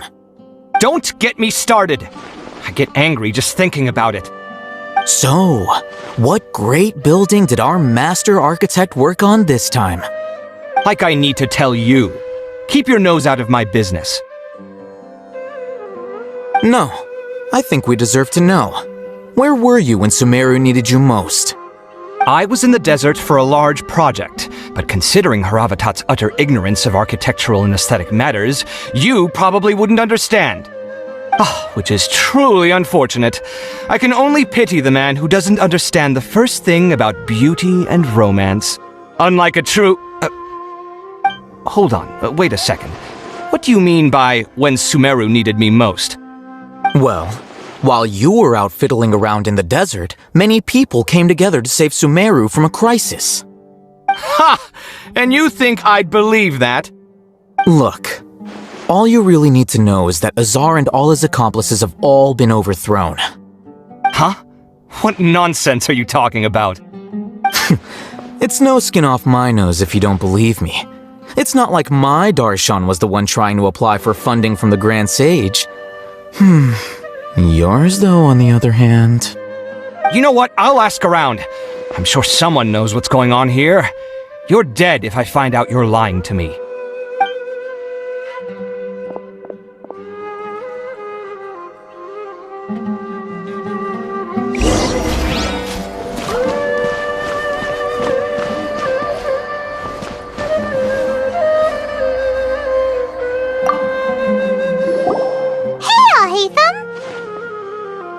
Oh, it's you two. What's the matter? We're running some errands for Nilu. Have you received her letter? Letter? Nilu said she sent out a letter inviting everyone to a celebration feast in 2 days at the Grand Bazaar. We'll also be celebrating Zaino's reinstatement as General Mahamatra. If she addressed the letter to all Haytham of the Academia, then the letter should have gone to my office. I've been busy these days, so I haven't had time to check for any new mail at my office. I only now have some free time to attend to personal matters. Have you always been so busy with your work? Of course not. I'm only busy these days because several sages have been dismissed recently and the whole academia was practically turned upside down. Kainari told us they all went to train in the Avidia Forest. Apparently they will spend the rest of their lives there. That is already the best possible ending for the likes of them. 4 of the 6 great sages were possessed by their desire for power and attempted to create a new god. In order to pull it off, they even imprisoned the other 2 rational sages. To imagine such things could take place in the academia. I don't know where to begin. Yeah, you're right. Feels kind of strange to hear them called that after all this time. But then again, the 6 great schools sounded pretty impressive too. Yes, at least that's how they're supposed to sound. It's said that when the Academia was first founded, the Dendro Archon herself established the 6 great schools, each representing one of the 6 different types of wisdom. Numerous Darshans have sprung up and faded. Only the 6 Darshans attaching themselves to the 6 great schools have stood the test of time and obtained permanent seats in the Academia. Now, the 6 Darshans are nearly synonymous with the 6 great schools, and the leaders selected for the schools are the 6 great sages. Among the 6 great sages, there is one central leader, the Grand Sage. Unfortunately, only the sages from Vahumana and Amorta remain now. They were imprisoned for opposing Azar, and were only rescued after Azar's downfall. So who's managing things in the other 4 schools now? Do they need to find someone new? Yes. Normally, new sages are selected based on a strict set of criteria. Oh, didn't you just say something about becoming a sage? If they pick you, then we'd have a huge connection in Sumeru. Yes, about that. You didn't let me finish my sentence. The person in charge of personnel affairs nominated me to be the Grand Sage in place of Azar and help Lesser Lord Kusanali manage the Academia. But I refused. Huh? But why? Can't you be a little more ambitious? I'm not even interested in being one of the 6 great sages. Like I said before, I don't like being a leader. Oh, all right. So are you busy these days trying to find others to take the job? That's not my job either. I'm only responsible for handling important affairs within the Academia before the new sages take office. And the first thing I'll do is reject Kasharawar's application for funding. By the way, who was that other person just now? Is he your friend? Do we look like friends?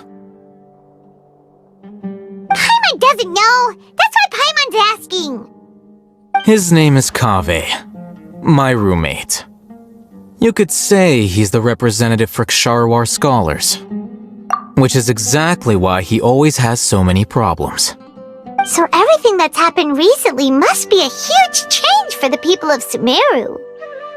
Such is the work of the Academia Scribe. Well, anyway, no matter how busy you are, since you are our planner, remember to attend the celebration feast in 2 days. Alright, I'll see you there.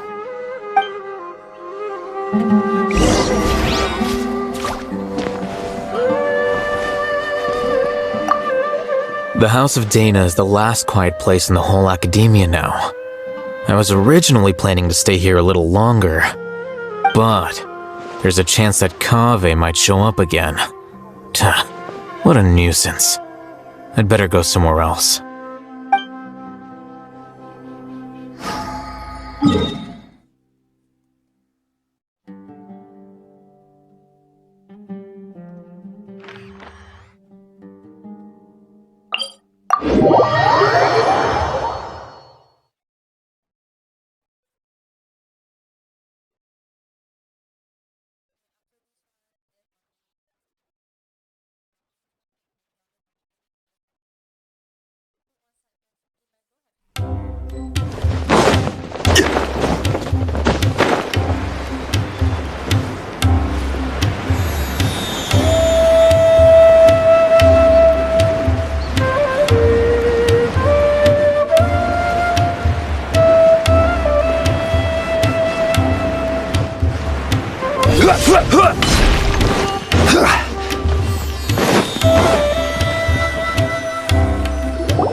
This is Port Ormos.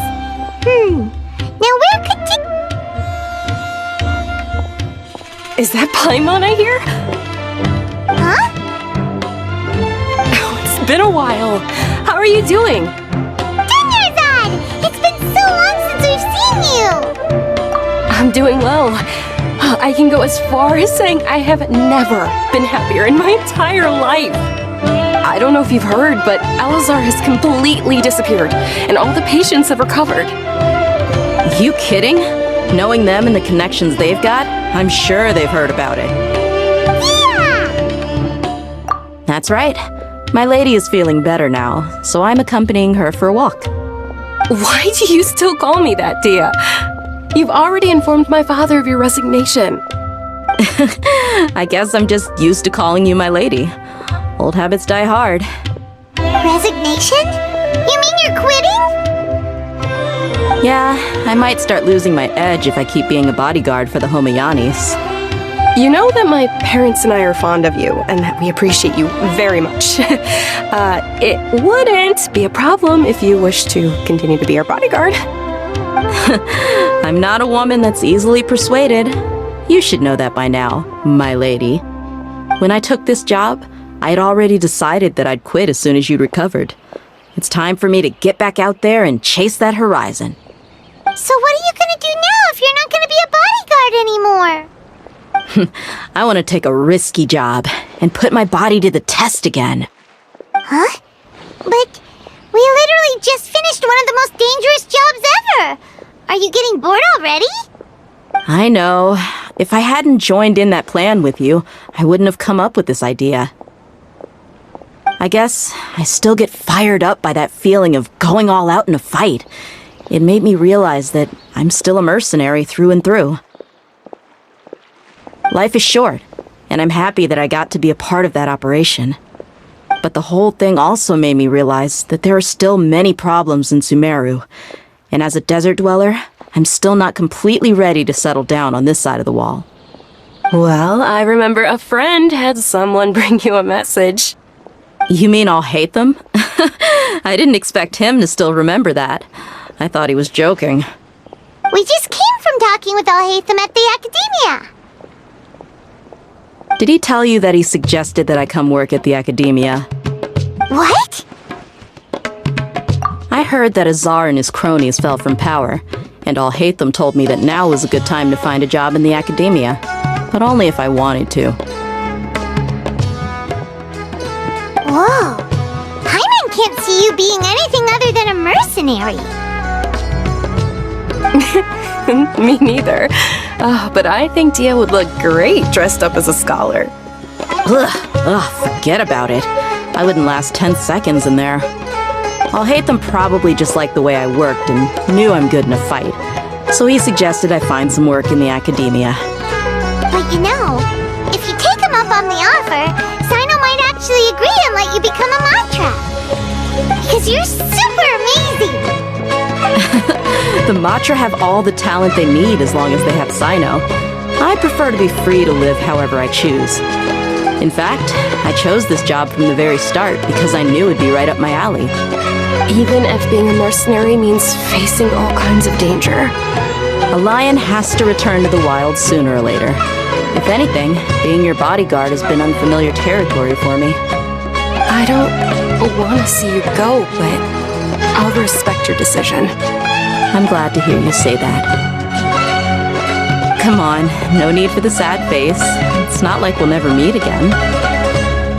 Once the whole Dendro Archon thing is settled, everything in Sumeru will take a turn for the better. That makes me happy too. But a peaceful society will probably mean less demand for mercenaries like me. Before long, we'll be a dying breed. So I'd better get to work while I still can. Huh? But wait a second! You make it sound like you're leaving now! Well, no, not yet at least. I promised my lady I'd stick around until next week. So, have you been in Port Ormos this entire time? We were wondering if you had received a letter from Nilu. Oh, did Nilu write to us? She heard that you were seen in Port Ormos, so she sent the letter here. Huh. It was probably sent to the inn that we're staying at. My lady has been very energetic lately, and keeps taking me on hikes, staying out even into the night. By the time we get back, the receptionist is usually off napping on the job. Right, and we tend to leave quite early in the morning, so the old man on duty is also usually dozing off. So what it really sounds like is that the person on duty is always asleep. I bet the letter's at the reception desk. I'll go check later. No wonder there wasn't a reply. You never received the letter. Good thing Nilu asked us to come and check on that. Sorry to make you two come all the way out here. It must be something important for Nilu to specifically write to us like that. Yes! She said they were preparing a victory feast in the Grand Bazaar, and will also be celebrating Sino's reinstatement as General Mahamatra. She was hoping you could come. Great! I'll be sure to attend. Count me in too. But is there some sort of dress code or anything for the feast? Can I just show up looking like this? Since it's being organized by Nilu, I don't think she'll be too picky about that. If anything, I think she wants to see us as our most natural selves. All right, then this is how I'll show up. The feast will be held in 2 days, so don't forget! Sure. Thank you so much for letting us know. We'll see you there. Oh, by the way, do you happen to know where Sino and Raman are? The General Mahamatra always comes and goes without a trace. Normally no one knows his whereabouts. Oh. But last time we met, he mentioned that he had something to do in Aru Village. You can try your luck there. As for Raman, your guess is as good as mine. I only remember he said that he had something to discuss with Sino. You can ask Sino when you meet him. Don't mention it. You'd better get going. Alright, on to our next stop!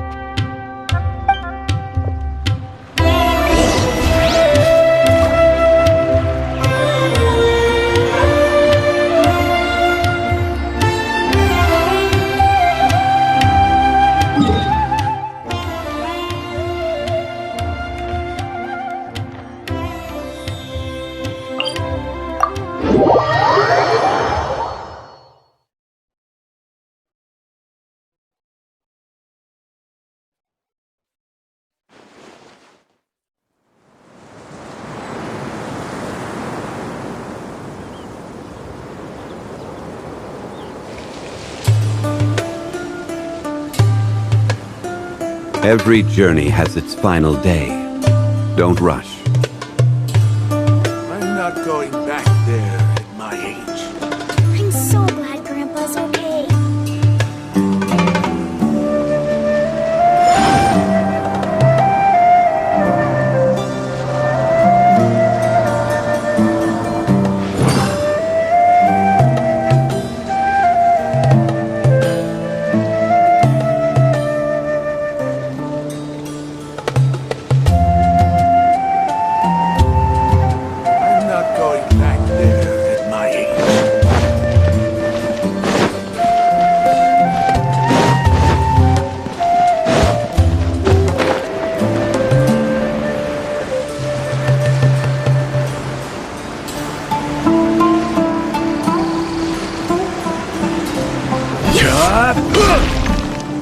It's been a while since we last visited Aru Village. Ah, there's Sino!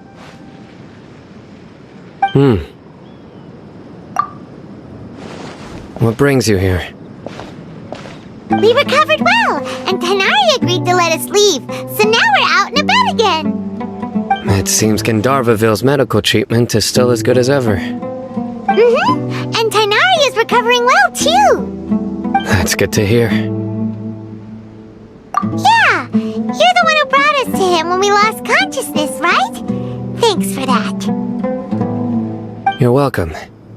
Tainari has excellent medical skills, and Kale is quite attentive. It was the best place for you. But why are you just standing here like a dead tree? I'm meeting some people. Oh, you mean Candace? I've already talked with Candace and the village chief. They're still at the usual place. You can go there if you'd like to see them. But you know one of the people I'm meeting as well. Oh, by King Deshret's blessing, my friend suddenly appears in the desert. Don't tell me you've run into trouble and need us to help now. Roman! And... huh? Sataria? Oh, you know me? Oh, well, you're pretty famous in the academia. Don't worry, these are our friends. No need to be so guarded. I see. I'm doing well. Many good things have happened recently. Same here. Really, I feel that my whole life has started to shine after suddenly finding a new direction. Oh, tell us everything. Yeah, you go ahead.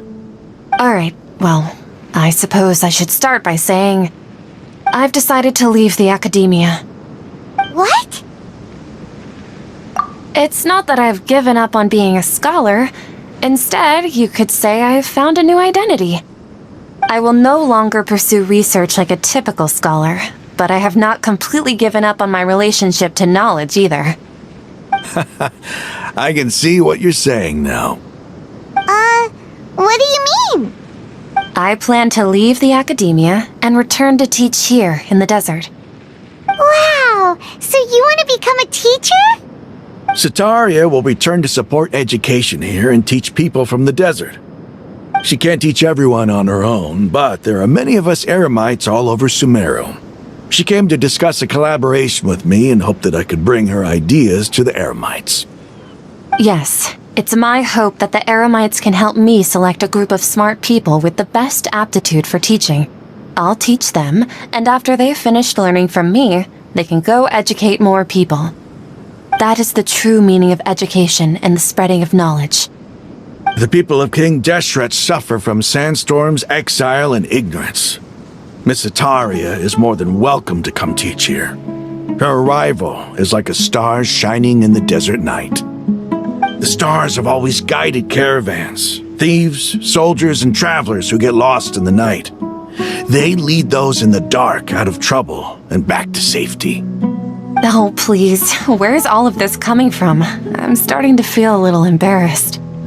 You deserve these compliments. Mercenaries are accustomed to danger and don't fear death, which is why we recognize extraordinary actions that common people would easily overlook. Sataria's idea will bring much good to many people. At first, I feared it was destined to fail. Everyone knows that the academia doesn't allow scholars to teach in the desert without permission. As you know, all knowledge is under their surveillance and control, and very few desert dwellers are as lucky as me. But what I heard at that time has been haunting my heart, as if there were lightning bolts constantly bombarding my soul. Sataria, you tread a treacherous path, and the longer you ignore it, the tighter the academia's grasp on you will become. Sataria, why haven't you gone home? Never forget that the desert that belongs to you lies elsewhere. Miss. These words sparked something in me, and I knew that I had to bring something back to my people after going home. I gathered up the courage to approach the Grand Sage, only to find that he was no longer at the Academia. Lord Sino told me that Azar didn't belong there anymore. Azar has received much-needed punishment. Though, if you ask me, it may have been too light. You probably have already heard. Lord Sino helped me obtain permission to leave the Academia for the desert, and accompanied me here to discuss collaboration with members of the Eremites. My plan was able to go smoothly thanks to him and Rahman. You're all doing so much for the desert. Aside from that, I also have some other business to discuss with Sino.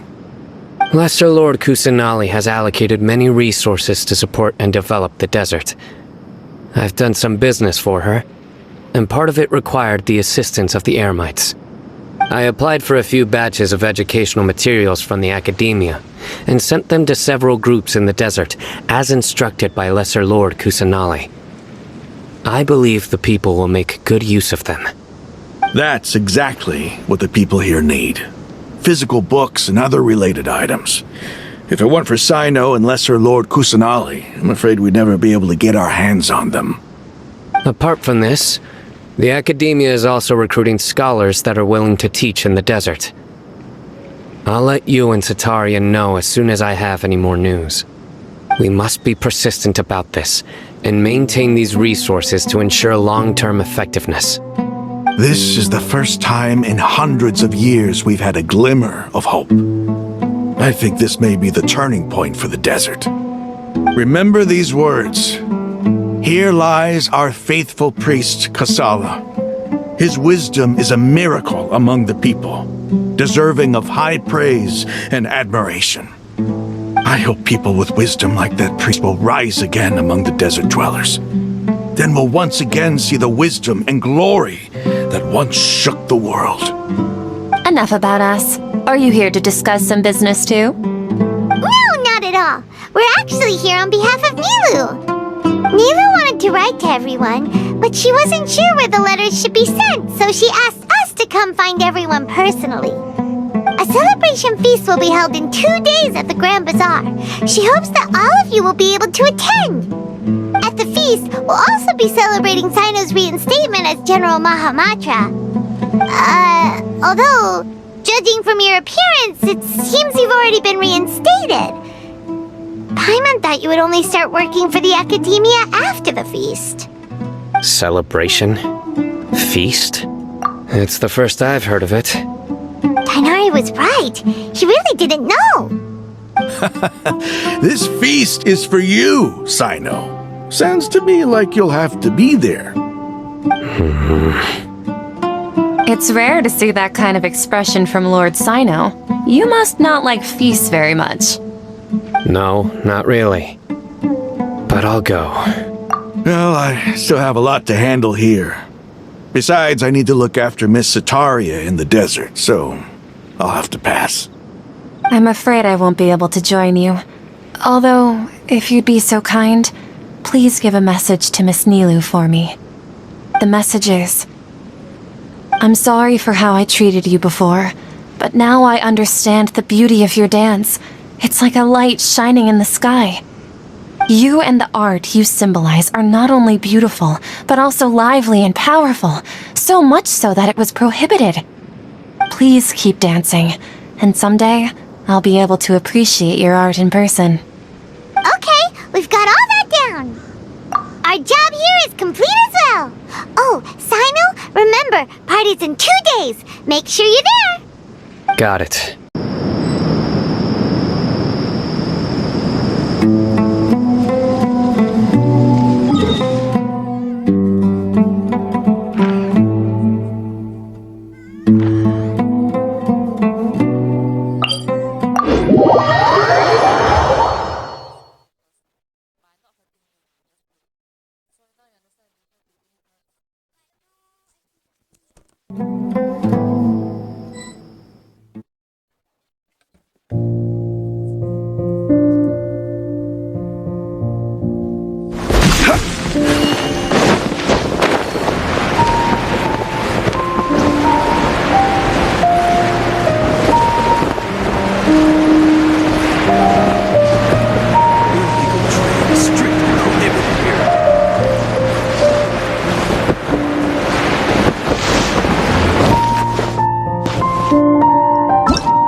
Where do you want to go next?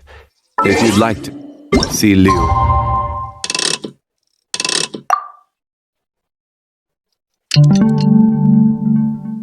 There's tourist spots. Today's the big day! Let's go to the Grand Bazaar and see how the celebration's coming along.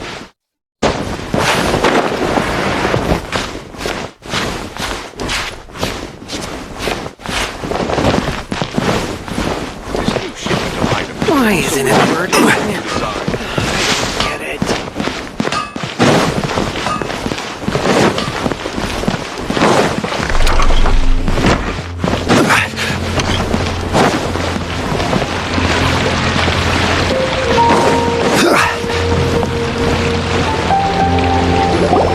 Everybody's already here! Looks like we're the last ones to arrive. I'm here. Ah, there you are. Well, look who finally decided to show up. You look like you came here immediately after finishing up some work. I'm very happy to see you here. But we're not late, are we? It's just that everyone else arrived ahead of time. I propose that the last one who arrived be put in charge of today's speeches. Nah, there won't be any speeches today. Oh, really? Well, even better. Come join us over here. Let's share some great food and drinks, and chat about all sorts of fun things. Everything looks quite good. Wow! Paimon can't wait! Traveler, just look at all the delicious food here!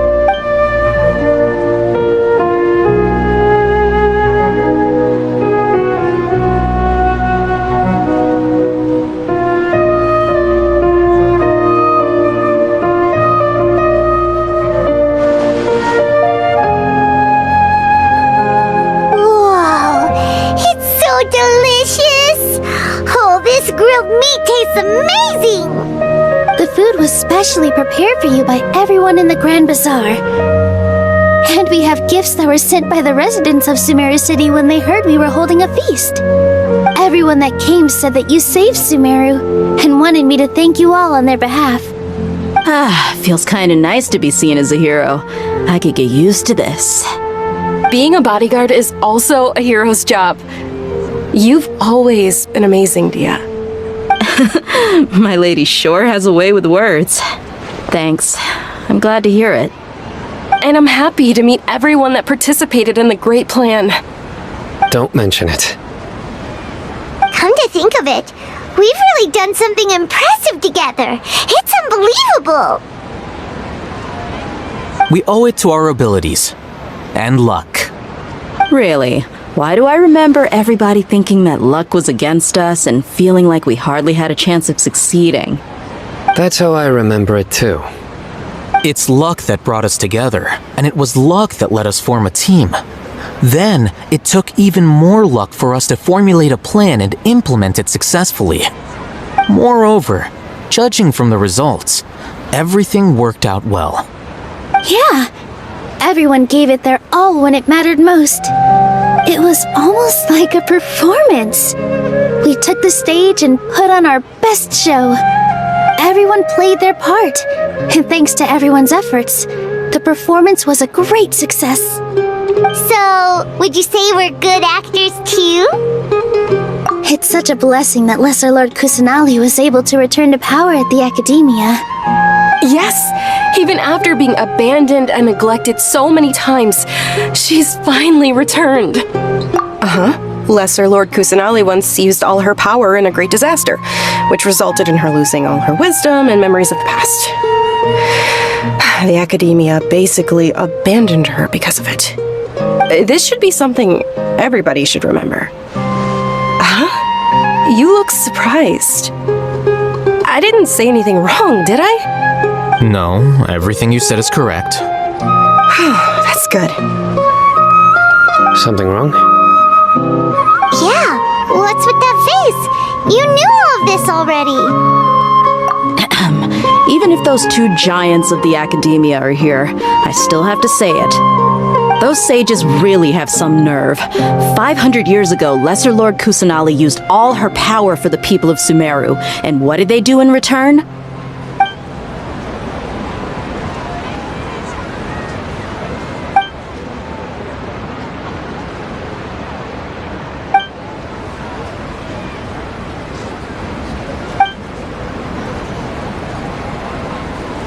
If you bite the hand that feeds you, don't act surprised when it turns into a knuckle sandwich, right, Sino? Perhaps I shouldn't say this, but their treatment of Lesser Lord Kusanali calls for a more severe punishment.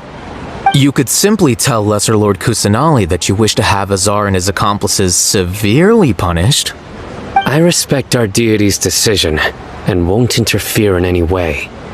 While we're on this topic, why didn't you accept the Academia's invitation to become the Grand Sage? Are you trying to say that I'm fit to be a sage? Not at all. But every person handling the selection process has said that you are the most suitable candidate to lead the Academia right now. Why? Because he dethroned Azar from power? Could you try to put it another way? This is a good thing, yet you're making it sound like I overthrew Azar for my own personal gain. But seriously though, I always wondered if you had some personal motives behind it. I did have my own motive, but it had nothing to do with being a sage. If the rules of our nation were suddenly cast by the wayside, then it wouldn't be long until chaos ensued. I had no intention of letting their dreams disrupt my life. By that, you mean your life working as the Academia's scribe. Precisely. Wait, is that all? So, that's the only reason why you joined us and came up with all those plans? It's reason enough. You've certainly got quite the personality. You flatter me. All right then. How about you? You've already resumed work as the General Mahamatra, right? That's right. Will you be happy with that life? It's not about being happy. There are merely a lot of things that I must do. Even so, keep your spirits up and try to be happy, okay? And try to smile more every day, just like I'm doing now. Thank you. I'll keep that in mind.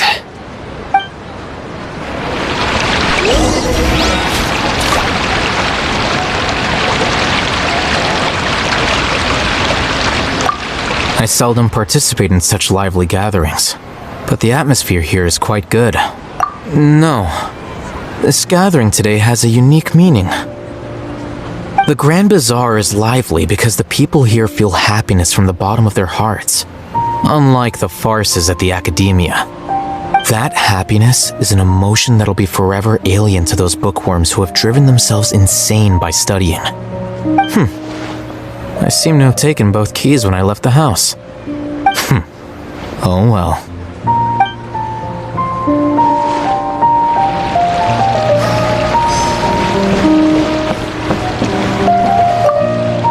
The atmosphere here is good, and everything is delicious. Yeah. I don't often come to such places, but it feels quite good. I have a lot to handle these days. Otherwise, I could show you around. There's always next time. We're friends after all. This feast is pretty good. I like it.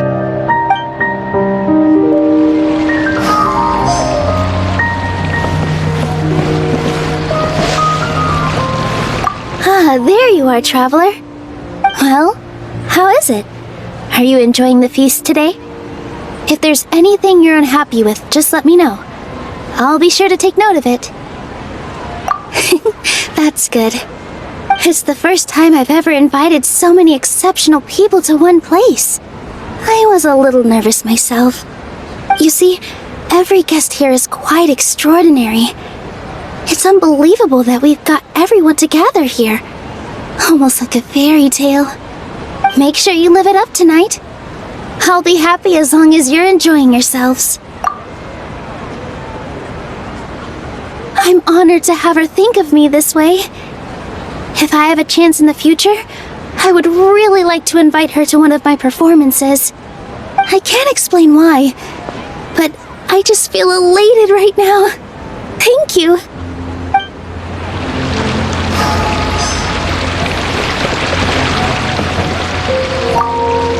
My lady, the grilled meat over there is delicious. Have you tried it? Yes, I also tried some fruit just now. Oh, they're very sweet. What an amazing place to relax. No wonder everybody likes to rest at the Grand Bazaar. You said it. Oh, look who else is here. Hello. Oh, I'm so happy Nilu invited everybody. Oh, now I have the chance to meet all the heroes. Hey, less of that polite chit-chat and more eating and drinking. The feast is about having fun, not stuffy formalities.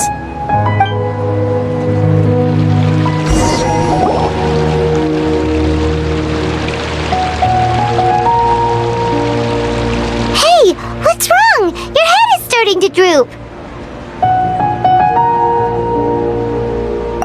Hey, you can't just fall asleep here. Paimon will go find something delicious for you to eat. You'll wake up once you've put something yummy in your tummy. Of course, just wait here for Paimon.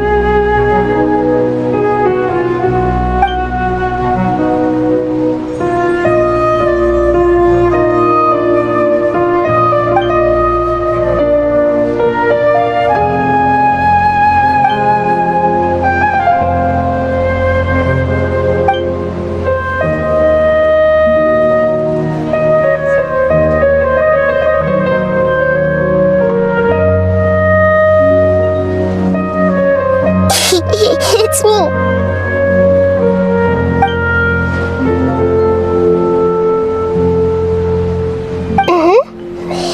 You may blame me for being a bit too self-indulgent. I was thinking about talking with you, and the next thing I knew, I had made a connection with you.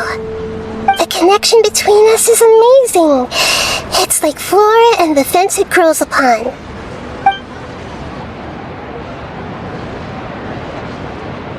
I heard there's an amazing celebration feast today at the Grand Bazaar. I wanted to have a look for myself, so I snuck in.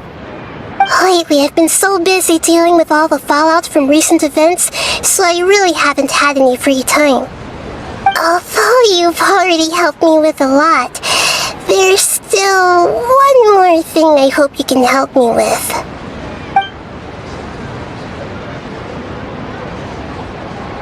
Please say thank you to everyone for me.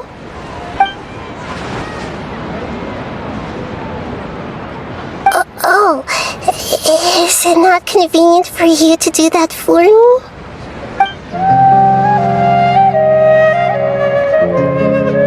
But if I just show up all of a sudden, people will become all quiet and stiff, won't they?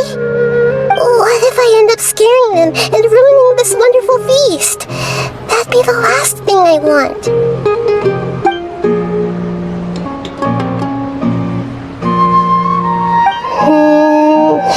Let me think about it. Okay.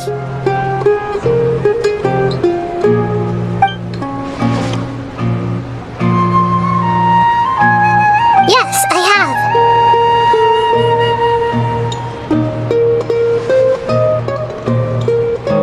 You said I should go thank everyone as myself, right? So I've decided to borrow your body for the time being. Please don't blame me. The flora also climbs up to the fence to get closer to the sky.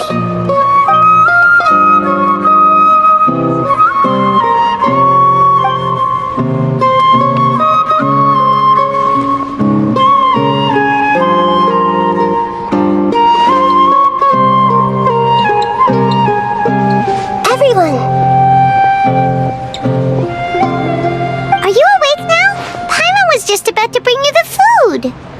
It's me. Huh? That voice. Nahida? Hold up. What's going on? I didn't expect to have a conversation with the consciousness of Lesser Lord Kusanali in the Grand Bazaar. Interesting. Is this also a part of the feast? No, of course not. Are you Lesser Lord Kusanali? Oh, Nilu. You know who I am? Yes, I already know every one of you. Nilu, Alhaitham, Sino, Dia, Paimon, and Dunyarzad.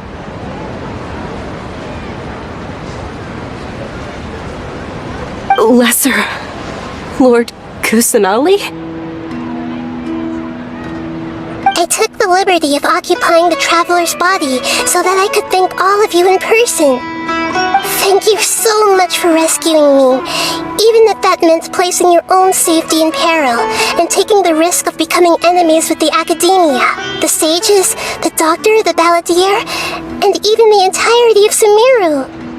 Without you, without any of you, I would have been in a much more difficult situation.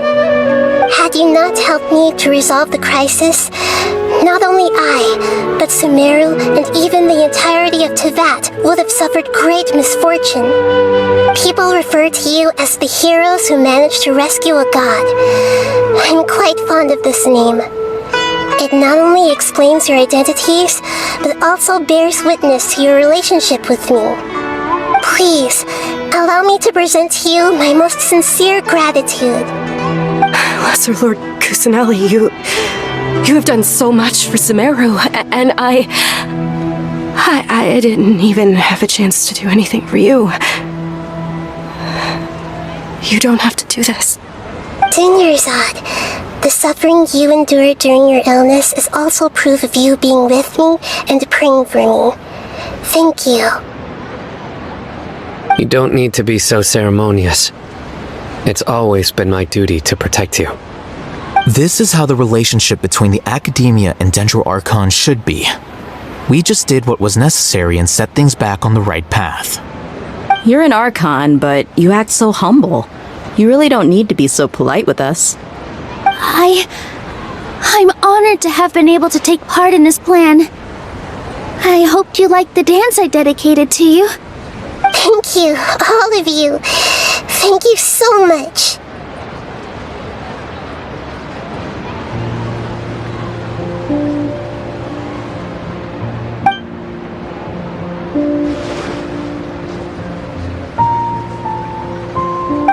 Yeah.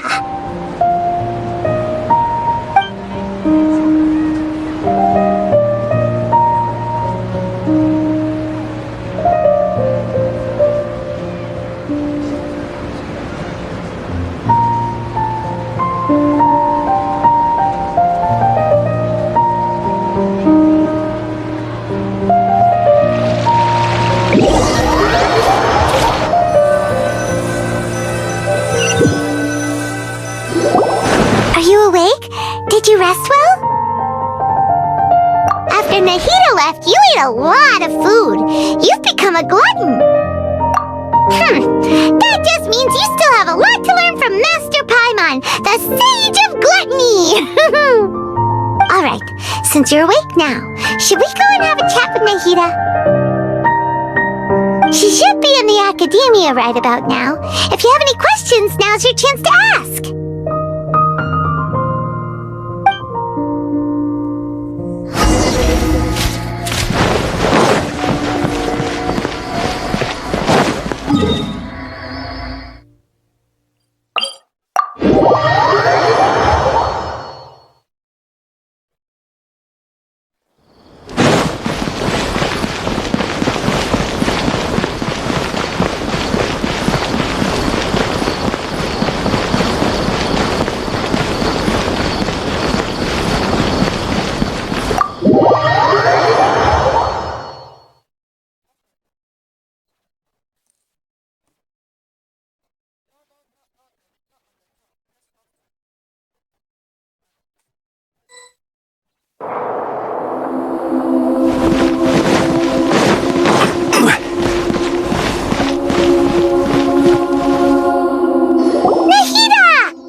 Traveler and Paimon?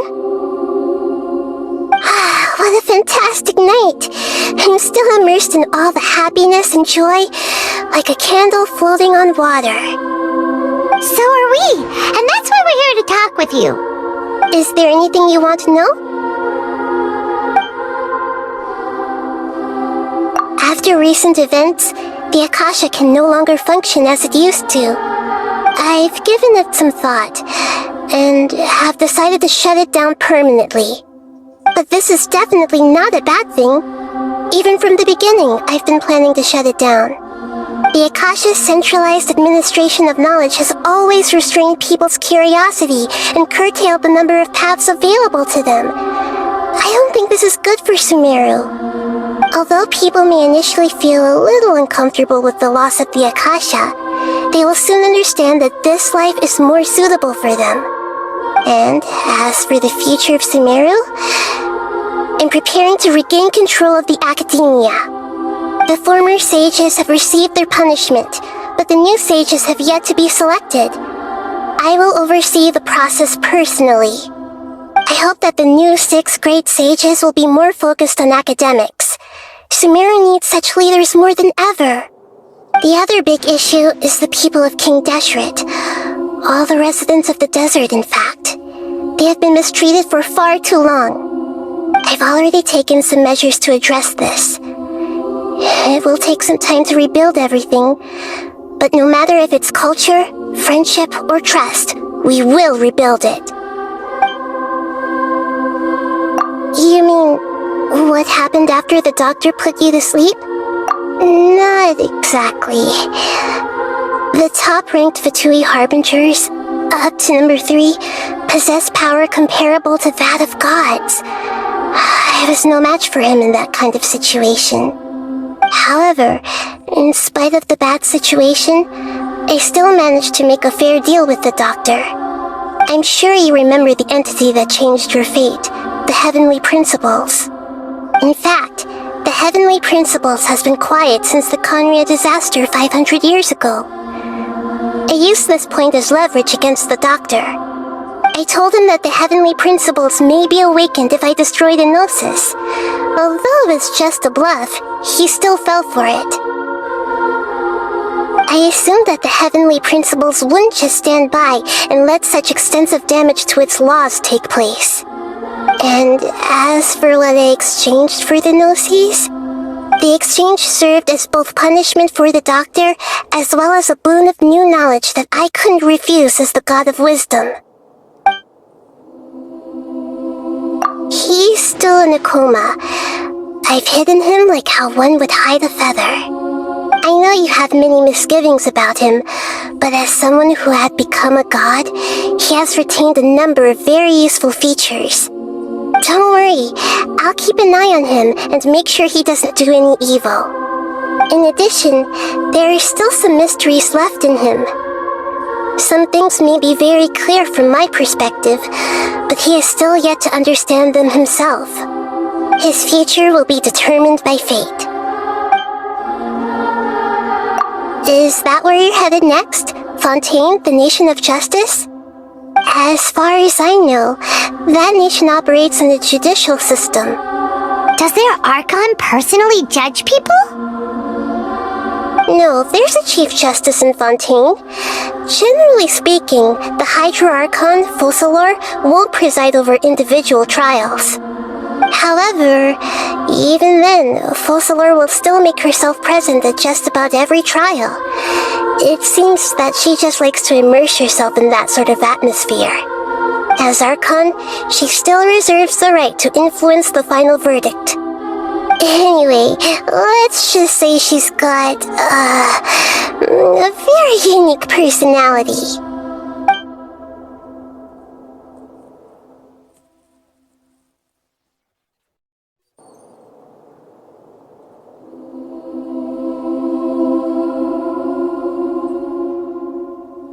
Are you sure?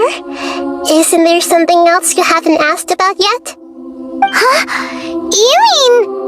About your brother. While you were resting at Gandharvaville, I took some time to perform an Irminsul search for information on your brother. Yeah! Isn't Irminsul a repository for all the information and memories of Tuvat? So there shouldn't be anything on her or her brother. This is true in your case. Irminsul indeed does not have any information on you. However, there must be something different about your brother, because as it turns out, the world has recorded information on him after all. What? There's only one possible explanation. He belongs to this world.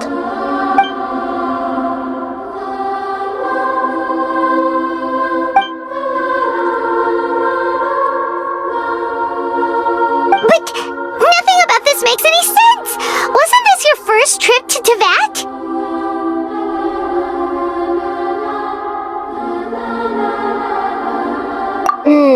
According to the records I was able to access, your sibling suddenly appeared in Conria. After the Conria disaster, he began his journey through the 7 nations of Teyvat. But just as his journey was about to reach its conclusion, the Irminsul records on him suddenly become fuzzy. What do you mean, fuzzy? Did something happen to him? All I know for sure is that somebody, for reasons only they can know, is deliberately obfuscating his fate. And whoever it is, if they can do that, who knows what else they're capable of.